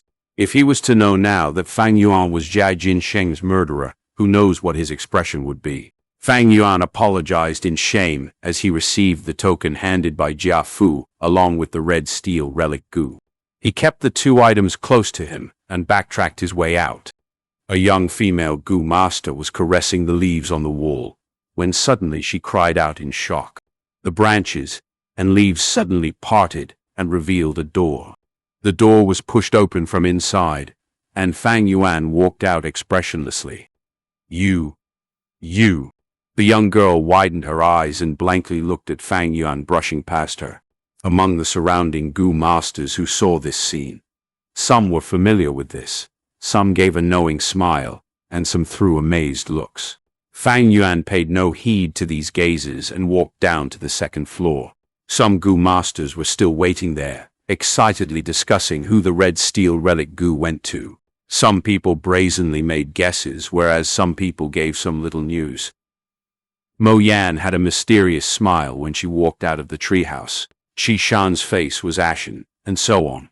And to top it all, some people pledged that so-and-so had bought the relic gu, even making an oath. Fang Yuan went past this bored group of people. No one knew that at this moment, the red steel relic gu was so close to them.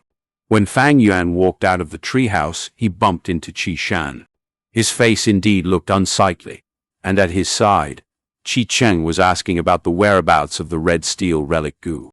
After seeing Fang Yuan, Qi Cheng snorted and turned his head, intentionally not looking at him. Qi Shan silently nodded his head towards Fang Yuan as a greeting. Fang Yuan also nodded his head as a reply, his face carrying a wisp of smile. The last of the sunshine shone on this young boy's face. He was indeed happy. With the red steel relic gu, his cultivation would instantly advance by a level, and there was also the token. A year ago, Fang Yuan wanted to build a friendship with Jia Jinsheng and rely on him to take part in the future large-scale gu fighting competition, reaping benefits in that period of upheaval. Unfortunately, life was unpredictable. The final outcome made Fang Yuan not know whether to laugh or cry. Unexpectedly, he ended up killing Jia Jinsheng with his own hands. No matter. Without Jia Jinsheng, relying on Jia Fu also worked. This token was equivalent to the admission ticket to the future large-scale gu fighting competition. Chapter 114, Monkey King in the Cave. 3 days after the caravan left the village.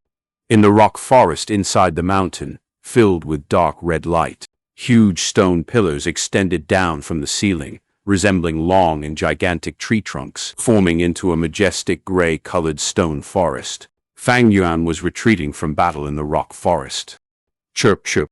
A bunch of stone monkeys stared with their green circular monkey eyes, chasing after Fang Yuan relentlessly. Moonglow gu. Fang Yuan called in his mind, his right arm chopping towards the direction of the monkey gang. Pew.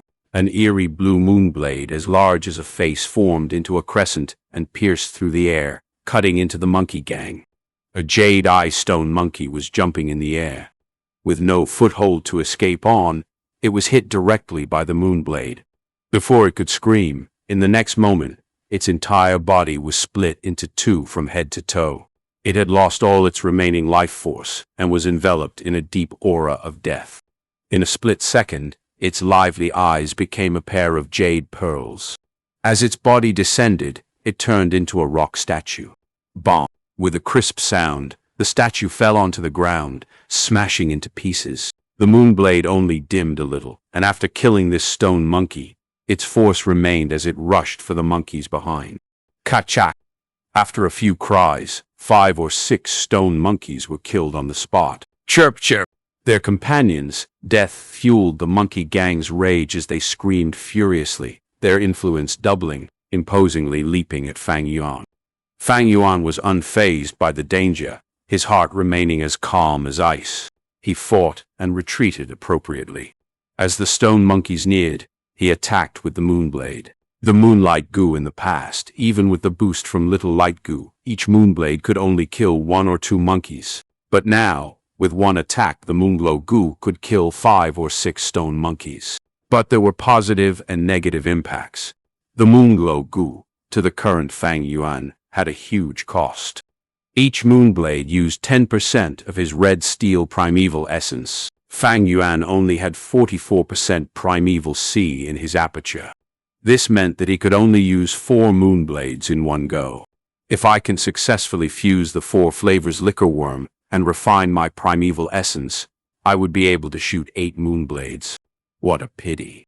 Even though I have the second liquor worm and 3 out of the 4 flavors of wine, I am lacking the final one. I am stuck at the final step. Fang Yuan sighed deeply. 3 moonblades later, his aperture only had 14% light red primeval essence left. To play safe, he no longer used the moonblade, but activated the white jade goo. The stone monkeys encircled him, the closest monkey jumping to Fang Yuan's leg and going into a frenzy. From down to up, it used its monkey head to hit Fang Yuan's chin. Fang Yuan snorted. He wanted to use his fist to crush this overconfident monkey. But suddenly he had a thought and stopped his hand, using his chin to receive the blow instead. A moment before the point of impact, his chin shone with white jade coal light. A loud bam sound resounded. The force of the attack caused Fang Yuan's head to tilt back. But that monkey laid on the ground, hugging its head and rolling around the ground screaming in agony. Without the white jade goo, Fang Yuan's chin would have been smashed. But now, Fang Yuan only felt slightly dizziness with no injuries. But, even with the white jade goo's defense, he still had to withstand the impact of the attack. Fang Yuan took a few steps back before recovering and seeing the scenery clearly before his eyes again. He had intentionally withstood the monkey's headbutt earlier. It was to have this body get used to such attacks and get used to the slight dizziness.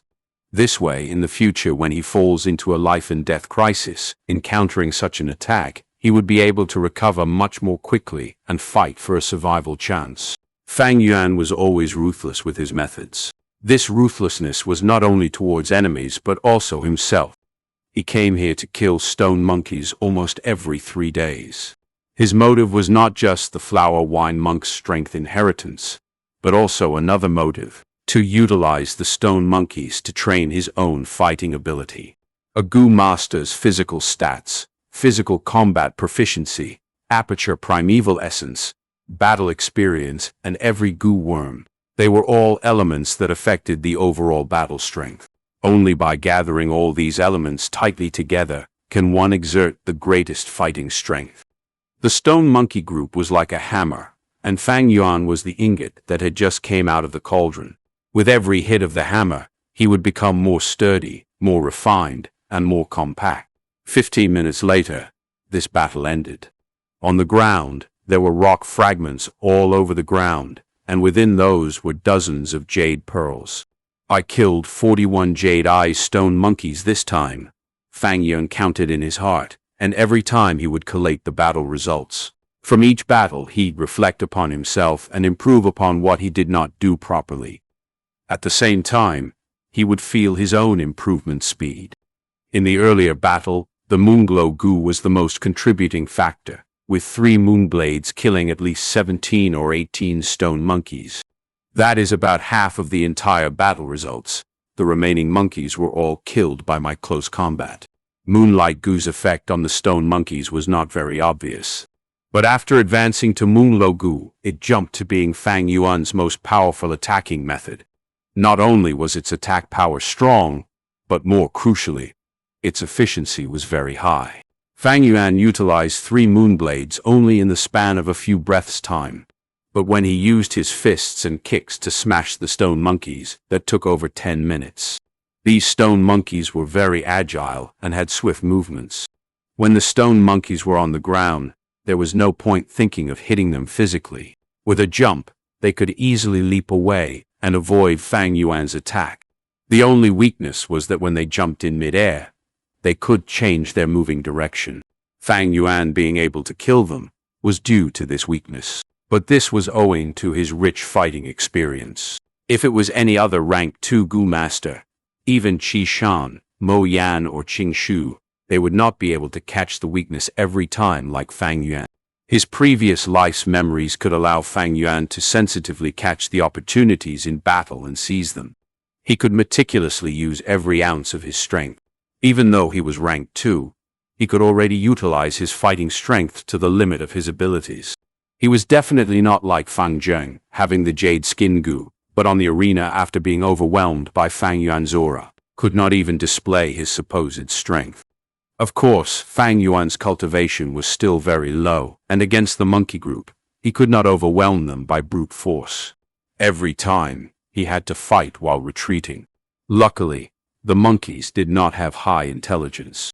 They could not adjust their attack patterns, and even after seeing Fang Yuan crushing them in midair many times, they still leapt towards Fang Yuan while attacking. At the same time, every time they chased Fang Yuan, if it was too far from their homes, their longingness to their homes would overwhelm their anger. Many monkeys gave up on the chase due to this. Gu are the essence of heaven and earth. Humans are the spirit of all living things. Fang Yuan is relying on the intelligence of humans to understand the stone monkey's habits and using the correct fighting methods to get deeper into the rock forest. At this point, he was already near the central area of the rock F. After many attempts, Fang Yuan finally exterminated the monkey group on this rock pillar. Right now, in front of him, was the final pillar. It was the largest and thickest rock pillar in this rock forest. The pillar extended downwards from the ceiling, almost touching the ground. It emitted a majestic aura amidst the silence.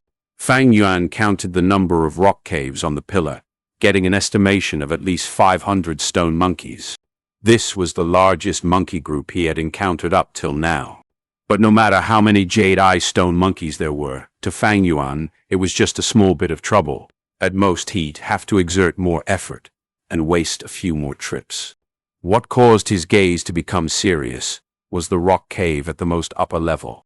The entrance of this cave was larger than any of the surrounding caves, at least twice as large if not more. And below it, the caves were tightly cluttered together, forming and resembling a position where they were worshipping and revering.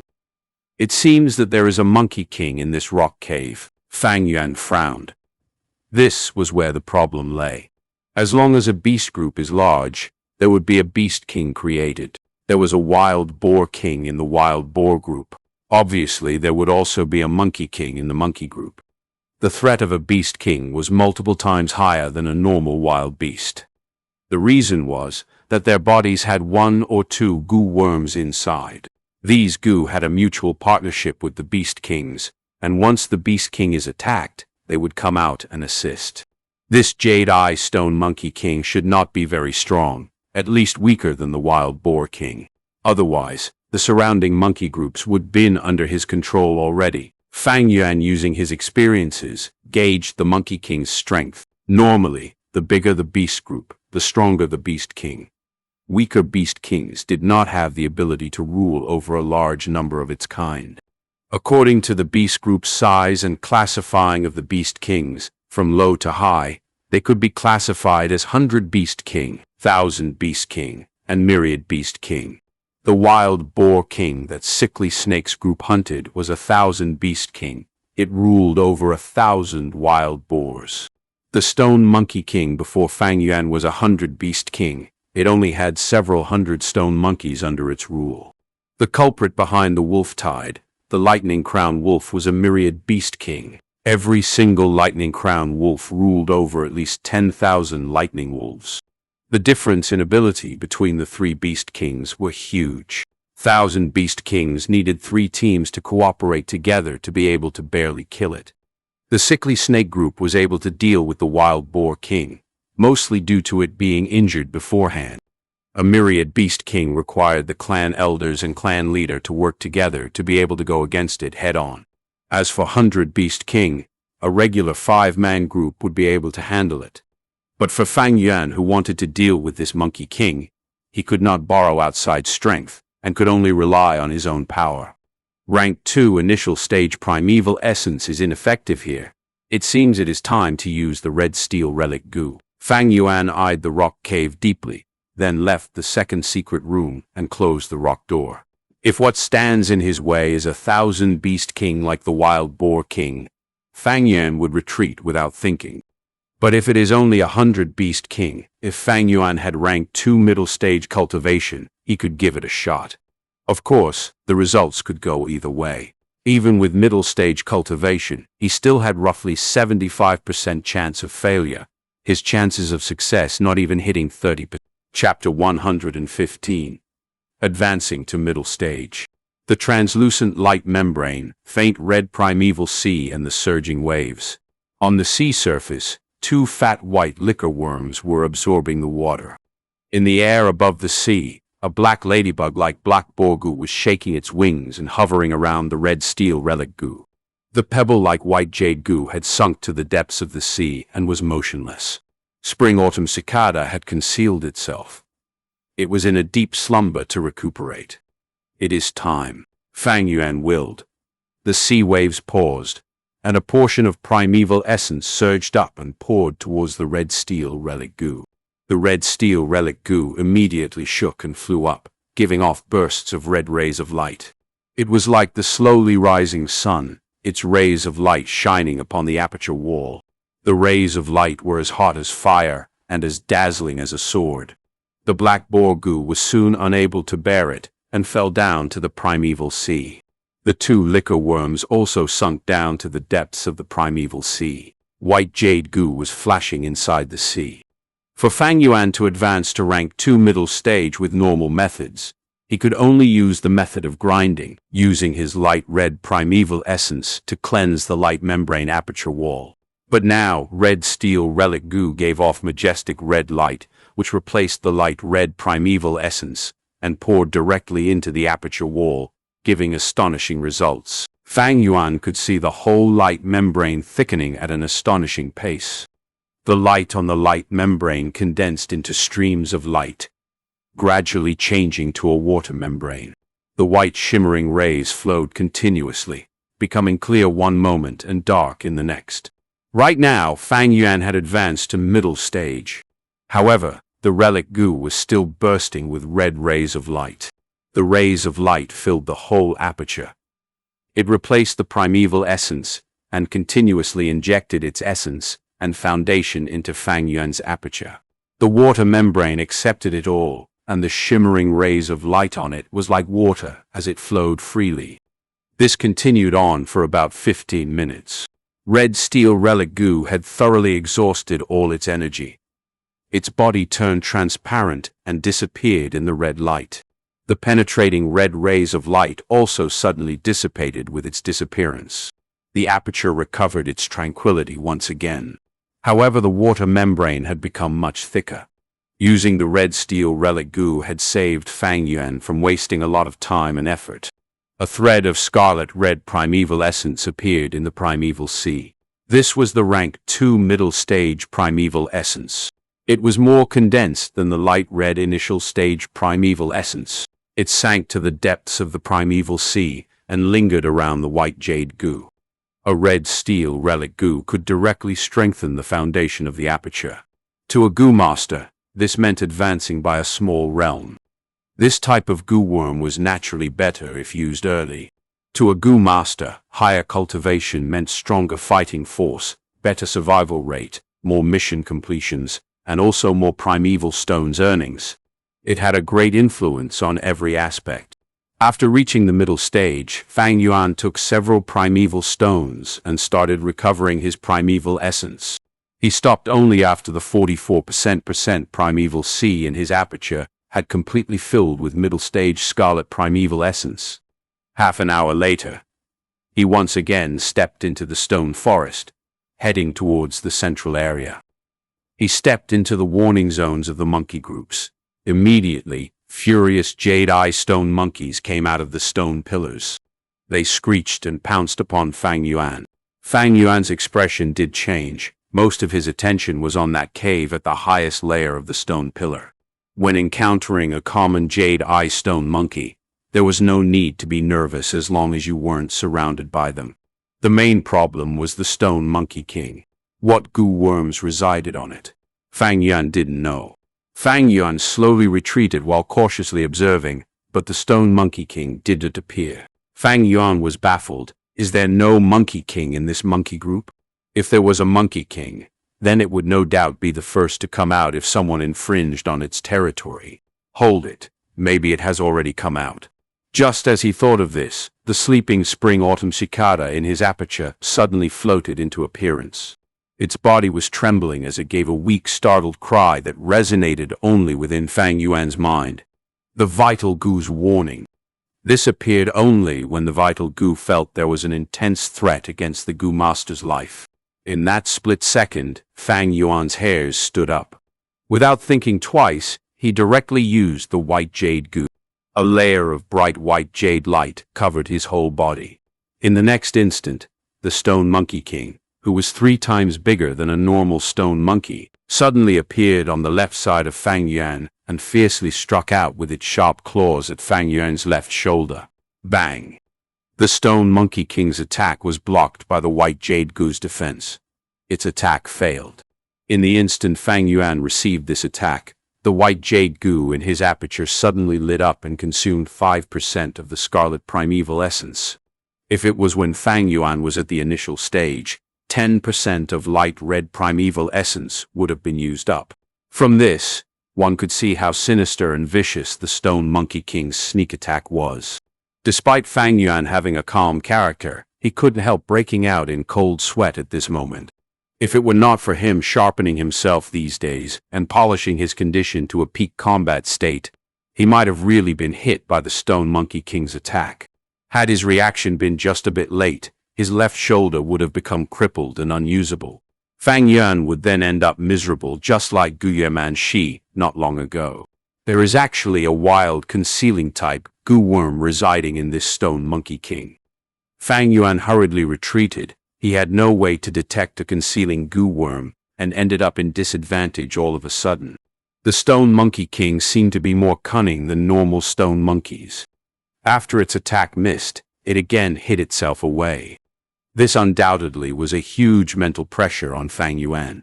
He used the white jade goo to form a defense around his whole body. Such a method used primeval essence every moment, and it was impossible for him to maintain this defense. Even when he had fought with the stone monkey troops before, he would only use the white jade goo at the crucial moment. If he continued to maintain this state, then his primeval essence would completely dissipate not long after. Over 500 stone monkeys encircled Fang Yuan aggressively. Fang Yuan used his greatest speed to retreat and pull some distance. Some stone monkeys' momentum became weaker, whereas some stomped on the ground and began to head back to their homes. Chirp! Right at this moment, the jade-eye stone monkey king appeared and commanded in a loud voice. Chirp, chirp! The stone monkey groups immediately responded. Their confusion and hesitation disappeared and again started their chase after Fang Yuan. Over 500 jade-eye stone monkeys were persistently chasing after him, but Fang Yuan didn't panic, his lips revealing a cold smile on the contrary. This accident was already in his expectations. He had chosen the easiest route towards the central area of the stone forest, opening up a passage. In the surroundings of the passage were large numbers of stone monkey groups. Fang Yuan was very familiar with this passage. However, with the low intelligence of these stone monkeys, how could they know? Under the supervision of the stone monkey king, they stormed through the stone forest, infringing on other monkey groups, warning zones, and resulting in counterattacks from the other monkey groups. The stone forest was in a great chaos. Countless jade eye stone monkeys stood at their place, starting a massacre to defend their homes. In 10 or more years, the Stone Monkey King might even advance to become 1,000 Beast King and completely unify this stone forest. But now, it was only 100 Beast King and didn't have the ability to control so many stone monkeys. The different groups of stone monkeys fell into a chaotic battle with each other. For a moment, all Fang Yuan could hear was the screeching and screaming sounds of the stone monkeys. Those 500 stone monkeys that were chasing him were quickly entangled with the other stone monkey groups. But the Stone Monkey King still persisted on chasing after Fang Yuan. Fang Yuan was attacking and retreating. In this period of time, he suffered many sneak attacks from the Stone Monkey King, and every attack would consume great amounts of his primeval essence. Luckily, he had advanced to middle stage before this. Otherwise, with the initial stage primeval essence, he wouldn't have been to handle this consumption. Fang Yuan landed in absolute disadvantage. He had not found any weakness in the Stone Monkey King. The only chance to attack lay in the moment the Stone Monkey King was about to attack. But even if Fang Yuan was able to react, he had no time to even make an attacking movement. The Stone Monkey King possessed a concealment-type goo worm and firmly held the initiative. It could attack Fang Yuan whenever it wanted to attack.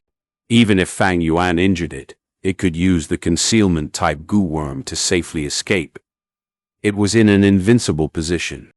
Without a stealth removal goo worm, the probability to win this battle is extremely low. If I had a wide area attacking method, maybe I could give it a try. But Moonglow Goo, I will only be able to hit this Stone Monkey King if I am lucky, but the probability is too low. Fang Yuan clearly understood the battle situation and immediately retreated. However, the Stone Monkey King seemed to be determined to kill him. Fang Yuan retreated to about 100 meters from the rock door when he suddenly stopped. I only have a bit over 10% of my primeval essence remaining. It won't be enough to cover this 100 meters of distance. And even if I am able to enter the second secret room and close the rock door, this Stone Monkey King might just break the door. Fang Yuan had thought that the Stone Monkey King would give up after chasing him for such a long period of time. Yet who could have thought that it still persisted on chasing him? He was already out of the stone forest now, and around him was a patch of empty ground. Countless stone monkeys were fighting chaotically in the stone forest, causing an uproar. Their noisy sounds kept on echoing within this empty space. Fang Yuan did budge. His battle intuition told him that the Stone Monkey King was hiding somewhere, waiting for him to show a gap before making a fatal attack. Fang Yuan knew he had already fallen into an impasse. Normal rank 2 Goo Masters would have already fallen apart from this fear, unable to endure this formless pressure. But Fang Yuan was still calm. This situation was also within his expectations, though its probability was very low. According to logic, the Stone Monkey King should also possess the Stone Monkey's habits and be reluctant to leave its home. But for some reason, this Stone Monkey King was hell-bent on chasing and killing Fang Yuan. If you choose to take a risk, you need to be willing to risk your life. Fang Yuan's eyes flashed with a cold light. He then took off his upper garment. Chapter 116. Killing the Monkey King and getting new goo. 11% primeval essence. This means 2 Moonblades or sustain the Monkey King's sneak attack twice. Relying solely on the Moonglow Goo or White Jade Goo will not do. My only chance is the instant where the Monkey King attacks me. I have to grasp the opportunity and shoot the Moonblade, instantly killing it. Fang Yuan's thoughts sparked like flint, thinking of the most optimum strategy. Stone monkeys did not have outstanding defense, and since the Monkey King chose a sneak attack approach, it revealed that defense was its weakness. 1 Moonblade could slaughter 5 or 6 Jade Eye Stone monkeys. Even if it could kill the Monkey King, it can still heavily injure it. But do not think that this is easy. Getting to this point is difficult. Even if a group of Goo Masters came, without a stealth removal type goo, they would still lose their lives. This monkey is cunning, choosing not to attack. Is it waiting for my primeval essence to be used up? Never mind. I shall trust the Spring Autumn Cicada once and bet on this chance. Fang Yuan instantly decided. his eyes shining with a cold and ruthless light. He stood on the spot, both hands hanging beside him, holding the collar of his shirt. At the same time, he closed his eyes, only leaving a slit of visibility. What is more shocking is that he removed the defense of the white jade goo. The expenditure of the primeval essence in his aperture finally stopped. At the same time, he was no longer under the protection of the white jade light. The rock forest continued to reverb with the cries and anguish of the monkeys, but Fang Yuan could feel that these noises were getting closer and closer to himself. A type of calmness enveloped his heart and mind. He was silently waiting for the Stone Monkey King's attack. When it attacks, that is when the match is decided. Waiting. Suddenly, the Spring Autumn Cicada vibrated in the aperture. Pew!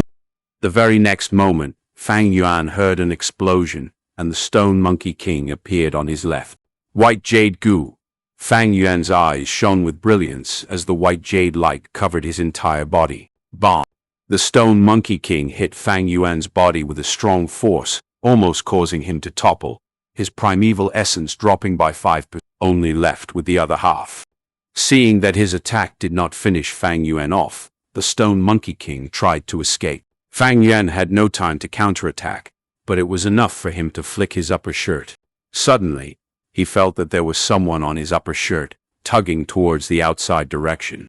The shirt was not made of steel, and to prevent it from tearing, Fang Yuan let go of both hands, seeing the floating shirt fly around the place at a shocking speed.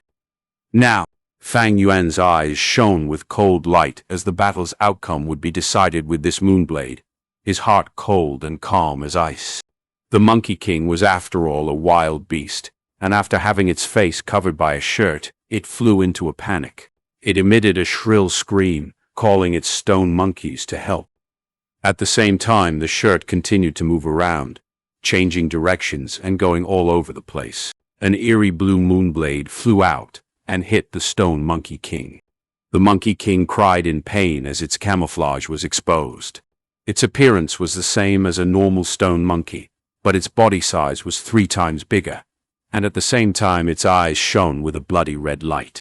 A long and deep wound stretched from its chest to its left leg, blood continuing to pour from it. Although not dead, it had already suffered a heavy injury, and the aura of death permeated its entire body. It covered its wound in shock, going invisible again. Fang Yuan's upper shirt was cut open by his moonblade, falling onto the ground. But the blood traces exposed the Monkey King, and it hurriedly retreated, no longer having the idea of killing Fang Yuan. With such a grave injury, if it did not deal with it, it would lose its life. At this time, Fang Yuan also retreated to the rock door. After activating the moonblade, his aperture only had a little bit of primeval essence left, and his battle strength dropped drastically. Although it looked like a draw, Fang Yuan had won. The Monkey King's injury could not be recovered shortly. The more blood it lost, the weaker it felt. But Fang Yuan could use the primeval stones to recover his primeval essence and recover his battle strength. Even without a stealth removal type goo, nor a wide area attack method, with his rich fighting experience and the will of steel in the face of danger, Fang Yuan could beat the strong in a weaker state. Monkey, Fox, Bay 1. These wild beasts have extraordinary intelligence compared to ordinary wild beasts, and are more cunning. Because of this, they lack the wild courage and often retreat while injured. If it were a wild boar or bull, they would go into a frenzy while injured. This Monkey King seems to only have one goo worm. Although the goo worm could grant stealth, it cannot hide blood traces, and if my guess is correct, it should be the rank 1 stealth rock goo. Fang Yuan pondered in his heart, and relying on his memories, the Monkey King had no more secrets in front of him. The results has been decided. Fang Yuan returned to the rock room, closing the door and replenishing his primeval essence. A moment later, his primeval essence went back to its peak state, and Fang Yuan opened the rock door, being in the rock forest once again. The rock forest was still a mess, but better than before. After this chaos, the entire rock forest forces will be reset. The stone monkeys will relocate and regroup, and the roaming and isolated stone monkeys form into new monkey gangs. The path that I painstakingly created would thus vanish. Fang Yuan's heart sank. He needed to kill the Stone Monkey King before this path is completely gone. If not, opening this path would expend much of his time again, and by the time he got to the center again, the Monkey King would have completely healed. He shall chase after and annihilate lingering enemies with bravery, rather than be easily contented with fame and compliments like Shang Yu too. Fang Yuan trailed along the open path, invading the rock forest. The stone monkeys who appeared in his way were all exterminated. 15 minutes later, he appeared at the central pillar once again. The Stone Monkey King laid on the ground. It had turned into a statue and was already dead. A jade-eye stone monkey was stepping on its corpse, screaming about. Replacing the title of king with the death of the former king, a new king takes its place, regardless of the beast group or human society. This was the cruel elimination system. Saved some effort of mine. Fang Yuan slowly got closer. At this moment, a goo worm slowly floated from the corpse of the Stone Monkey King, flying towards the new king. Moonglow goo. Fang Yuan shot out a moonblade just in time, chasing away the new Stone Monkey King, then walking up and grabbing the goo worm. This goo looked ordinary, like a gray rock, with an uneven surface that was not even squarish nor spherical. If this goo was thrown on the road, no one would notice it based on appearance. But in reality, it was the essence of a rock, a natural goo nurtured by Mother Nature. It seemed like an inanimate object, a rock. But in fact, it was the real deal, a living being with its own consciousness and thought. As Fang Yuan predicted, it was the stealth rock goo. Grabbed by Fang Yuan, it desperately struggled, trying to be free of his demonic grasp. Spring Autumn Cicada. Fang Yuan called in his mind, and the Spring Autumn Cicada appeared in his aperture, leaking a trace of its aura. The stealth rock goo instantly went dead, not daring to struggle, like a mouse meeting a cat. Fang Yuan's red primeval essence activated and instantly refined it. Another goo in the bag. The stealth rock goo was kept in the aperture and sunk to the bottom of the primeval sea, side by side with the white jade goo. The stone monkey watched helplessly at the side, and on seeing Fang Yuan keep the stealth rock goo into his body, it frantically jumped about, screaming incoherently. It had just gotten the new position, so not many monkeys obeyed it. With another moonblade, Fang Yuan took a few more monkey lives. Those that gathered around their new king instantly dispersed. The new Stone Monkey King gnawed its teeth at Fang Yuan. Scram. Fang Yuan stared at it, saying a word, with his expression cold as ice. The Monkey King shuddered, feeling the intense killing intent from Fang Yuan. It stared at Fang Yuan blankly before gulping and turning around to escape, showing its superior intelligence compared to wild beasts. Fang Yuan chased these stone monkeys away and ignored them, getting to the bottom of the rock pillar as soon as he could. As he got close, he found a cave below the rock pillar. The cave was not big, and some rock stairs extended downwards into the darkness. Fang Yuan had no investigative goo worm, so he could not tell what was down there. With the situation unclear, Fang Yuan did not enter the cavern and walk down the stairs. He had barged his way in earlier, and his body condition was not at its prime. Furthermore, the chaos in the rock forest was disappearing and was stabilizing. He had spent much effort and time to open the path, but many stone monkeys were starting to reside in the pillars along the way. Haste brings no success. Now that I have found the inheritance clue, I have achieved my goal. It is time to return. Fang Yuan controlled the urge to investigate and return via the same route. On the way, the pressure intensified, but eventually, he endured the pressure as he was chased by hundreds of monkeys, tragically rushing out of the rock forest. Time passed quickly, and summer replaced spring. Unknowingly, it was the scorching summer again already. Fang Yuan spent every second of his time cultivating diligently. Using the red steel relic goo, he instantly caught up to Fang Zheng's cultivating speed. He did not have a special goo that could hide his middle stage aura. After killing the Monkey King and obtaining the stealth rock goo, a day later, his cultivation level was exposed. The clansmen only knew then that he was the one who obtained the red steel relic goo. It was actually Fang Yuan. At the same time, he intentionally revealed the black boar goo. Fang Yuan sold such a huge amount of assets to get the black boar goo and red steel relic goo.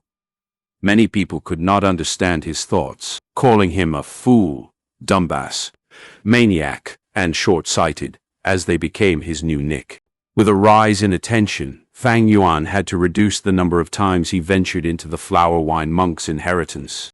He continued to nurture his aperture as he steadily moved towards rank 2 upper stage, while collecting the ingredients to fuse the liquor worm as well as the stealth rock goo. At the same time, he used the vitality leaf to earn July, the start of autumn.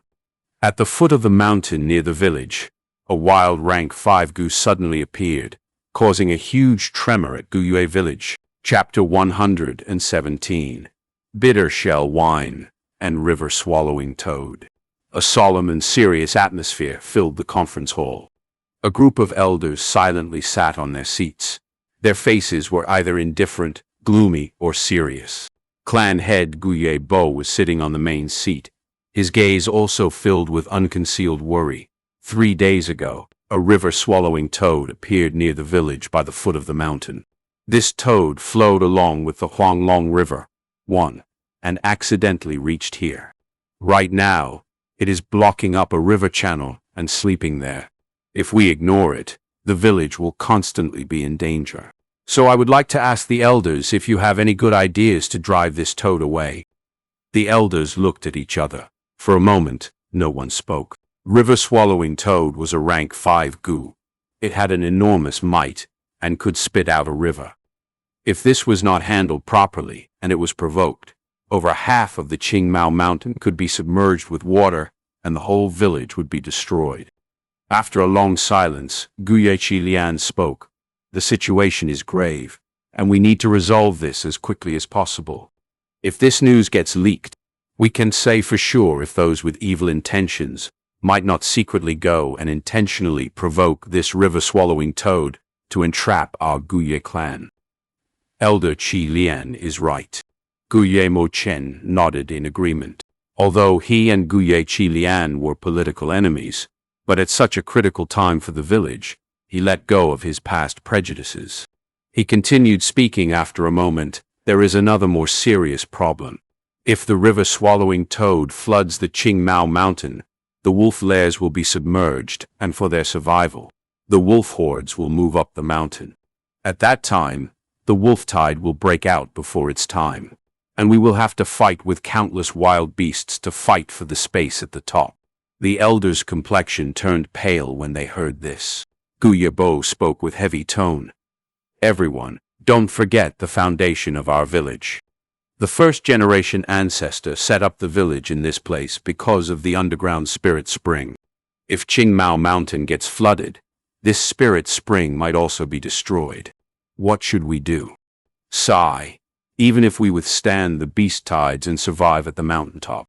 After the flood subsides, the spirit spring will have disappeared.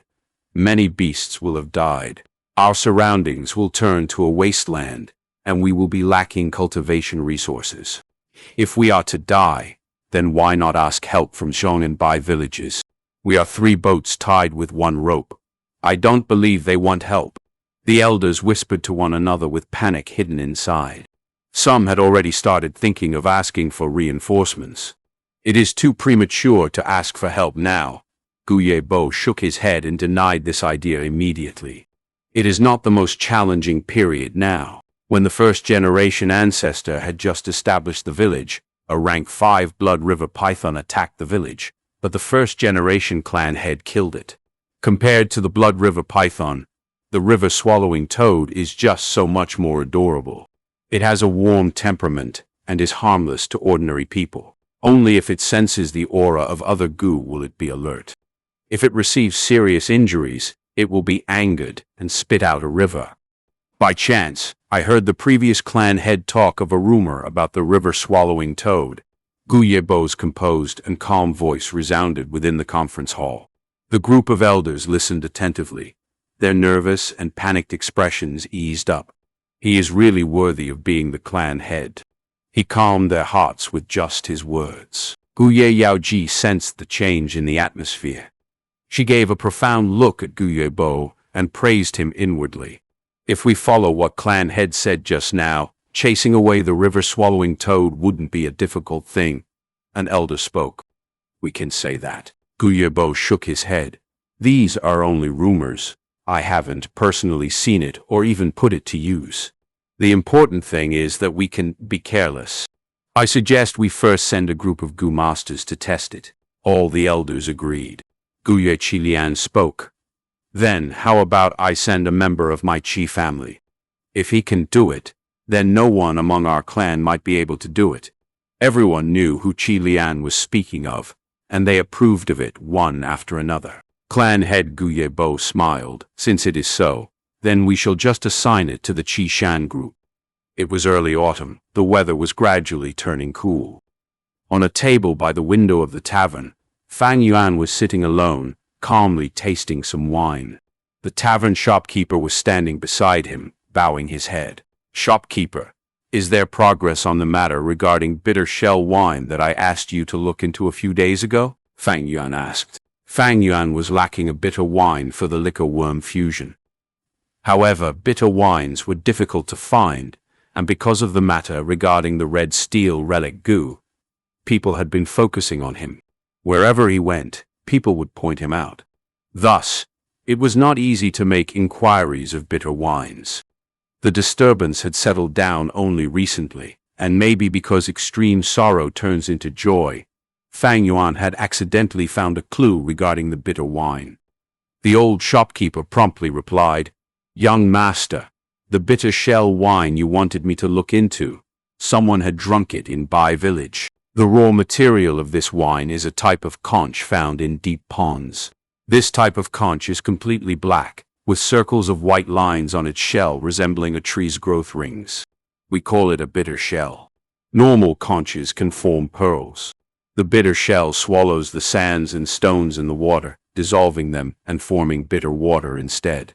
Someone pried open its shell and obtained this bitter water, using it to brew wine, making the bitter shell wine.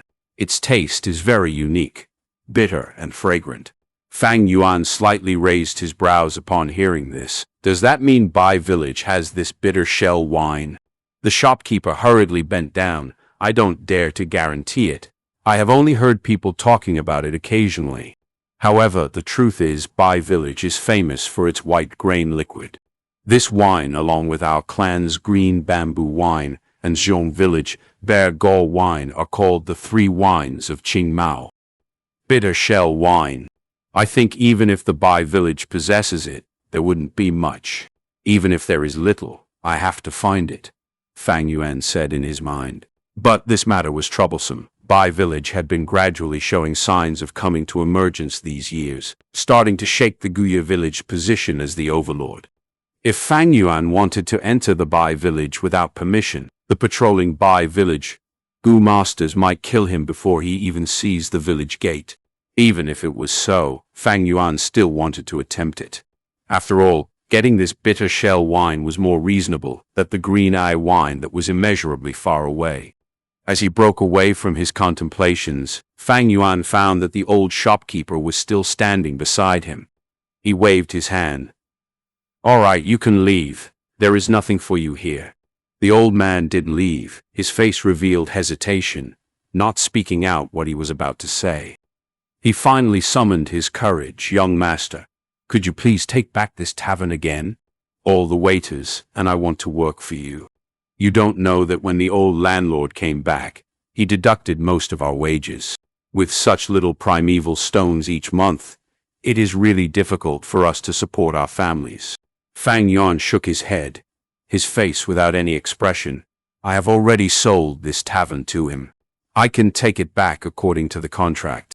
Moreover, I don't want to engage in this tavern business. You can leave now." "But, young landlord," the old man still didn't move. Fang Yuan frowned in annoyance. "Remember, I am no longer your landlord." He had previously increased their salaries, only to arouse their passion for their work. It was all for himself. However, these people mistook it for his tolerance and wanted to push their luck. Right now, by selling the vitality leaves, he could only fulfill his own needs. On top of that, he was feeling vexed due to the bitter wine. So why would he take back the tavern for these people? But young landlord, we really can't keep on living like this. Please show mercy and have pity on us. The shopkeeper knelt on the ground and implored. The sound immediately attracted the surrounding guests. Fang Yuan laughed coldly. He picked up a wine jar from the table and smashed it on the shopkeeper's head. Kachak. The jar shattered. The wine splashed all around and blood flowed from the old man's head. Did you think I wouldn't dare to kill you? You tactless fool, get lost. Cold light flashed out from Fang Yuan's eyes. The old shopkeeper's whole body trembled from this killing intent. He was startled and hurriedly left. No matter which world, there will always be a group of weak people who will brazenly and indiscreetly ask charity from the strong, as if helping them was the manner of the strong and not helping them was wrong. The weak should have the manners of the weak. They should either resign to their fate and act like slaves, or try hard while keeping a low profile. The strong helped the weak only as a charity when they were in a good mood. The weak refused to work hard, shamelessly begging from the strong, and even demanding definite results, acting like a leech. They deserve getting rejected. People who are content with being weak, who don't put their own effort, and only think of begging from the strong, simply aren't deserving of sympathy. Shopkeeper, quick, bandage the wounds. The waiters hurriedly surrounded the old man whose face was covered with blood. The old shopkeeper was only a mortal. It would not be a problem even if he was killed on the spot. Such an ending took away the interest of the surrounding guests. They turned back and continued with their discussions. Do you know? Something big happened recently. Are you talking about that river-swallowing toad? Right now, who would know of this? This is a rank 5 goo. If it isn't dealt properly, the village might fall into crisis. It is said that this river-swallowing toad's food is water. When it is hungry, it opens up its large mouth and directly sucks a river in. If it is angered, it can release the water into the Qingmao mountain. Its power is extremely horrifying. We might die. Then what should we do? Sigh. We just have to see how the clan's higher-ups will deal with it. After all, we can escape. Where can we escape to? Bewilderment and confusion pervaded the air in the tavern. River-swallowing toad. Fang Yuan inwardly smiled when he heard this. Fear was infectious. It increased the more it is spread.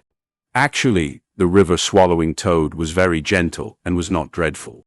Its natural disposition was to sleep, and people would often see it flowing with the river. The toad would lie down on the water surface with their white bellies facing up and sleep soundly. When it wakes up, it would swallow the river water up to its fill and return back to sleep. They had no interest towards fighting and killing. If they meet an enemy, their first reaction would be to flee.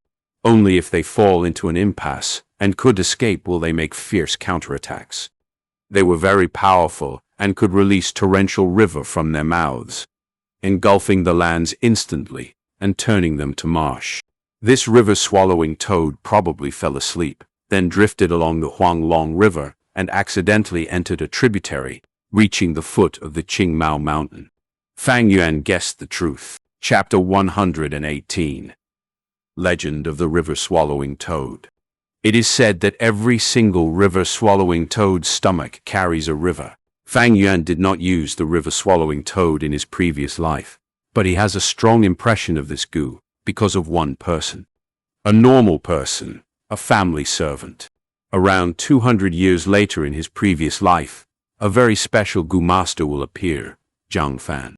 His existence shocked numerous goo masters, and his story would be spread around by the mortals. Once he appeared, he became a legend. His entire success was attributed to a river-swallowing toad. Zhang Fan was a mere family servant, single-handedly taking care of a fishery for his master. One day, a river-swallowing toad arrived at the coast with its belly side up, lying in the water, asleep the entire time. Zhang Fan was initially scared and shocked, but slowly, he felt that this toad was dead. Why was it not moving at all? The toad corpse blocked the upflow of the river water, and this caused many problems for Jiang Fan, who was taking care of the fishery. Jiang Fan tried many different methods and ways to move this toad corpse away. But he was just a mere mortal. How could he move something as heavy as the river-swallowing toad? His master was stingy and cruel, and if he could not meet the monthly quota, his head will be decapitated. Jiang Fan did not dare to report it, as someone not too long ago did not manage to fulfill his quota and reported it with a proper reason, but ended up getting killed on the spot. Seeing that the due date was getting closer, and the corpse still remained there blocking the water, it greatly affected his revenue. Gradually, Jiang Fan became more frightened, and his temper became more abusive and frustrated. Although he knew that he could not move this corpse away, he would still go to it every day, to punch and kick the toad corpse, crying and making a din, letting go of all the fear and anger he had in the face of death.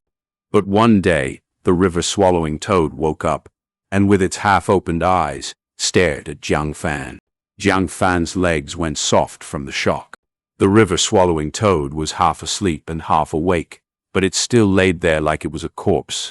After some time, Jiang Fan regained his composure. He was not afraid. He was going to die anyway. What is there to be afraid of? He climbed to the top of the river-swallowing toad's belly and lied down face up, staring at the sky. Toad, oh Toad, you are the same as me, with only one last breath left in you. You were about to die too, huh? He did not know about the characteristics of the river-swallowing toad. Looking at its half-dead state, he thought that it was going to die. After saying so, Jiang Fan's face flooded with tears. The river-swallowing toad squinted its eyes, listening to Jiang Fan's words while staring at the sky. For the next few days, he continued to lie on the river-swallowing toad's white and soft belly, crying while talking, complaining about the pain and the repressed feelings of a mortal. Finally, the deadline was here. The person in charge came down from the village to the fishery to collect the fish. Where could Jiang Fan find fish to meet the quota? Left with no choice, he could only give an excuse that he needed to do some packing, and ran to the river-swallowing toad to bid farewell. He patted the river-swallowing toad's belly. Old toad, to think that I'm going to die first. It must be affinity that led to me knowing you. I hope that in your remaining days, you will have a better life. At this moment, the river-swallowing toad started move. Jiang Fan was taken aback. Seeing that the river-swallowing toad's actions were becoming larger, he quickly jumped off. Plop! The river-swallowing toad turned around, with its belly side down and back facing upwards. It had fully woken up. Jiang Fan's body was drenched, and on having seen this scene, he became angry and stomped his foot. Old toad, so you can still move? Ah, you have caused my death. If you had moved a few days ago, I would not have to die. The river-swallowing toad ignored his words. It had just woken up and felt hungry. Half of its body was submerged into the water as it opened its mouth, starting to suck in the river water in order to sate its hunger. Seeing this, Jiang Fan was dumbfounded. He shockingly saw that the water level was receding, dropping at an observable pace, rapidly falling. Large amounts of river water were swallowed into the toad's belly, but its belly did not even expand a bit. It was almost like a bottomless hole. A moment later, the river-swallowing toad stopped its meal. The river water had already dropped to an extreme level, and the bedrock was exposed. If a person stood in the river, the water would only reach their knees. Jiang Fan stood at the coast, at a loss for words. The river-swallowing toad glanced at him and suddenly burped. Its stomach expanded and contracted, its mouth opening wide and it vomited out a large amount of seafood. Fish, prawn, turtle, crab, snails, eels, everything. The river-swallowing toad only ate water as its food, but did not consume these seafood, hence it vomited all of them out. At this point, it seems like it was raining seafood. In the blink of an eye, the seafood gathered into a mountain, and Jiang Fan, upon seeing this, was overwhelmingly exhilarated. He screamed loudly, "I am saved! I'm saved! These seafood is enough for me to hand up for 3 months. Old toad, It is all thanks to you. He packaged those seafood and quickly handed them to the person in charge. The person in charge was both shocked and suspicious. How could there be so much? He quickly reported it, and the goo masters in the village also found out that the water level had changed drastically. After investigating, they found out about the river-swallowing toad's existence. It was a rank 5 goo. The village fell into a panic, and they formed into large groups, trying to expel the river-swallowing toad. Jiang Fan did not want the river-swallowing toad to be harmed. These days he had treated the river-swallowing toad as his only friend. He kneeled in front of the goo masters and pleaded hysterically. But why would goo masters care about a mere mortal? They kicked him aside and were about to murder him. But at this moment, the river-swallowing toad arrived. Nobody knew if it had treated Jiang Fan as its friend, or felt that being with Jiang Fan was interesting and could cure boredom. The point is, it struck. It carried Jiang Fan and vomited out a stream of river water that engulfed the whole village and drowned half the hill. This battle startled the entire southern continent. Thereafter, Jiang Fan's name spread throughout the 100,000 mountains. With the river-swallowing toad staying by his side, it meant that he owned a rank 5 goo worm. After all, even a rank 5 goo master might not have a rank 5 goo worm. Rank 5 goo masters were rare, even in the Guye clan's history. There were only 2 people, the first-generation clan leader and the fourth-generation clan leader. But Jiang Fan did not have an awakened aperture, yet as a mere mortal, he had a river-swallowing toad. His existence stunned the entire goo master world. After that, Jiang Fan built a hamlet at the village's location. He was endearing to people and sympathized with mortals, aspiring to reach equality among all people. It was a village without oppression. He became a flag, and the mortals in the surrounding villages came to him and wanted to depend on him. But eventually, he was still assassinated. With just a river-swallowing toad, it could not make him truly powerful. He was not a goo master after all, and after his death, the river-swallowing toad left. Goo masters razed his hamlet to the grounds and slaughtered the mortals who dared to oppose them. With his mortal self, Jiang Fan challenged the entire system of society, and that brought forth the rage of the goo masters. I wonder if Jiang Fan will still appear this time after my influence. After his recollection, Fang Yuan laughed, but Qi Shan could not laugh. His face was grim as he returned. The villagers at the mountain foot were waiting for the goo masters to deal with this problem. But the great Guye Shishan arrived and still could not solve the issue. This caused the villagers to panic, and the panic spread and reached a high point. They dragged their families, brought big and small bags, and rushed up to the village. They naturally did not dare to step inside. Thus more and more villagers kneeled outside the village's doors, begging the goo masters to have mercy and let them in. In the hall. What? These lowly commoners dare to surround the main gate. Atrocious. They are getting more and more daring. Kill them all. The Punishment Hall clan elder screamed. Medicine Hall's Guye Yaoji's face was also grim. Although these lowly commoners deserve death, killing a few is enough to threaten the rest and chase the group away, but it would be like a joke for the other villages to observe. Guye Qilian said, "The important thing now is not this. If even Qishan cannot wake this river-swallowing toad, who else in our clan can? It seems we have to get reinforcements. The Zhong clan specializes in strength." He sighed and continued, "For the safety of the clan, we should get them to do it. Even if we have to pay a price, it is worth it." These words got the consent of the other clan elders, and even clan leader Guye Bo was moved. Clan leader and the other clan elders, this junior has something to report. Guye Shishan had been standing in the hall, listening to the clan elders, but suddenly he bowed and spoke. Guye Bo nodded. He had an appreciative attitude towards Guye Shan, Qishan, Xie. "If you have any ideas, you might as well say it." Qishan asked instead, "Elders, to push this river-swallowing toad awake, does it really need one person's strength?" Guye Bo said, "According to the previous clan leader's words, The river-swallowing toad has a mild temper and loves to sleep.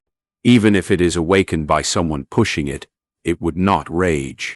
Thus, we asked you who has the greatest strength in the village to wake it. But it ended in failure. Shan said, "Then can clan leader grant me a brute force longhorn beetle goo? With one bull's strength and my inborn strength, I would be able to push this river-swallowing toad awake." You definitely cannot use a goo worm's strength. Just as Shan finished speaking, a clan elder denied his request. A goo worm's aura will invite the vigilance of the river-swallowing toad. If this causes it to feel threatened and rampage about, who would face the consequences? That, right. Gu Yebo nodded. By using a goo worm, even if we wake up the toad, we cannot get its approval. It has to be a single person, using his own strength to wake it and get its approval. Gu is the spirit of heaven and earth, but it behaved more like wild beasts. Wild beasts have their territories, and roaming wild beasts, when encountering the king of a territory, would have a battle.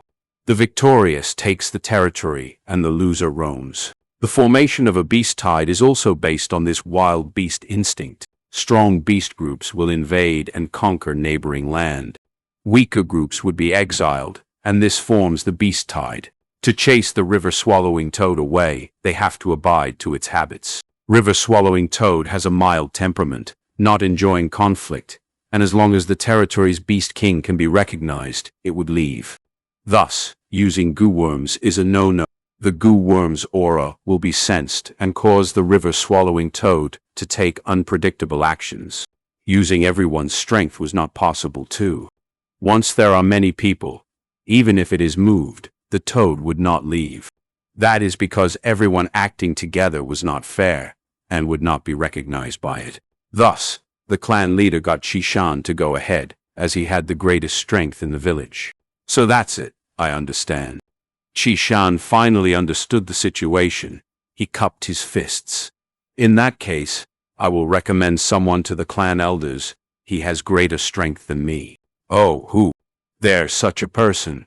Why did we not know? Shan, don't keep us waiting. Quickly say it. This person is Guye Fang Yuan. Shan said a name. Chapter 119. This lad is stubborn. He needs more polishing. Guye Fang Yuan. The elders couldn't help but look at each other upon hearing this name. They clearly recognized this name.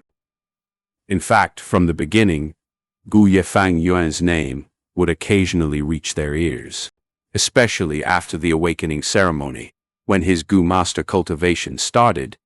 This lad had been getting restless. He frequently caused some disturbances that attracted attention. Ah, I remember him. Isn't this kid the one who sold his family assets and bought a red steel relic Gu? An elder came to realization. Guye Qi Lian and Guye Mo Chen's faces turned ugly.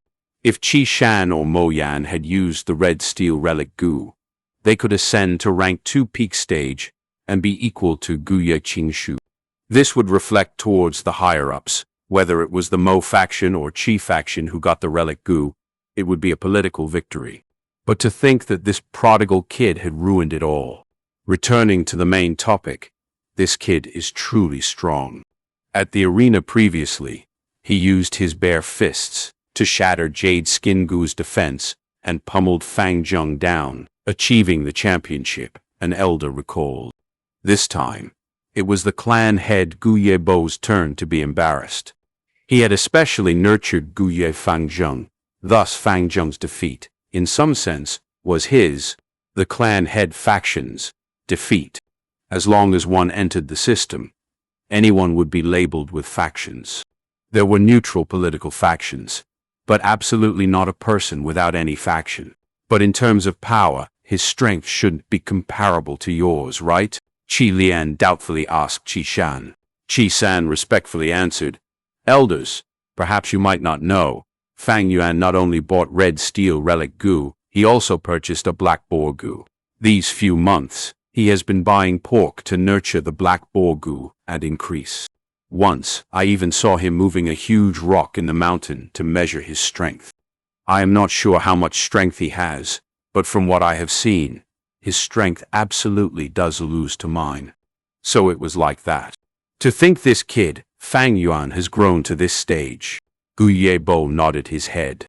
Then let's assign Fang Yuan's group to give it a try. Hearing this, the Internal Affairs Hall elder awkwardly stood up from his seat. Lord Clan Head, this Fang Yuan is a loner, and hasn't joined a group. What is that supposed to mean? Gu Yebo frowned. The thing is, after the first beast died, his group was completely annihilated, and the only survivor was him, alone, the Internal Affairs Hall elder replied. Even if it is so, why was he not considered during the group reorganizing? An elder curiously asked. Sigh. The Internal Affairs Hall elder gave a heavy sigh. I also urged him about this, but he didn't have any intention to join any groups. Honestly speaking, I don't approve of this kid. He is very good at goofing around. It might be that he has lost the will to fight after inheriting that inheritance. Goofing around. How can that be? He hasn't joined any groups, so how could he complete the monthly clan missions? An elder doubted. The Internal Affairs Hall elder's face sank. Every month, he receives the compulsory mission, but the results are all failure. I haven't seen records worse than his. Almost all the missions are recorded as failures. I have already tried talking with him several times, but he still wants to continue in his way, without any repenting. However, he has violated the clan rules, so I can only give light punishments to this unruly and crafty kid. The elders looked at each other. They had never seen such a younger generation who didn't want to advance forward. Mission failures represented a narrower career progression within the clan. This kid has become muddled. Yes, he is too unruly. He is destroying his own future. If I had such an indolent child, I would directly slap him to death. Enough. Gu Yebo raised his hand, putting a stop to the elder's private chats. One could tell if he was happy or angry. Gu Yebo's gaze moved around and finally stopped on the Internal Affairs Hall elder. Send a compulsory command. Let Guye Fang Yuan try his strength on river-swallowing toad. This kid is stubborn, rebellious, and unruly. He needs to be polished. If he fails, we can use this pretext to give some punishments. It will be as Lord Clan Head says. The Internal Affairs Hall elder promptly agreed. There was a racket in the tavern. Do you guys know? The clan sent the Xianxia group to the foot of the mountain, but they ended up returning in defeat. The villagers living at the foot of the mountain are all kneeling in front of the clan's entrance, blocking the gate. These lowly commoners don't even have a bit of knowledge. River-swallowing toad is a rank 5 gu. Do they really think they will be safe in the village? Although this was said, the air was dense with panic. These gu masters were all forcefully calming themselves. Fang Yuan listened for a short moment before no longer paying attention. This was no longer fresh news. He stood up and was about to leave when a person entered the tavern. This person was tall with a thickly built body. The upper half of his body was naked, and his muscles were the color of bright red, seemingly wanting to erupt. It was Guye Shishan. The chatters within the tavern immediately stopped. Countless gazes landed on Shishan. Shishan ignored these gazes. He glanced around and found Fang Yuan. You were here. Under the numerous gazes, he walked in front of Fang Yuan. Let's go. The clan has already given a compulsory order. Let's head to the foot of the mountain. I will tell you the details on the way. Fang Yuan's gaze flashed. He could refuse a compulsory order. Moreover, there was not much danger when facing the river-swallowing toad. Thus he agreed. Only after Fang Yuan and Shishan left the tavern did the racket start again in the tavern. Shopkeeper, the heavens have eyes. Look at this. Such a quick karmic retribution. That is a rank 5 gu. Even other Lord Gu masters are helpless facing it, whereas he is so young. Isn't this just losing his life in vain? We thought young Master Fang Yuan was different from other Gu masters and would empathize with us mortals' pain and sufferings.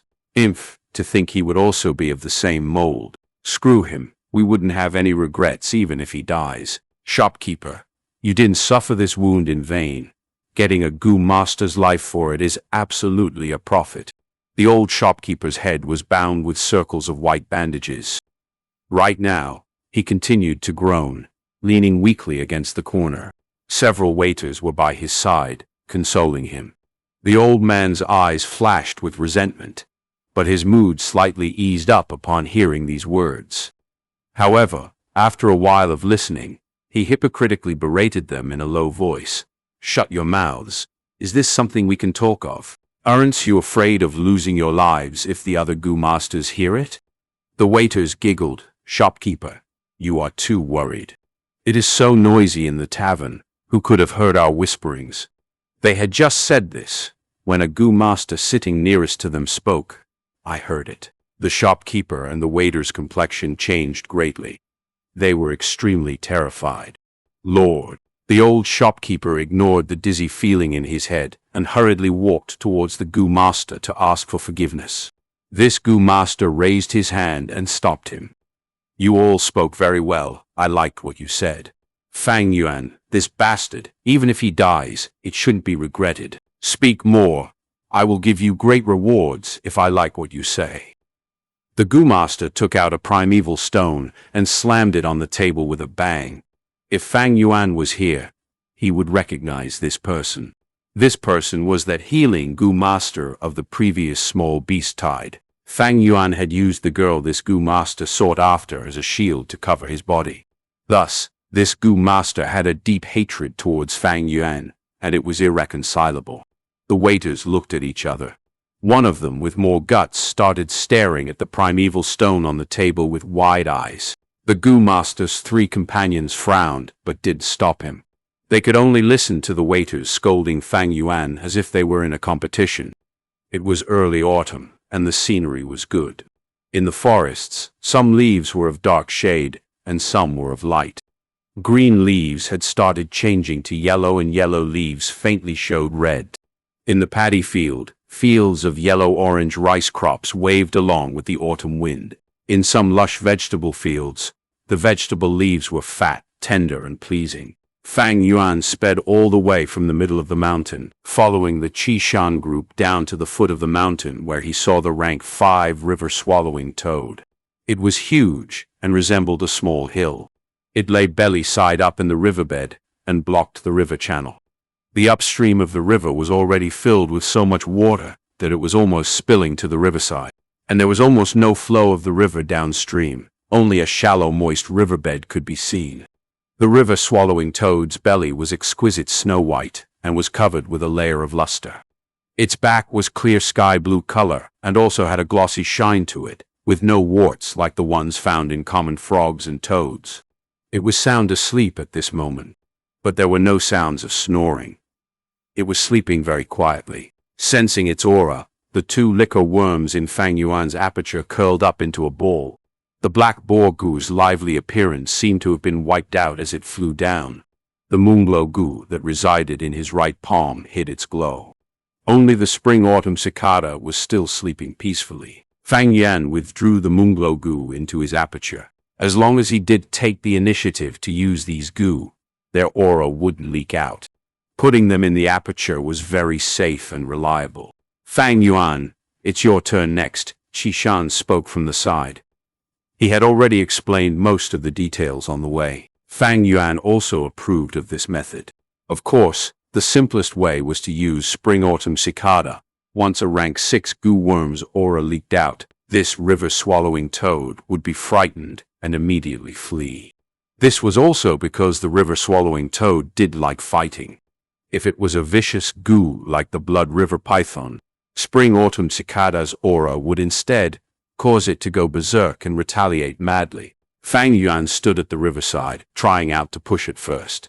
The river-swallowing toad's skin was slippery, making one feel that his strength has been nullified. In addition, it was extremely heavy. One simply could even budge it. "Can you do it?" Qi Cheng sneered from the side. Fang Yuan ignored him and said to Qishan, "Although I have the increased strength from Black Boar Gu, my strength is probably only a little more than yours. As for pushing this river-swallowing toad, it is not hopeless, but I need your help." "What help?" Qishan immediately asked. Fang Yuan slowly explained it. Qishan was doubtful. "If we do this, wouldn't it be teaming up? Even if the river-swallowing toad wakes up, will it still acknowledge you and then willingly leave?" Fang Yuan smiled. You don't have to worry about it. As long as you guys keep a distance and not let it detect you, it will be possible. After all, it is a goo. Don't think it as too intelligent. Chapter 120. Literally effortless. At the height of autumn, the air was refreshing, and the breeze moderately flowed under the beautiful sun.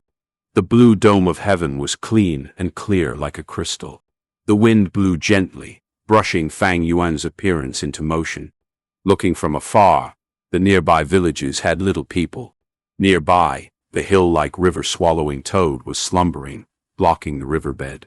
Fang Yuan, who was standing at the river edge, looked like a tiny monkey beside a large elephant in comparison to this rank 5 goo. Fang Yuan's heart was calm as water, without a trace of nervousness, thinking internally, I used the white boar goo and the black boar goo to enhance my body and raise my strength, having the strength of 2 boars. Together with my own strength, I have around the strength of 5 or 6 adults. But to push this river-swallowing toad, I need to have around 2 bulls' strength. With just my current strength, it will not do.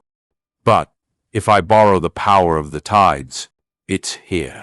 Swish, swish, swish. Fang Yuan turned his body around and saw that waves were crashing and approaching, causing a huge movement in the peaceful river water. The tides got bigger and continually crashed against the river-swallowing toad, causing the waves to fly high into the sky. Fang Yuan only stood for a while before he got drenched. He did not mind it and began to push the river-swallowing toad with vigor. The river-swallowing toad was still dead asleep. It was originally a goo worm that lived in the rivers and sea, and to it, the force of the waves was normal and could not awaken it. With the force of endless waves, Fang Yuan tried for some time and finally managed to push the river-swallowing toad away from its original location. The riverbed was wider as the river got downstream. Along with the flow of water, it made Fang Yuan's pushing easier. After about 300 meters, the river-swallowing toad opened its sleepy eyes. A pair of deep green eyes, in its sleepy state, gradually contracted and stared at Fang Yuan, who was beside it. Fang Yuan was fearless as he matched its gaze. From its dark, eerie eyes, Fang Yuan could see his own reflection. Jianga. River-swallowing toad raised its head, suddenly opening its mouth and emitting a strange croak. The cry spread out and reverbed throughout Qingmao Mountain. At once, Fang Yuan could feel his ears going deaf from the ringing noise. River-swallowing toad lowered its head, its mouth sucking at the river water that was approaching. Swish, swish, swish. The river water flowed at 10 times the original speed as it was all sucked into its stomach, and the water level could be seen decreasing at an observable pace. Fang Yuan stood beside the river-swallowing toad, clearly seeing a large amount of seafood also being sent into the river-swallowing toad's stomach along with the river water. Sensing the river water's change, the Qishan group also hurried over, and as the 3 observed the river-swallowing toad, who was ingesting water, they were stunned. What a spectacular sight, Qi Cheng observed, unable to hide his shock. You succeeded? Qi Shan looked at Fang Yuan. Seems so. Fang Yuan nodded lightly. The water level decreased until the water stopped flowing, and the river-swallowing toad raised its head once again, its stomach expanding and contracting, vomiting out numerous fish, prawns, turtles, etc. At once, a large amount of seafood fell onto the ground, emitting a crisp sound. A fish splashed on the ground. A turtle fell on its back confused. The crabs walked away horizontally, and then they were smashed by the falling seafood. Fang Yuan did not mind it and only looked casually, but suddenly he smelled some wine fragrance. Strange. Why is there a wine smell? Qi Cheng sniffed, a face of surprise. It should be the 100-year bitter shell, the female goo master in the group said and pointed at a disc-sized broken black shell. This shell was black as ink with white round markings on it, like the rings in a tree trunk. Those right, bitter shell can turn the sand and rocks into bitter water juice. 100-year bitter shell's bitter water, after the accumulation through time, can turn into wine. Bai Clan's current clan leader loves to drink this bitter shell wine, Qi Shan added on. He needn't go into detail. Fang Yuan had already long taken up this seashell, starting to collect his bitter shell wine. Not too long ago, he was still worried about how to get this bitter shell wine, but to think it appeared in front of him like this. Truly the phrase, spending lots of effort looking for something fruitlessly, but it appears in front of you when least expected. The river-swallowing toad had pretty much swallowed all the water in this river. Deep in the riverbed, there had been some 100-year bitter shells buried in the soil, and because of the river-swallowing toad, the shells were exposed. Fang Yuan quickly collected 6 little 100-year bitter shells. 2 of the shells were broken, but the other 4 were intact. I finally collected the bitter wine. This way, I can start refining the 4-flavor liquor worm. This moment, Fang Yuan was overjoyed, but had no one to share the joy with. Zhang. After the river-swallowing toad vomited the seafood, it croaked again, and then looked at Fang Yuan once before moving its large body to swim downstream along the river. He really succeeded, Shan muttered, his heart feeling relief. He observed the river-swallowing toad leaving until its shadow was completely gone, away from his vision. What? He scared it away so easily. If I knew this earlier on, we could have done it ourselves, but now we let Fang Yuan become a hero so easily. Qi Cheng pouted, his tone full of jealousy and indignance. Fang Yuan, no matter what, this time you have done a good deed. You are the Guye clan's hero. Shan stared at Fang Yuan with a complicated expression. Oh, Fang Yuan replied absent-mindedly, giving a half-hearted feeling. At the same time, his gaze shone as he continued to rummage and search for 100-year bitter shells among the seafood. What hero? It was merely a title. Between praise and slander, they were all views and expressions of others onto oneself. What opinions others had of him, Fang Yuan did not give a damn. You can think all you want. I live my own life. Hero, 0. Hey, I rather have a bitter shell. News of chasing away the river-swallowing toad reached the village at once. Guyebo said good 3 times continuously, and the solemnness in the hall was swept away at once. Only the internal affairs elder's face was complicated. He did not think well of Fang Yuan. Not too long ago, he even criticized Fang Yuan, but now that the village was in danger, Fang Yuan was the one who resolved the issue. With these 2 issues coming together, wasn't it a slap in his face? Guye Fang Yuan has the credit of chasing away the river-swallowing toad. We'll make an exception to promote him to team leader and reward him 500 primeval stones. Guyebo thought, before giving the order filled with a special meaning. In the wine tavern. What? Fang Yuan actually succeeded. Strange. He's just a newbie. How can he chase away a rank 5 goo worm? Even Shan failed miserably. But he did it. The news spread, and everyone was filled with shock. Fang Yuan became the savior of our clan. This, the male Gu master who had animosity with Fang Yuan, was lost for action after hearing this news. His group leader suddenly shouted, pointing at the clerks in the tavern, "You mere mortals, you dare to slander our clan's hero. You deserve execution." Even before finishing his words, he shot a moonblade. The elderly shopkeeper did not expect that such a life-threatening situation would occur, and after being hit by this moonblade on his neck, he was beheaded. Lord, spare us. The clerks upon seeing this were first stunned but quickly kneeled on the ground, begging for mercy loudly. Group leader, what are you doing? The male Gu master stood up. What am I doing, huh? His group leader moved his brows, sighing solemnly. Times have changed. Aha. Fang Yuan has turned into a hero suddenly. The higher-ups will pay attention to him. If words of our slander towards him spread, what do you think will happen? There are lots of detection-type Gu masters around, and if someone wants to harm us and said several bad things to the clan elders, our future would be ruined. The male Gu master broke out in cold sweat from fear. It was indeed like this. Clan relationships ruled above all. Fang Yuan had gone and dealt with a rank 5 Gu worm, risking his life to defend his clan. At the same time, he was slandered and insulted by them. What mindset was this? This was ungratefulness, coldness, emotionless, and utter disregard for relationships. Like history on Earth, Ye Fei fought in the battlefields, defending his country, but Qin Hui framed him as a spy in court. Although these Gu masters did not go as severe as framing, but if this matter was spread out, would the higher-ups feel safe with these people around? If it was Mo Yan or Qi Cheng, people with tough backgrounds, that would still be all right. But these few were people without backing. Trying to climb up the system's ladder, it was push and shove, stepping on each other. If others used this incident and attacked them, to their future, it had a destructive influence. It is still not too late to salvage the situation. We just have to express our attitudes, and outsiders won't say much. These mortals have cheap lives, so be it if they die. But they can be sacrifices for us, and this is their honor. You guys should immediately strike. Each one of you must kill one each. After killing, you should praise Fang Yuan and express our stand, the group leader shouted. Damn it! The male Gu master cursed. Between hatred and his future, he unhesitantly chose the latter.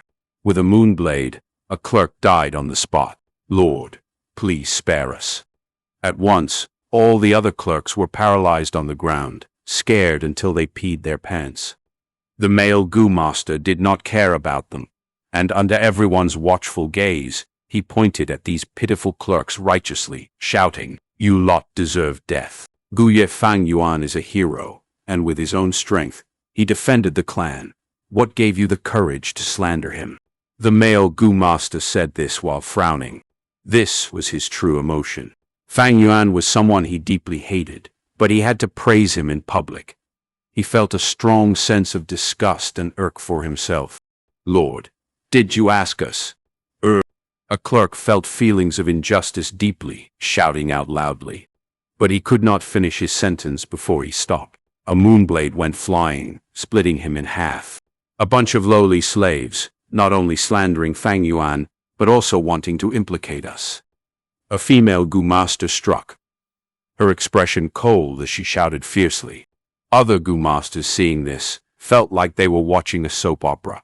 Some smirked, some were indifferent, and some continued chatting, but nobody stopped them. So what if a few mortals died? Just compensating a few family servants would do. Everyone was part of the clan, they were family. No one would interfere or pursue the matter for these outsiders, causing conflict for themselves. Chapter 121. 4 Flavors Liquor Worm. Guye Clan. Zhongli stood at the mountainside and gazed at the distant Guye village, a complicated expression on his face. Cool autumn wind was breezing gently. The color of autumn dyed the mountain. Tree leaves were a mix of yellow and red, with wild fruits growing all over the place. Only the Qingmao bamboo remained green and erect. Not long ago, Guye Clan was like these Qingmao bamboo, evergreen all the year, the overlord of Qingmao Mountain. Now, they are actually falling behind. Zhongli's lips curved with a cold, mocking smile. But quickly, he thought of the Bai village and the curve of his lips smoothed out. His mood turned serious. Bai village's uprising had already broken the old balance of Qingmao Mountain. The traditional hegemon, the Guye clan, had weakened. Zhong village operations were not running properly. All these were pushing the situation in the Qingmao Mountain towards an upheaval. Zhongli knew this upheaval hadn't erupted yet because of the pressure from the wolf tide. The 3 villages needed to collaborate if they wanted to overcome this wolf tide. Thus, they tacitly maintained peace and threw away grievances for the time being. Once the wolf tide is gone, Qingmao Mountain's old structure will be shattered. Bai Ningbing has already reached rank 3 in only a couple of years. It's really terrifying. Zhongli recalled the figure of a white-clothed youth, and he felt stifled as if he was pressed down by a huge rock. He, Zhongli, was the top amongst the Zhong village, rank 2 Gu masters. He had fought all sorts of battles and won most of them, establishing his name. He held the Grand Bear Gu and could erupt with a bear's strength. He was also known as the strongest person in Qingmao Mountain. He had already made his debut and had personally seen the rocket-like emergence of Bai Ningbing, so he was clearer than others regarding the terror of this youth. Group leader. That is Guye village. It's still far away. Why are we stopping here? From the side, Zhonglin raised his two hands and clasped them behind his head as he curiously asked. In this 5-person group, Zhonglin was the youngest and was a newbie who just made his debut. He was the same age as Fang Yuan and was this year's top genius of Zhong village. His stature was short, and he had shaved his head, which seemed to shine under the sunlight. Zhongli looked at this new talent of the clan. His heavy mood eased up a little. He answered in a deep voice, "We are here on a diplomatic mission, and not on a scouting mission. This area is already the warning area of the Guye clan, and we will probably be treated as enemies if we boldly enter." Oh, so it was like that, Zhonglin realized. We have 2 objectives this time. One is to hand the clan head's personal letter to Guyue's clan head. Another is to investigate the matter regarding the river-swallowing toad. Guye village is not our area, so make sure to keep your temper in check when we get there. However, you absolutely can't degrade the prestige of our Song village, understood? Zhongli's gaze swept all around and shouted. The rest of the Gu Master's expressions all turned serious and silently nodded. Group leader, someone's here. The scouting Gu Master in the group suddenly spoke. We have revealed our movements for so long, they should be here by now. But who would it be? So it was Qishan. Soon after, Zhongli also discovered Qishan group. His eyes flashed. Wow! That person is so tall. Is he Qishan? He is even taller than the group leader. Such muscles, piece by piece. Group leader. Is this he, the guy born with super strength, who has been trying to seize the title of the strongest person of the Qingmao Mountain? Zhonglin immediately looked straight at Qishan. It had to be him. Zhongjiang spoke gloomily and twisted her lips in disdain. Zhongli, Qishan. The 2 groups were 50 steps apart from each other. The 2 group leaders came face to face, their gazes clashed in the air and seemed to form sparks. Looks like you are Xiong village special envoy this time, Qishan snorted coldly. He had fought many times with Zhongli. That's right. Has the special envoy from the Bai village arrived? Zhongli's expression steeled up. Why ask so much? Follow me. Qishan cautiously turned and invited. Meanwhile, in the second secret room, 4 wine jars were in front of Fang Yuan. Sour, sweet, bitter, and spicy, 4 flavors of wine. Sweet belonged to golden honey wine. Spicy was white grains liquid. Sour came from redberry wine. Bitter was from bitter shell wine. Fang Yuan sat cross-legged on the ground. He then willed the 2 liquor worms to fly out of his aperture.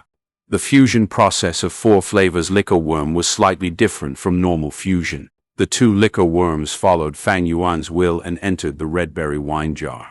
They started the fusion within the redberry wine. A white ball of light formed in the wine jar. Its majestic light pierced out of the wine jar and shone on the wall. Fang Yuan threw primeval stones in the wine jar. 1 piece, 10 pieces, 50 pieces. When it reached the 100th piece, the light ball shrunk to a fist size and floated in the wine jar. The redberry wine was completely used up. Fang Yuan picked the second wine jar, golden honey wine, and poured it into the jar. The white ball of light was immersed in the honey wine, suddenly swelling up to its original size. Fang Yuan's head was soaked with sweat. He was constantly maintaining the fusion of the 2 liquor worms' consciousness, and such multitasking was extremely taxing on the mind. He continued to throw primeval stones towards the wine jar. Every piece of primeval stones caused the ball of light to shrink by a bit, until it condensed to a fist size again, reaching its limit. Fang Yuan followed the pattern and successively poured the bitter shell wine, then the white grains liquid. When the 4 types of wine were completely used up, the light in the wine jar suddenly flourished before disappearing completely. Success. Fang Yuan knew he had succeeded without even looking in the wine jar. He willed, and a goo shakingly flew out of the wine jar. It was the 4 flavors liquor worm. Comparing it with the liquor worm, there was much change in its external form, except that it was slightly bigger. It also resembled a silkworm and had a tiny pair of shiny black eyes. The difference was that the liquor worm's body was completely white, but this four flavors liquor worm's body continuously flickered with four colors: red representing spicy, blue representing bitter, green representing sour, and Fang Yuan could help but associate it with the neon lights on Earth. Huff! Fang Yuan let out a big sigh of relief. His luck was good this time and didn't encounter failure, succeeding the first time. If it failed, the liquor worms could suffer serious damage, and one of them could even die, or the bitter shell wine might be used up. Either of these outcomes would be troublesome. Fortunately, this situation didn't occur. A goo master needs to use, nurture, and refine goo. None of them were easy. And in the aspect of fusing goo worms, many goo masters would go through a lot to look for recipes and collect materials. There were various recipes, and they might not necessarily be suitable. As for collecting materials, goo masters might even spend over 10 years of efforts on it. Even if they find the recipe and collect all the materials, if the fusion failed, the materials would be used up, and all their previous efforts and preparations would go down the drain. Goo masters' cultivation is difficult. Fang Yuan sighed. Fusing goo worms were easy at the beginning stage of the cultivation, but the success rate for rank 4 and rank 5 fusion would often not reach even 1 in 10 times. Rank 6 fusion success rate was even as low as 1%. Every failure when fusing high-rank goo worms meant a loss of a great sum of resources. However, once succeeded, the benefits would be extremely high. Taking Fang Yuan's newly refined 4 flavors liquor worm into account, it could refine rank 2 primeval essence and increase it by a small realm. Fang Yuan used a red steel relic goo to advance to middle stage. Now, with the 4 flavors liquor worm, he would have upper stage primeval essence. His fighting strength was now doubled. At the same time, the 4 flavors liquor worm would nourish his aperture, which meant faster cultivation speed. However, with advantages comes disadvantages. Using the 4 flavors liquor worm to refine his primeval essence would definitely lead to an increased consumption of primeval stones. Just by relying on the income from selling vitality leaves was already not enough to maintain his cultivation expenditure. Next, I need to fuse the stealth rock goo into stealth scales goo. This will add on to another expenditure. Fusion, whether success or failure, used up primeval stones every time. Fang Yuan had used up over 400 primeval stones earlier for refining the 4 flavors liquor worm. The clan had awarded him with 500 primeval stones for chasing away the river-swallowing toad. 500 primeval stones was enough for other goo masters to spend for a long while, but Fang Yuan had almost used it completely. Fortunately, from the reselling of the assets, after using up most of it to purchase the red steel relic goo, some of it still remained. There was no need to worry for a short period of time, but it was necessary to refine the scale's stealth goo. Fang Yuan had obtained the stealth rock goo after he killed the stone monkey king. However, it had no practical use. It could only conceal the body. That meant, once Fang Yuan used it, his body would be concealed and be invisible to people. But the clothes on his body, his wrist guards, leg wrappings and bamboo shoes would still be visible to the naked eyes. The stone monkey king had no worries about this. It was a wild beast and didn't need clothes. But Fang Yuan would be in an awkward situation. To use the stealth rock goo to the best of its ability and be invisible, he would need to take of all the clothes on his body. Otherwise, even if he concealed his body, others would see a set of walking rank 2 goo master's uniform. Stealth rock goo was a rank 1 goo worm. Once it advanced to rank 2 stealth scales goo, this problem would be resolved. Stealth scales goo could conceal even the clothes. If the stone monkey king had stealth scales goo, then even if Fang Yuan's shirt covered its body, the shirt would also become invisible. Supposing that the stone monkey king had stealth scales goo, then the matter of whether Fang Yuan could defeat it was rather suspenseful. Refining a stealth scales goo naturally required other materials other than the stealth rock goo. These materials were quite common, and Fang Yuan had already requested Xianxia's help to gather them. If I could refine stealth scales goo, it will become very convenient for me to enter the secret cave. Moreover, during the wolf tide, I could easily attack and retreat with this method, Fang Yuan pondered. It was getting late. He retrieved the 4 flavors liquor worm into his aperture and exited the cave, walking towards the village. He had instantly attracted a lot of attention after successfully chasing away the river-swallowing toad. It was not easy moving about these days, so he was slightly worried that if he stayed for long in the secret cave, people would harbor suspicions. At the village gate, a bout of strength contest had concluded. Zhongli's group was proudly standing, whereas Qishan's group, along with the Gu masters guarding the gate, had heavy faces. Zhongli wasn't as tall as Qishan, but his gaze seemed to be overlooking everything at this moment. He slowly spoke. Qishan, you are indeed blessed with super strength. But I have brown bear innate strength Gu, and I possess the strength of a bear. You saw from the battle just now that you are still not my match. Oof. Wanting to get the title of the strongest in Qingmao Mountain. Dream on. Zhang sneered from the side. Qishen's face was ashen. He knew the other party had intentionally challenged him, and their conduct was filled with political intentions. His loss now was no longer just his personal affair. Rather, it was tarnishing Guye clan's name. What are you being proud over defeating me? You don't know that I am no longer the strongest person in the clan. If you have skills, then speak after defeating Fang Yuan. Qishan had no choice but to mention Fang Yuan. Oh, Fang Yuan? I heard an A-grade genius emerged in Guye clan, and his name was Fang Zheng. But who is this Fang Yuan? Zhongli asked, doubtfully. Qishan sneered. Fang Yuan is Fang Zheng's older brother.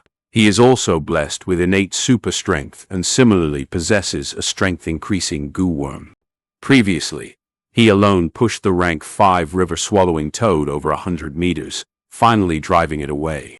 If you don't believe me, you can ask anyone in the village.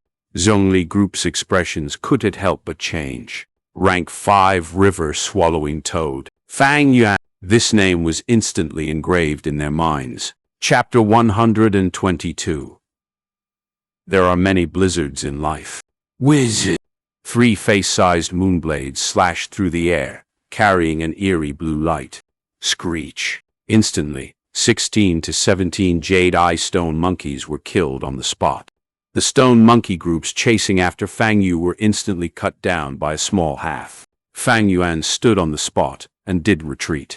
Instead, he lifted his right hand and slashed the air 3 times. 3 moonblades ran through the stone monkey group, beheading any stone monkey in its way.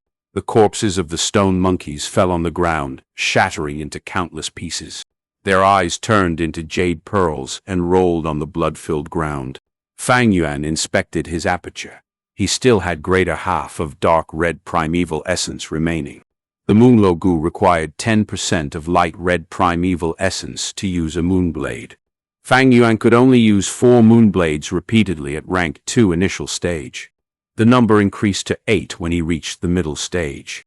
And at the upper stage, the number doubled once more, reaching 16. Fang Yuan was really at rank 2 upper stage, but with the 4 flavors liquor worms refining of upper stage primeval essence, he could be considered to be at false upper stage. His fighting strength was rising sharply. Before, he would have needed to fight while retreating when chased by these 70 or 80 stone monkeys. Now, he just attacked with the moonblades, rapidly killing most of them. The remaining stone monkeys had escaped. I cleared up 3 stone pillars within just 2 days. This speed is many times faster than before. If this goes on, I will be able to reopen a path to the central area in about half a month, Fang Yuan pondered. From the flower wine monk's style, the underground cave in the central pillar should be the next barrier. It is very likely that there will be another earth treasure flower Gu at the barrier. I reckon the flower wine monk's strength inheritance is almost over. After all, he was seriously injured, and his state was far from good. Thus, he hurriedly set up this inheritance. At most, there will probably be 2 more obstacles remaining. Fang Yuan recalled the scene on the image wall, the blood-soaked flower wine monk on his last breath. With his previous life's deep experience, he reached this conclusion. Flower Wine Monk had too little time to set up this legacy. There was no way for him to do more. However, this was a special case. Gu masters normally used years to set up their legacies. There were some large-scaled legacies that would only open once every 10 or more years. Some legacies were even divided and scattered across different areas and could even be at the different ends of the world. The latter generations would need 10 or more years, or even decades of time to go through all the tests of such legacies. Some legacies might not even be explored completely throughout a Gu master's life. The Gu master would often leave this incomplete task for their descendants. Flower Wine Monk's inheritance can be classified as a micro-scale legacy, its shortcoming being the small amount of inheritance items. But this also has its advantage. The first barrier is arranged according to the local conditions and is thus simple. I have successively obtained White Boar Gu, Jade Skin Gu, and Liquor Worm from this inheritance. Stealth Stone Gu can be barely considered as the inheritance. Next, there are probably only 2 more Earth Treasure Flowers remaining. I hope that the Gu worms in them will be related to scouting or movement type. Time passed quickly. Autumn went and winter arrived. Early winter. The first snowfall had come. The sky was gray, snowflakes floated and fell on Qingmao Mountain. Fang Yuan was moving alone through the snow. He had just come out from the secret cave in the stone crack and was hurrying towards the village. Over 2 months have passed, but my progress in clearing the stone pillars has not been good. Fang Yuan's countenance carried a dark scowl. It was not because he hadn't put in effort, but rather the prelude to the wolf-tide had already shown its signs. Food was scarce during the winter. The growing wolf packs started to increase their hunting scale to gather enough foods to eat their fill. The wild beast groups in the surroundings were purged due to this. Small beast tides frequently started to occur due to the disorder. Similarly, there were also the crippled wolf packs. These crippled wolves were expelled from the nest. These wolves gathered together and formed a group. They had started making frequent movements near the village. It hadn't reached the wild stage of attacks on the village yet, but the hunter families no longer went up the mountain to hunt. Similarly, there were occasionally some villagers who lost their lives to the wolves. Guye village mobilized many Gu masters to carry out a cleanup operation. Due to this, there were many people moving about, along with a lot of scouting Gu masters among them. Thus, Fang Yuan sensibly decreased the amount of times he went to the secret cave inside the stone crack. No doubt, this caused the speed of his progress in the stone forest to fall steeply. The cold wind was getting stronger. Snow was also falling heavily. A deep beastly howl suddenly spread through the wind and snow. Fang Yuan swiftly stopped and looked around, alert. A small-scale wolf pack with about 20 or more lightning wolves quickly appeared in range of his sight. "Here we go again," Fang Yuan muttered. This was already the 8th beast group he had encountered this month. However, this time was somewhat different. The wolf packs are starting to make their moves so near to the village. Next, the clan's Gu masters will make their moves more often. The stone crack's secret cave is not far away. Looks like I can go there for some time. Fang Yuan's heart sank upon this thought. The journey was difficult. There would always be some obstacles preventing people from progressing. The wolf pack closed in on Fang Yuan. Who? They howled before charging at Fang Yuan, coming at him one after another. Moonglow Gu, Fang Yuan willed. A moonblade flew out from his hand. The eerie blue moonblade slashed through the wind and snow, going through the sickly wolves. It instantly beheaded 3 wolves, but when it reached the 4th wolf, the wolf suddenly rolled and cleverly dodged the moonblade. Although most of these crippled wolves were handicapped, blind, or missing their tails, they had plenty of battle experience and were very cunning. A normal rank 2 middle stage Gu master would be in intense danger if they ran into such a group of crippled wolves, and especially if they were surrounded by these wolves. But Fang Yuan was calm. His plentiful battle experience and the refined upper stage dark red primeval essence were the source of his confidence. Kill, kill. He nimbly moved under the joint attacks from the crippled wolves, calmly dodging and decisively attacking. The wolves continued to die by his hands. After a short while, the number of the lightning wolves in the pack had sharply decreased by half. Who? A wolf gave a mournful howl. The wolf pack immediately stopped their offensive attacks and began retreating. This was the cunningness of these wolves. When they discovered that Fang Yuan was a tough bone, they decisively retreated, giving up their plan to hunt Fang Yuan. These old, sickly, and injured wolves weren't in a perfect state, but being able to live till now showed their survival wisdom. Fang Yuan stood on the spot, calmly looking at these crippled wolves disappearing into the wind and snow. If he could hide his strength, then he didn't feel it necessary to reveal it. After confirming that the wolf pack had completely escaped, he promptly collected the items on the wolf corpses. Wolf skin, teeth, and so on were all valuable. Although their market price was on the low end, it could be made up by the quantity. In these 2 months, Fang Yuan had made some earnings from the spoils of war from eradicating these crippled wolves. The blood flowing from the wolf corpses was still warm. There were some crippled wolves who still had some breath left, their eyes showing a trace of vigor. In this world, not only humans, but all living things are struggling to survive. This world is using life and death to unfold a brilliant stage. Fang Yuan sighed before ruthlessly killing off these dying wolves. A crippled wolf's fighting strength was higher than 2 jade eye stone monkeys. Under the coordination with the pack, their fighting strength would double. I can still deal with these small-scale crippled wolf packs. But it would be troublesome to handle large-scale crippled wolf packs, or a small-scale healthy wolf pack. Fang Yuan could feel a faint pressure.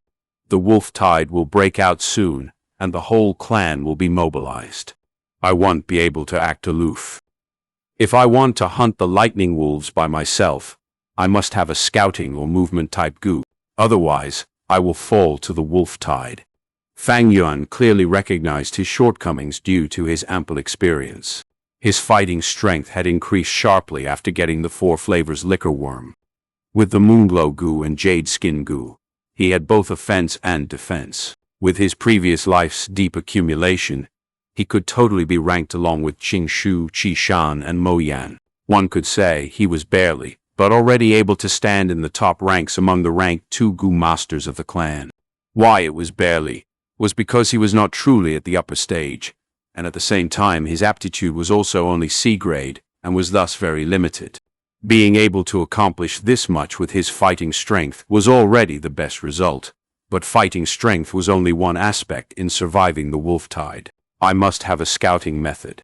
If I have a scouting goo worm, I will be able to sense the movements of the wolf pack and quickly retreat or move through another route, or use movement-type goo worms to quickly run and escape from the wolf pack's besiegement, Fang Yuan pondered. His survival rate would greatly increase if he had just one of these 2 goo worms. If he had both, then he would be able to move about easily.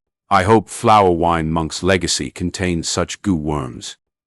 It's not a problem even if it does. From my memories, the 3 clans would jointly establish contributions lists during the wolf tides and put their stored goo worms out for exchange. There were many precious goo in the list.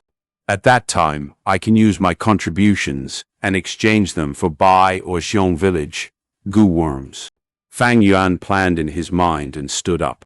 He had swiftly arranged the spoils of war in a short period and packed them in a bag which he then carried on his back. The snow continued to fall and soon froze the wolf blood, covering their corpses. Look, Fang Yuan is back. He is carrying a bag. Did he go out to hunt the crippled wolves again? It was him that saved our village. Hey, it was only by a stroke of luck. We both know how it went. If I had such great strength, I could also do that. It's no big deal. As Fang Yuan walked through the village, the people made way for him. There were praises, curiosity, and also envy. Fang Yuan. Qishan suddenly appeared from a corner and shouted. Chapter 123. I travel alone through heaven and earth. What's the matter? Fang Yuan looked at Qishan. Even if it was winter, he continued to be topless, his red skin emitting a warmth that made people feel like they were near a heater. The white snow that landed on his body instantly melted. This is because his aperture had a double orifice stove goo. The stove goo was a rank 2 goo worm. It could store internal heat that could be used for attacking. Subduing the cold was just a side effect. Qishan's expression was complicated. He stared at Fang Yuan and said gravely, "Do you know that these days, Zhongli from the Zhong clan has been finding you for a contest of strength?" "I know," Fang Yuan nodded. Qishan sighed. "Zhongli finding you for a contest of strength is not a mere competition, but it involves the interest allocation of the three clans' alliance. Under the wolf tide, non-alliance means destruction. But after forming an alliance, the biggest problem is how to distribute the interests and profits. These days, the three clans have been at a stalemate due to that." Fang Yuan looked at Qishan, instantly understanding why he had looked for himself. Negotiation was the hardest thing to do. For their own interests, the three clans would not give way automatically, and they would have to fight for their best interests. The negotiation table was long filled with gunpowder and smoke, battling wits. In this world's system of values, first was strength, second was kinship. Qingmao Mountain's three clans were individual clans, having great conflict towards each other since a long time ago, each bearing old and deep grudges. Of course, kinship cannot be used to alleviate their tensions. So, to break the tension, they had to rely on strength. On Earth, there are military exercises to display one's strength. In this world, it works similarly in that there are goo contests to display the strength of one faction and achieve greater benefits for themselves. Zhongli finding Fang Yuan for a contest to compete strength was due to this. As expected, Qishan said next, "I have competed with Zhongli. He has the brown bear innate strength goo and already possesses the strength of one bear. He also has the grand bear goo and can increase his strength by another bear. Together he has 2 bears' strength. I am far beyond his match, as much as I want to deny it. But as Qingmao Mountain's #1 strongest person, the title belongs to him, no doubt." He paused for a while, then continued, "Let's talk business. Your strength is around mine, so you are not his match either. But you cannot lose, as you were the one who woke up the river-swallowing toad, the hero that saved Qingmao Mountain. Once you lose, our Guye clan's interests will be compromised. So for the clan's interests, discard your personal honor and avoid battle." Fang Yuan stared silently at Qishan. Qishan looked down. "I know that this matter towards you is very difficult. After all, avoiding the competition has a disastrous damage towards one's own reputation. But it is for the interests of the clan. If you lose, the clan would have to give up much more. The clan has nurtured us. We naturally have to contribute to the clan, right? The clan needs you. Sacrificing your own reputation for the clan is only natural. But this matter started due to me, so in my personal name, I will compensate you for it as part of my goodwill." Saying so, Qishan handed Fang Yuan a large money bag. Fang Yuan weighed it and chuckled. "So my reputation is only worth 200 primeval stones?" Qishan could hear the sarcasm in his words. His gaze sharpened as he said solemnly, "Fang Yuan, please do not have any indignant feelings. Earlier, I tried to console you with kind words, but the truth is, I am here with a mission. Avoiding the competition is the clan higher-ups' orders. Regardless of what you think, this is an order. I hope you understand your position." Saying so, he turned around and left, leaving deep footprints in the snow. Fang Yuan looked at Qishan's back as his eyes revealed a sign of understanding. In order to get the greatest benefits, the clan has already used the event of me chasing away the river-swallowing toad as a chip in the negotiation.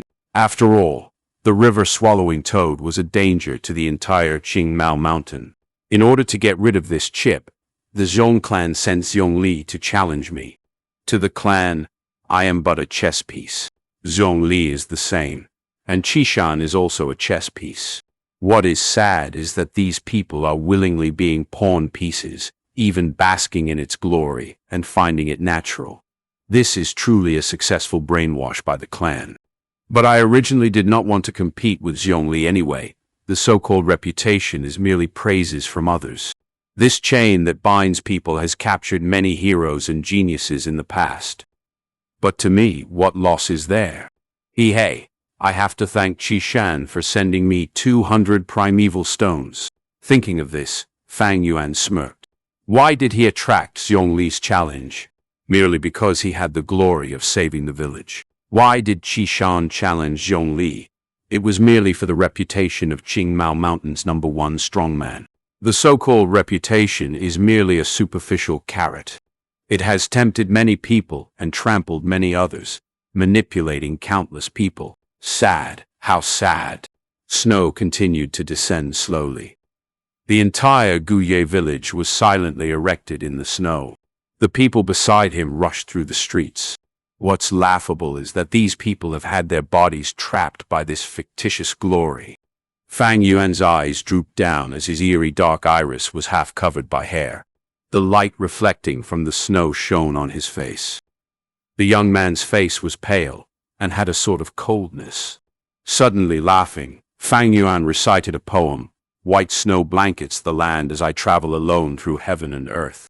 Alone without any attachments, my solitary shadow travels freely. He took a large step and continued traveling. While others rushed, Fang Yuan walked alone. Whether it was clansmen, snow, or the village, they were merely a blurry background. A moment later, he reached his rental apartment. The bamboo buildings and the wine tavern, he had already sold them all away. He continued to stay in the rented flat, and although it was very simple, Fang Yuan did not ask for more. He just needed a shelter over his head. Sitting on the bed, Fang Yuan began to cultivate. Gu masters in cultivating to break through a large realm needed ability and talent. But to break through a small realm, it was merely the accumulation of time. With enough time, the aperture would be continuously nurtured, and it can continue to elevate. According to agreement, when it reached evening, xianxia came to Fang Yuan's residence. Lord Fang Yuan, these are the primeval stones this time. Please inspect it. He walked into the room, handing over 5 money bags respectfully, filled with primeval stones. There was more than 400 primeval stones inside, and as the wolf tide approached, Gu masters had an increased reliance on the vitality leaves. This caused Fang Yuan's sale price to continuously go up. Fang Yuan handed xianxia 9 vitality leaves, asking, "The thing I asked you to purchase, have you done it?" Xianxia showed a look of disappointment, shaking his head. Lord Fang Yuan, this is bad timing.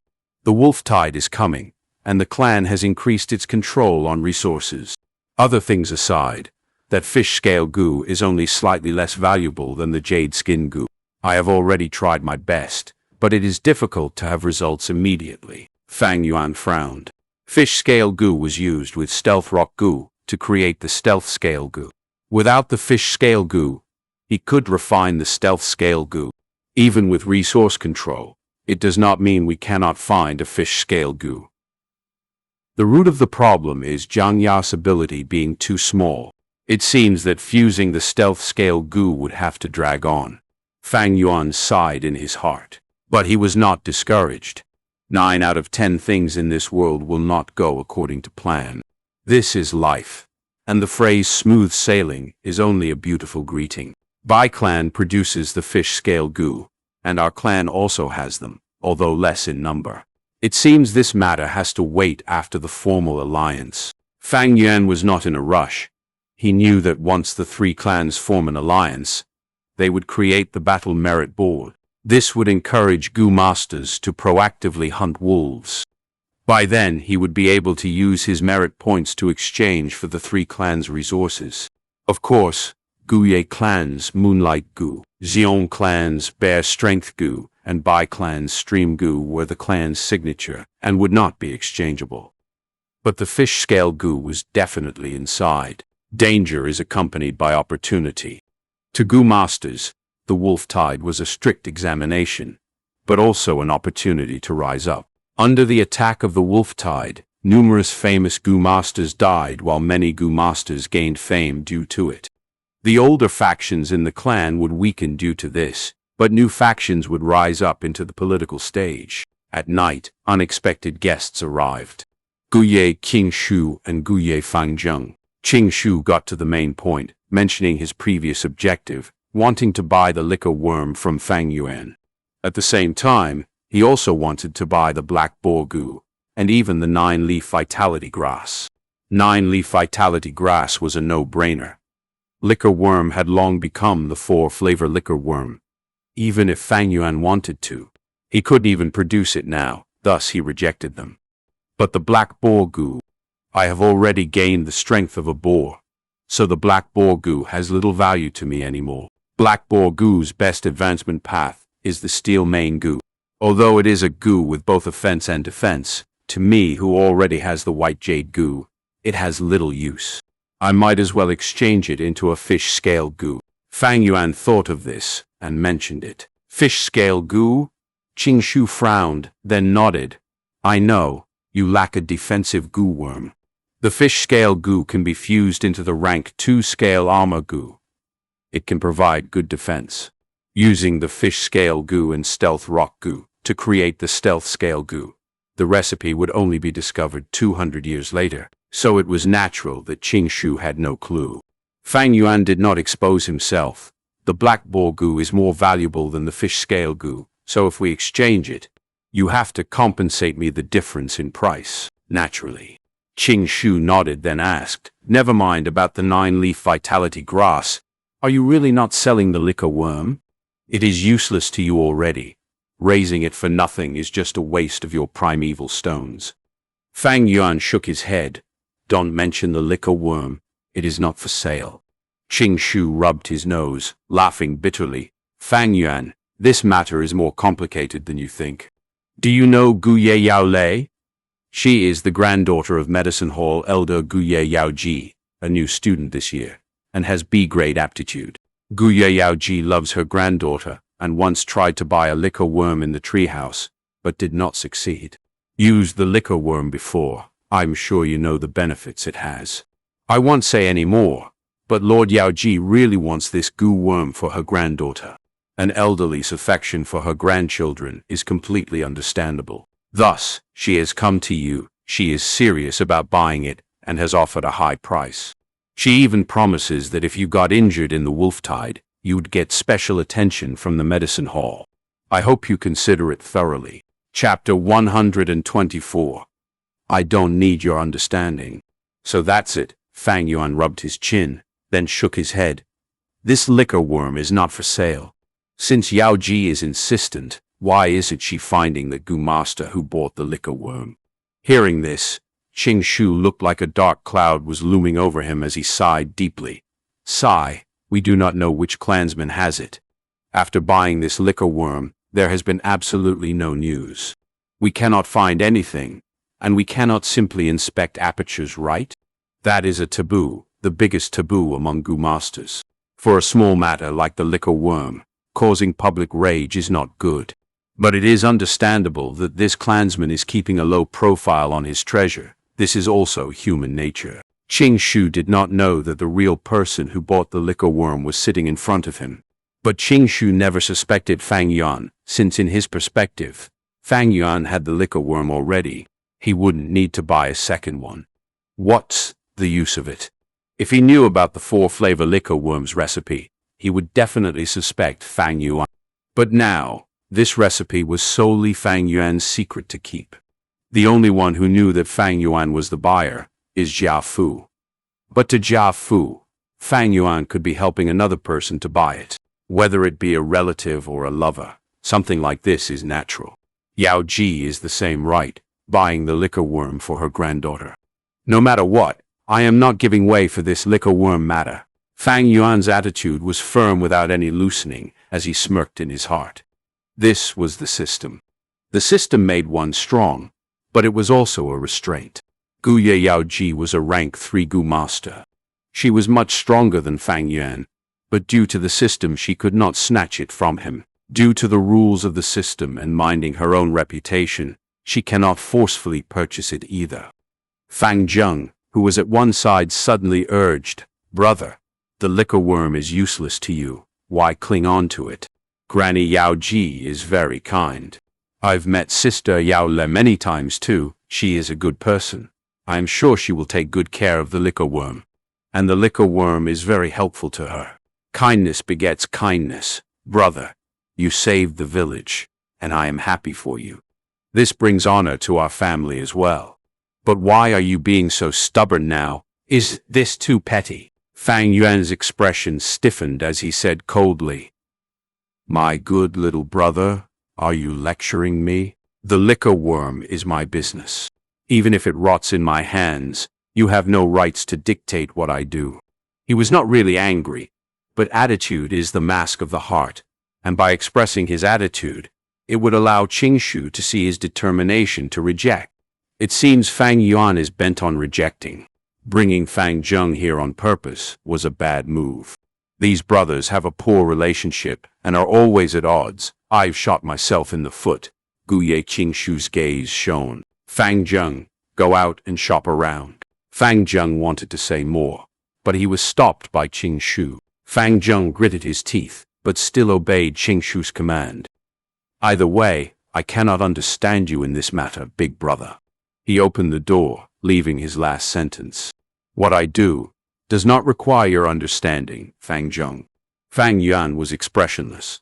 Fang Zheng's movement of opening the door stopped for a moment, but he quickly walked out of the room without turning around, closing the room door with a bam.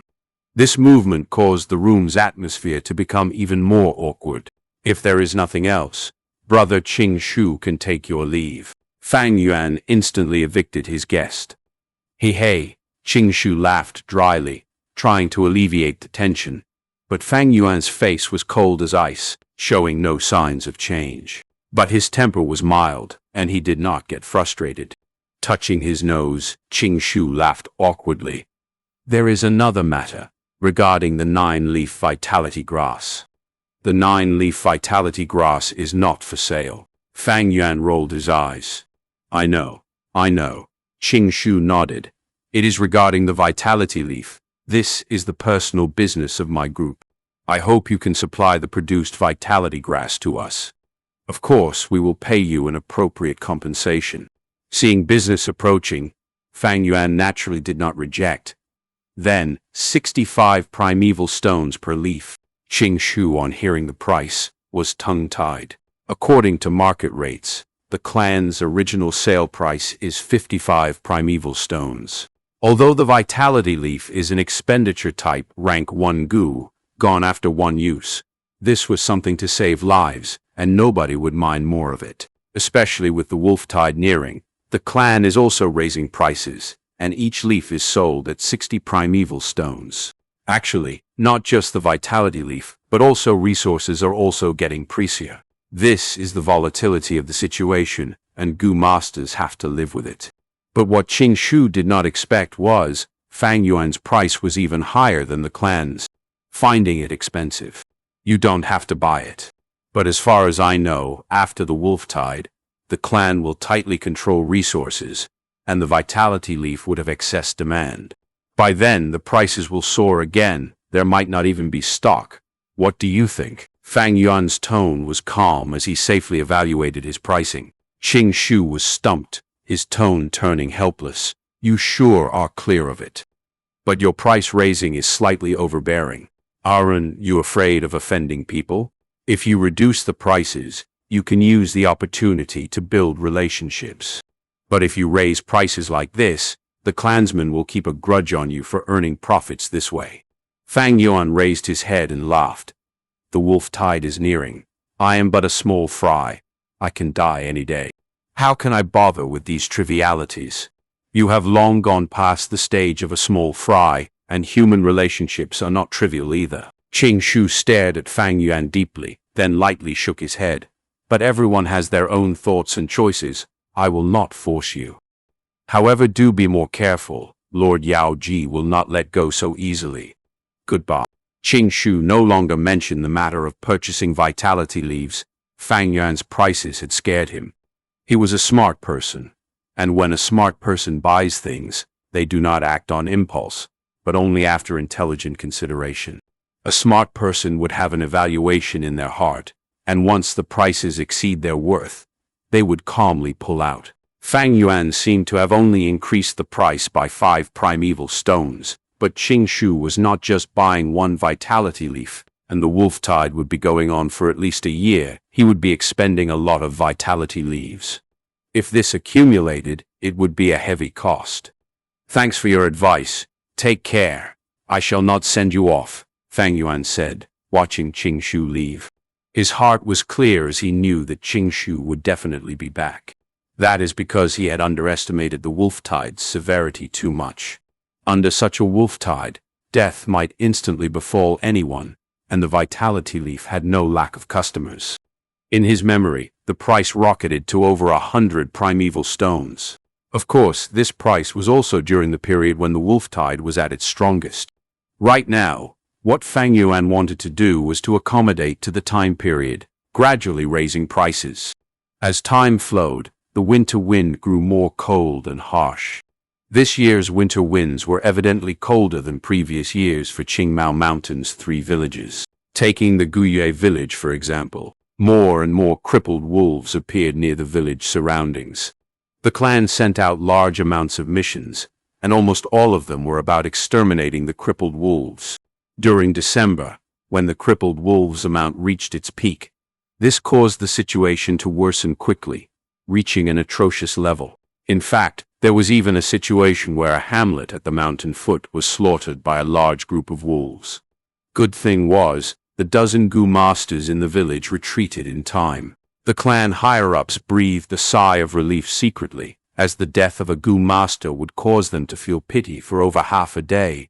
But for mortals, they were all slaves anyway, so be it if they die.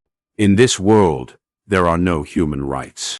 A Gu master's life is more valuable than 100 mortals. This is the viewpoint of everybody. However, death and injury would definitely not be little. Thus, the village had sounds of crying and sniffing from morning to night. The village emanated a sense of grief and suppression throughout. The crippled wolves were only the prelude. The true wolf tide was even more horrifying. More and more people started to realize that the wolf tide this year is exceptional. Under such pressure, the negotiation that had been under a stalemate obtained quick progress, and the 3-clan alliance was formed. A month later, at the end of winter, Alliance Slope, 3-clan alliance meeting. Little snowflakes that were like soft white fur slowly drifted down. Hundreds and thousands of Gu masters gathered here, forming a grand scale. The alliance slope was originally an ordinary mountain slope, but throughout history, the Guye clan's second-generation clan head managed to create the first 3-clan alliances at the slope. Thus forth, all future alliances were held there. After many years of refinement, the current alliance slope had already expanded tens of times, becoming a giant town square. The town square was along the mountain wall, and there was a huge rock erected there. On the huge rock, there were rock carvings of buildings, and in the buildings there was rock furniture properly assembled. The 3-clan higher-ups were sitting inside, closely discussing. Below the giant rock building, the 3 clans' Gu masters had their respective standings, forming 3 large groups. Gu masters wore similar battle clothing, and along with a belt, their respective cultivation levels were apparent. Fang Yuan was within them. He secretly observed the situation. The Gu masters below the stage were all rank 2 Gu masters. Most rank 1 Gu masters were allocated to support, and only rank 2 Gu masters were the true mobile troops. As for rank 3 Gu masters, they were clan elders, and for a mid-sized clan like the Guye clan, even after each generation's effort, they only had a little more than 20 clan elders. Fang Yuan was observing, and the other Gu masters were also watching. Countless gazes intersected with hatred, curiosity, and alertness. Guye clan's Gu masters were on the skinny side. Zhong clan's Gu masters were strong and robust, and from appearance their strength could be shown. Bai clan's Gu masters, maybe due to living by the waterfall behind the mountain, had whitish skin and had a yin aura around them. That long-hair guy is Guye Qingshu, rank 2 peak stage, and is the Guye clan's #1 rank 2 Gu master, some pointed out. Mo Yan. Oof, this wrench caused me to lose an arm. After the wolf tide, I must get revenge. Someone snorted in their heart. Whoa, that girl riding on the giant bear. she should be the Zhong clan's Xianxia man. Don't be deceived by her appearance, she goes battle crazy when fighting. Do you see that white fat girl? She's Bai clan's Bai Zhongshui, a rank 2 upper stage fighter, who has the waterboard. She is very promiscuous and very lustful towards men. You newbies be careful, don't get fucked by her. The three clans' animosity and grudges had long been deep-seated. Alliance Slope's discussion noises became louder as it turned into an uproar. Many Gu Master seniors were pointing around, introducing the strong people from the other two clans to their juniors, reminding them to be careful of them. Zhong clan, Bear clan, Bai clan, White clan. Chapter 125. Oh, then I admit defeat.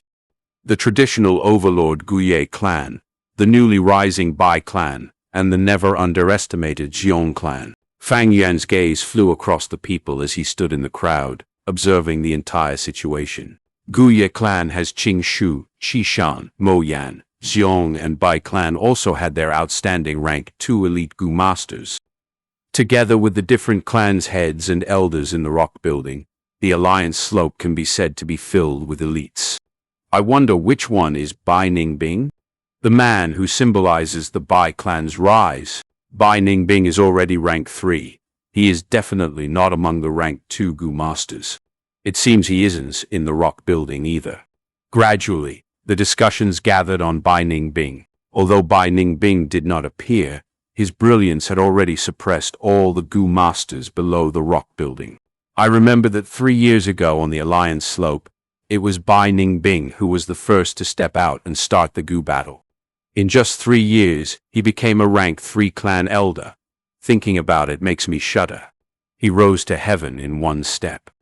When he was rank 2, he could defeat a clan elder in the Zhong clan. This guy has a bright future ahead. The point is that right now he has already grown up, and at this rate, he can become a rank 4 expert and even rank 5. As for rank 6, rank 5 is mortal, while rank 6 is immortal. Rank 5 is already amazing. Rank 6? You are all overestimating him. That might not be. Who can predict the future? Under such discussions, the 3 clan heads in the rock building stood up, staring down at the thousands of Gu masters. Guye clan head was in the center, Bai clan head and Xiong clan head at his left and right respectively. The Alliance Slope gradually quietened down. Guye Bo held the railings, sweeping a glance at the crowd before saying, "The 3 clan alliance will pull together in times of trouble. For the Gu battle tournament, in the spirit of competition, competitors shall stop before fatality occurs. Start." The Alliance Slope was dead silent. The crowd looked at each other. The 3 clan alliance would always hold a Gu battle tournament. Not only was it to show off the clan's individual strength, it was also to promote conversation and temporarily alleviate their grudges to achieve the aims of working together. But who will stand out first? If the first Gu master to stand up failed in public, it would be shameful on their own reputation, and it even shames the clan elders up in the rock building. Last time, Bai Ningbing stood up. But this time, the crowd continued to hesitate. Suddenly, at the Zhong clan's side, a group of Gu masters stood first. It was Zhong Li's group. Immediately, the group of 5 invited numerous people's attention and gaze. The Zhong Li group walked past the Guye clan's area, and under everyone's watchful eye, he stood at the Bai clan's territory. It's Zhong Li, Qing Mao Mountain's strongest man. That's right. It seems that not too long ago, the Guye clan's Qishan lost to him in public. His title is unmovable. Not even Bai Ningbing can take it away. Damn it, the Guye clan isn't going over. Are they trying to bully our Bai clan? At the Bai clan territory, there was a mild disturbance. Many people knew Zhong Li's strength and felt a sense of pressure. But Zhong Li looked around and did not move from his spot. Instead, Zhong Jiang, who was beside him, stood out. Zhong Jiang had a thin body, and at the Zhong clan's area with lots of burly men, he was very striking. He took a few steps forward, facing the Bai clan's Gu masters, cupping his fist. Zhong clan Zhong Jiang challenges brother Bai Bingyi. Once he spoke, astonished noises could be heard below the rock building. Bai Bingyi's status was around the same as Qishan and Zhongli, etc. Among the Bai clan's young Gu masters, he is only inferior to Bai Ningbing. For Zhongjiang to challenge him, he was evidently trying to overcome the stronger foe. But could he? Bai Bingyi stood up with a grim face. His body was small and his face was pale. He was like a patient who had just recovered from a serious illness, giving off a feeling of being weak and sickly. But no one dared to underestimate him. You, Zhongjiang, dare to challenge me. You have some courage. How do you want to compete? Say it, I'll accept it, he said to Zhongjiang. Zhongjiang laughed darkly. I specialize in defense, and you specialize in attack. How about this? I defend and you attack. I'll give you 3 attacking opportunities, and we'll compare the results. This was not a life and death match. It was only sparring. But Zhongjiang had such confidence, he was obviously prepared, and this caused many people to mutter among themselves. Bai Bingyi raised his brows. Zhongjiang, no matter what Gu worm, you are still a rank 2 Gu master. Your cultivation is like that. Do you really think you can block my water drill Gu? If I injure you, don't complain. Zhongjiang snickered. We would not know unless we try, right? Come. Saying so, he activated the goo in his body, and his body changed color, becoming dry and green, like a dead block of wood. At the same time, his teeth turned sharp and long, and 4 fangs were exposed out of his lips. His iris also turned green. This was the rank 2 goo, roaming zombie goo. Once activated, it could turn one into a zombie. Compared to living people, zombies are better at resisting punches and kicks, and have greater regeneration, but is afraid of fire, lightning, and light, although it has greater resistance towards water, wind, and poison. At the same time, zombies when fighting under the sunlight are not as strong as in the night, and thus are weakened by the time of the day. Even so, I am not afraid. Bai Bingyi laughed coldly, raising his right arm. Under everyone's watchful gaze, he gathered his 5 fingers at one point and contracted his fist. First, a droplet of water formed on his 5 fingers. Then, in the blink of an eye, the droplet expanded, turning into a fast-flowing current, and from his fingertips, the water coiled around his palm in a spiral manner. In 2 breaths' time, Bai Bingyi's fist was already covered by a light blue-colored spiral drill that rotated non-stop. Rank 2 water drill goo, able to drill through rocks and steel with very strong attack power. Barely any goo worm could defend against it. Receive my blow, Bai Bingyi coughed, throwing out his fist. Zhongjiang raised both arms, forming an arm shield. The water drill hit his arm, and a large amount of water splattered. The two were at a deadlock for a few breaths when suddenly the water drill's rotation intensified, and Zhongjiang flew 5 to 6 steps back. Zhongjiang laid on the ground, but quickly did a belly flip, standing again. One could see that the muscles on both his arms were torn by the water drill, showing his pale white bones. Bai Clan's Gu masters, upon seeing this scene, uncontrollably cheered, but a small number frowned. Zhongjiang laughed slyly, not minding his injury as a zombie. His pain sensors had been reduced to 0. Bai Bingyi stood on the spot, but suddenly his pale face changed, and he vomited a mouthful of blood. Bai Clan Gu Master's cheers ended. What happened? Someone exclaimed. It's the Shadow Bond Gu. Bai Bingyi stared deeply at the ground, where Song Jiang's shadow was distorted at a creepy angle, pasted on top of the snow. It connected both Zhongjiang and Bai Bingyi together. It seems I win, Brother Bai.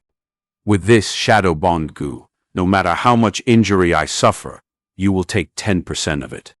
I specialize in defense, but you are a pure attacker, and you have poor health, so even 10% of the damage is deadly to you, Zhongjiang said plainly. Bai Bingyi wiped the blood traces off his lips, staring deeply at Zhongjiang for a while before saying, Good, very good. You planned well with such great tactics. I lost. He admitted defeat on the spot. Too unscrupulous. Absolutely cunning and shameless.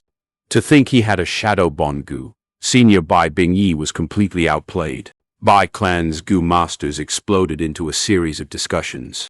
Zhongjiang cupped his fist. I'm flattered. If we really fought, the final winner would still be Brother Bai.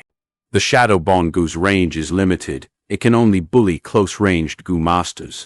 I hope Brother Bai can take good care of me in this upcoming wolf tide. Of course. Bai Bingyi's expression softened a little, and nodded.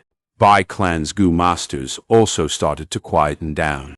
Standing on the rock building, the three clans higher-ups who had been observing nodded discreetly at this scene. The Gu fighting competition was only for sparring and not ruthless assault. Zhongjiang exposing a trump card also increased each other's trust and understanding.